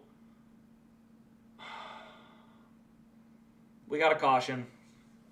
It's William Byron. I mean, that's the end of Bill Byron's title hopes, but this opens an entire can of worms. Oh my gosh.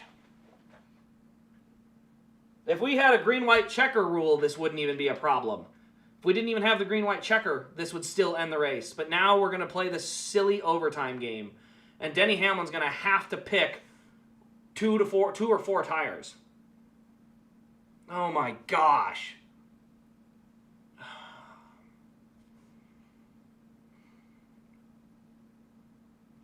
Oh, come on, Byron.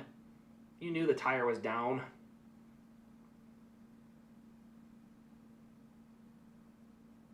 Stupid tires, man. All right, I thought they were going to be enough laps, but I think if you burn the hell out of your tires, there's no shot. I think you got to come get tires now. The question is 2 or 4. There's no question that 4 tires is the faster call. The question is, are 2 tires going to be enough? And where will you start? If you start 5th, 7th, 8th, I mean, there's no question 4 tires is the faster car, will get you the faster results. But the problem is you don't want to be between you and the guys you're racing. You don't want to have 6, 7 cars in between you. You just don't. Oh my goodness. We just didn't need that. We really just didn't. Oh my word. Well, Byron's championship's over. That's also unfortunate because he was going to finish 2nd and or 3rd and have a fantastic day. And instead, we're going to have overtime. Oh man. If it would happen to Hamlin, if it happened to someone, it happened to Hamlin. 100%. 100%. Well, here's the good news. Hamlin still got the best pit stall. He's still got the number 1 position coming to pit road. He's still got a shot, no question about it. But the question is, first of all, no speeding for Denny Hamlin. Do not speed. Oh, look. Chase Briscoe was side by side with Kyle Larson before pitting. You think they're going to call that? I doubt it. 4 tires for Briscoe. 2 tires for Larson. Oh boy. Boy, oh boy, oh boy. There's a lot of guys with 2 tires here. The good news is Hamlin's crew has time to make an adjustment based on where they are going to come off. They're going to go 4. Oh no. Blitz it, blitz it, blitz it. Come on. Come on. Come on. Get it off. Get it off pit road. Did Hamlin just have a bad stop? So Hamlin comes off 6th. No, 7th. Hamlin will come off 7th. Did he have a bad stop? I know Larson took 2. There's no question that Larson was a 2 tire. I imagine that also would be the case for Blaney and a lot of these other guys, including Elliott, which I think that's a team call maybe. Because what that does is push him back an extra row. Any pit penalty would put Hamlin up 1 more row. But the good news is he also should be the first guy in his row to pick, so I imagine he'll pick the bottom. Give himself maximum opportunity to just dive the first corner down.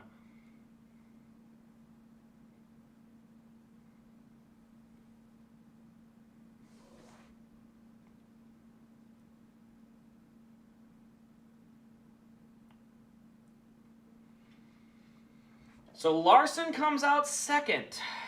Blaney, Larson, Logano, Berry, Busch, Elliott, Hamlin. Are you kidding me? Do we have guys staying out?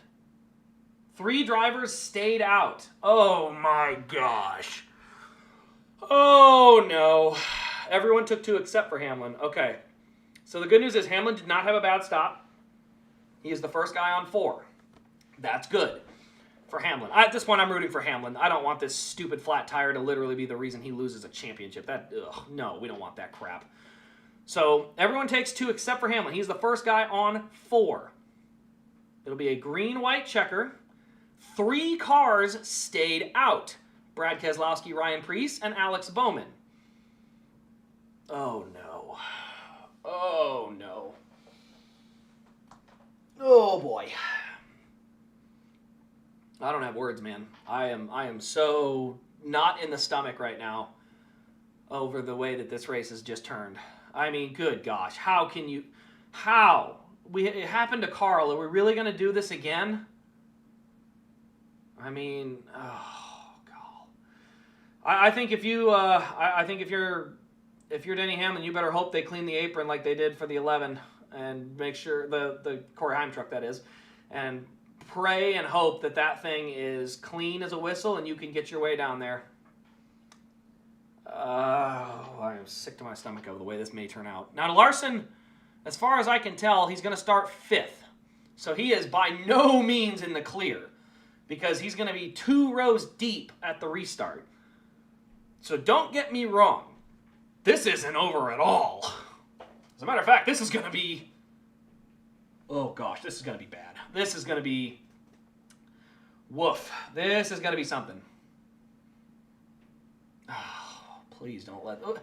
We're just in agony. We should be excited about this type of a situation, and instead we're in agony. We shouldn't have that. We should be excited and sitting here like, oh, right, we get to witness something. Instead, we're sitting here like, oh my gosh, please no. I don't want to watch racing like that. Corey took 4 tires and made the big move. I think Hamlin can do it. Let's see how they line up. Keselowski takes top. Preece takes bottom. Bowman takes top, as does Larson. Oh, low side for Hamlin. Easy call there. Hamlin will start inside of row 5. He has the perfect lane to get to Larson. He has 2 rows to get to the championship leader. Meanwhile, we got guys on no tires up front. Can't imagine that being a fun decision. We'll see how this all turns out. Ugh.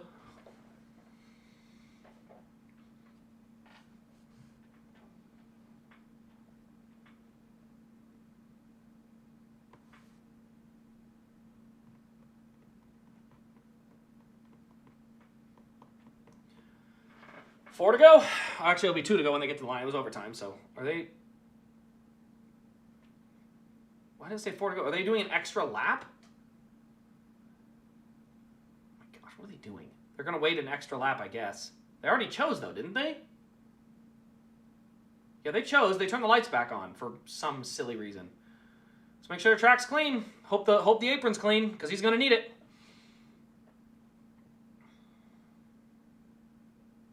There's going to be a lot of guys racing for the title here. And, I mean, it's going to be something. Buckle up. And they gave Blaney 2nd row inside. That's surprising. I really am surprised that Larson took the top. I think that was his best lane, was to be able to get clear on the bottom of those 2 guys with old tires, because, well, we'll see. We will see. Ooh, there was contact behind for Hocevar, showing that stop. Okay, well, let's go, boys. Game on. Getting ready to come to the restart zone.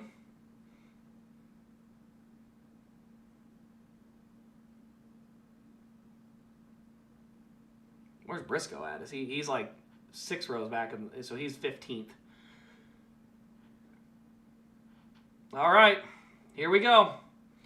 Green-white checker to literally determine a championship. That's how we do things here in this sport. Here we go. Good restart for Keselowski. Hamlin's going to drop down. He's to the inside of Berry already. He's already to the inside of Larson. He's going to dive it in on the bottom. He's to the inside of Logano. Little wiggle. Larson with a phenomenal restart.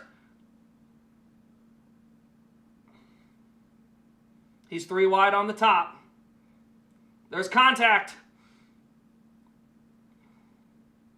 Larson is now clear for second. Here comes Hamlin.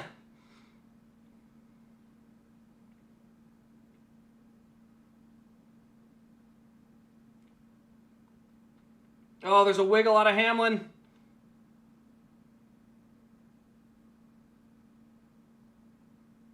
Brad Keselowski might win this race, by the way. Sends it in. Through 3 and 4. Off the final corner. Here comes Ryan Blaney to the bottom. Blaney's going to win it with Larson stealing the title. And man, I can't even express how sad this is, man. Nothing against Larson or any of these guys, but man, this just shows how luck races, man. I mean, luck is the factor in racing, man. It just is. Luck is a big, big, big factor in racing. That's why you need 36 rounds to balance it out. Best car all day, best crew all day. It came down to, do you take 2 or do you take 4? Total gamble on a restart. And the primary factor is the guys with 2 tires that were in between Hamlin and Larson to end the race. That's all we can say. I am so glad this format is about to die and be buried 100 feet underground. And again, Larson is a perfectly deserving guy. There's nothing wrong with that. I just cannot believe that this caution, this was literally, this is the primary fact of this problem, which is Larson was on 2 tires and Hamlin's on 4 tires. If they were just racing each other, they all would have had the same tire sets, most likely. And because they have all these other guys on the track you have to navigate, you just don't have it, man. Oh, I'm sick. I'm sick, man. That hurts. I mean, what can you say? Kyle Larson, 2-time champion. Oh, man. And I like I said, I can't even be mad. Kyle Larson, champion. Ryan Blaney, race win. Wait. Yeah, Blaney did get the win. So, yeah, awesome drive from Blaney. But, man, I just, I don't know. I don't know what else we can say. This is just what it's come down to. You know, man, I just, this era of NASCAR will always be poisoned with what format was. It just is. This era is going to be poisoned by what this format has been. We will always have to look back and be like, yeah, I guess this is just sort of how we do things. I don't know. I guess that's it.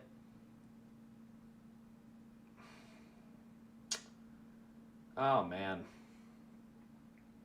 I hope this format dies and never comes back. I really do. I am so tired of this. I don't want 2 laps to be the determining factor in a championship. You know, the timing of there's too much luck in racing. There just is. I mean, I can't look at a mistake Denny made all day. As a driver, he did every single thing right. And it just doesn't work out. That's racing. We used to say that all the time. That's just racing. The problem is we let one race determine all of the outcome.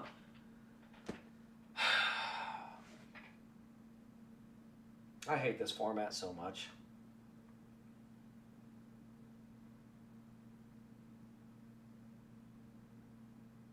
Oh, gosh, I just hate this format. I really hate it.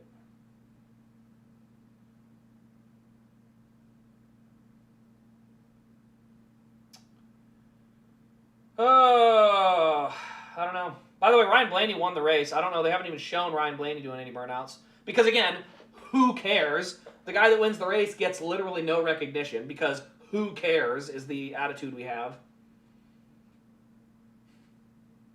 And you can't say that there's not luck involved. Kyle Larson was going to finish 3rd in the championship. Actually, 4th. 3rd. He was going to finish 3rd if there's not a yellow. He was going to finish 3rd. There's no question that luck is a massive factor. But instead, the stupid executive said, no, luck's not a factor. You just didn't perform when the lights were brightest. Look at all the guys around Denny Hamlin's car. I wouldn't even be surprised if Denny said he's done. Unless they change the format, I wouldn't be shocked at all. The Blaney one's going to be awesome, by the way. It's going to be a great-looking diecast. But, yeah, I don't know. I don't know what else you can say, man. I really don't. It's just, this is what this era of NASCAR will be defined by. It'll be defined by fluky garbage like this. You know, this entire era is going to be, look at the goofy, fluky mess that NASCAR made. You know, that's just what it's going to be. And I hate that. I really do. Also, shout out to NASCAR. If they don't penalize Chase Elliott for, I don't know, the same thing Chase Briscoe did on literally the last pit stop, he probably has a shot to win this race. Because his pit crew had been dynamite all night, all day. Drove up to 10th on the final restart, so he was great on 2 tires. And what can you say? I mean, just man. I can't be happy for Larson. I'm just too heartbroken for Hamlin. That's the best way to put it. I can't be happy for one because I'm too heartbroken for the other. I just am. I am so heartbroken for Denny Hamlin. He did everything right today, and the luck wasn't there. He led all the laps. He made, pit crew got the battle off pit road. They did everything right. And then all you got to look at is the 2-tire stop. It worked out the first time because there was only 2 of them. With the last one, there was 5 or 6 of them. I think I would have done 2 tires still. I think I would have wanted the track position, but I can't blame him. It worked the first time. Man. I hope this is not the last we see of Denny Hamlin. I really, really don't want to see that. But this level of heartbreak is hard to take. With all the work and all the effort, everything that goes into it, and for it to end like that is tough. I mean, that is tough.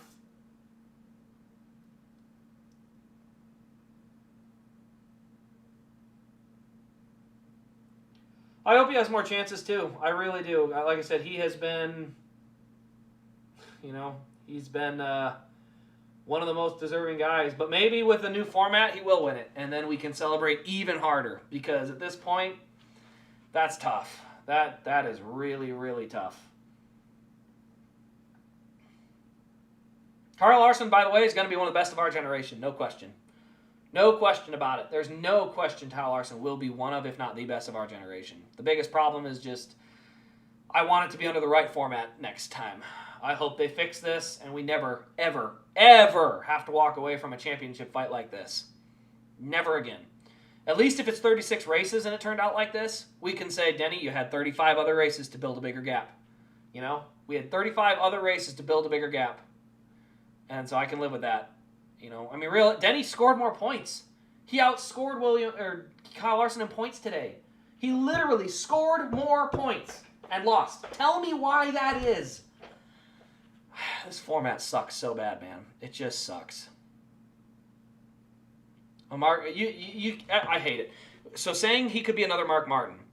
The problem is, Mark Martin won 40 races. He has 60 wins. He's won 50% more races than Mark Martin. That's, yeah. He led 208 laps today of 312. Like I said, he did everything right. That's why I'm sick for Hamlin. It's not that he lost. It's because he didn't do anything wrong and lost. And the fact that the championship is what he lost instead of just a race, dude, you can lose a race all the time. You lost Kansas and I didn't care. But, man, losing a championship with no fault of your own that's where it's sick. That's where it's tough.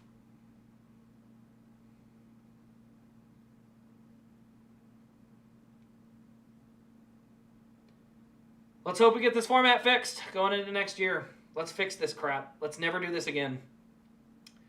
Because there's 2 years in a row where I am just devastated at the championship. And I mean, last year was a total devastation because it didn't matter who won. There was no deserving guy left. But, I mean, right now, just, man. It's a bad call. I think that's a bad call for Hamlin. But that's not Hamlin. That was crew chief.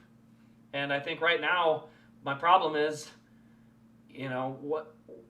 the factor wasn't that Larson beat him. It's the fact that Larson had enough guys in between he couldn't catch him. And that's not, again, I'm not wanting to knock Larson. He did what he had to do to go win it. Because Larson is not the problem. This format is a joke, and it needs to go away. This format, I know there's enough rumblings and stuff around there, but it needs to die off for good, please. Just end this stupid format. It needs to go die in a hole. Please go die in a hole format so we never see you again. By the way, we have yet to interview Ryan Blaney or Brad Keselowski, who finished first and second. Kyle Busch finished fifth. This is another problem I have with this format, is it's like it's all about the champion, and there's literally not 1 ounce of coverage. Ryan Blaney won a race. That's cool. On the last lap pass. That's cool. Nobody cares. It was a last corner pass for the lead.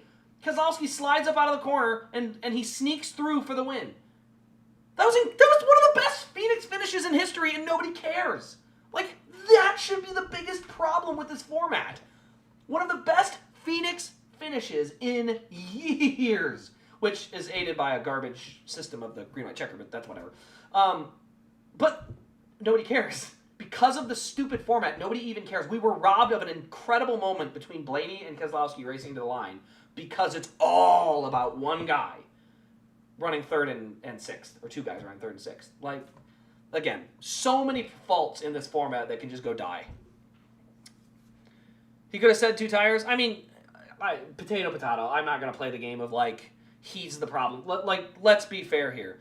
At the end of the day, the factor did not have anything to do with 2 tires or 4 tires. The biggest factor in this race was how many other guys took 2 tires.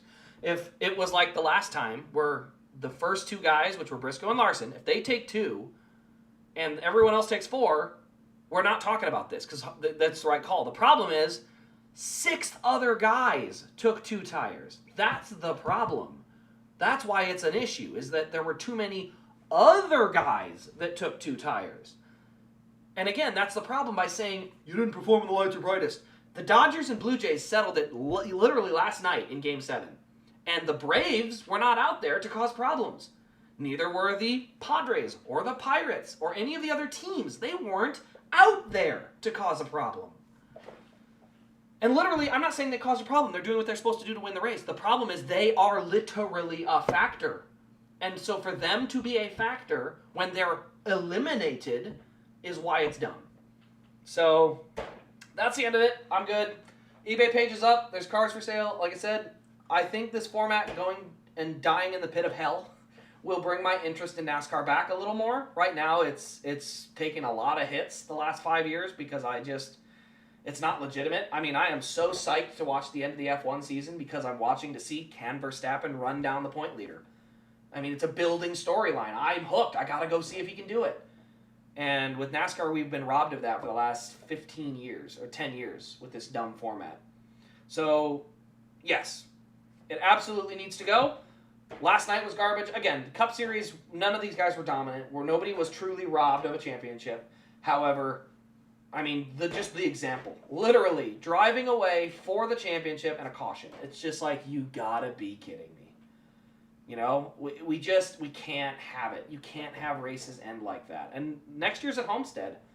So, not saying that next year being at Homestead's bad. Like I said, I don't care if it's clinched with 3 weeks to go. We all, as fans, at this point agree we want the most deserving champion. And I don't think Denny was the most deserving champion this year, to be honest. I'm just heartbroken for the guy. That's the biggest thing. I don't think Denny was the most deserving guy this year. The biggest thing is just like, I'm just heartbroken for the guy. I mean, good gosh, he can't catch a break anytime. So, at the end of the day, like, congrats to Kyle Larson. I'm going to get that car. I'm going to have that diecast. Hell yeah. Hell yeah, I'm getting that diecast. I collect Kyle Larson cars. So, I'll wait. I'll ease off of it. I'll be a little more happy. Like I said, right now, I'm just heartbroken for Denny Hamlin. I think today's race especially, he really showed he deserved to win that race. And just these green-white checkers, man, I've already told my thing on that. I'm already this close to being done with green-white checkers. Because I think if a caution comes out with 2 to go, and they roll around 2 laps and finish the race under caution, I don't think anyone's complaining. Because we all watched. We all saw the fight all day, and we said, Denny Hamlin did what he got to do. He won the race. Congratulations. Just like Dale Earnhardt, by the way. Dale Earnhardt would have definitely, I guarantee you, been robbed of a Daytona 500 if they had green, white checker laws back then. Rules. So, green, white checker, I also am about done with. I'm just about ready to say, you know what, if a caution was out with 3 to go, heck, even 5 to go, anything under 5 to go, if a caution comes out, the race is just over. And I'm okay with that. I'm okay with that ending the race. Daytona and Talladega are their own unique beasts, and I know that would be a problem, but we also would not tear up near as many race cars. That'd be kind of cool. But you'd still have the race-winning move. The race-winning move would just be with 5 to go rather than wherever it randomly happens. So, yeah. Overall, season wasn't terrible. Not a horrible season. I got to see Chase Elliott win. I'm happy. I'm ready for a break though. Normally I'm heartbroken. Like, oh, NASCAR's gone. I can't wait for it to come back. I can take a few months off from NASCAR right now. I really can. It's a frustrating sport to watch. Now by next year we might be fine. Like I said, this car, by the way, may be a really fun car to have with a full season points format. Anyone can win on any given week with track position and strategy and all that. That would be so fun with 36 rounds. I'm okay with that. It'd be annoying when your guy gets beat randomly here or there, but it'd be fun. Oh, heck yeah, that'd be fun. So, yeah, I'm anticipating next year. I think I have a lot of anticipation for next year. I really hope that I hope this isn't too much. I hope Denny gets back. I hope he's back next year with a full season points format, and he can go win it the real way and earn what he earned. I think luck is just too much of a factor in racing. I mean, it just is. So, I really hope he gets a shot. I hope he does at a real format next year. No 3-3-4 bullcrap. No 10-race playoff format. None of that garbage. 36 races. Score points. Most points wins. End of story. Fix it, and then we can literally celebrate the champion no matter who it is.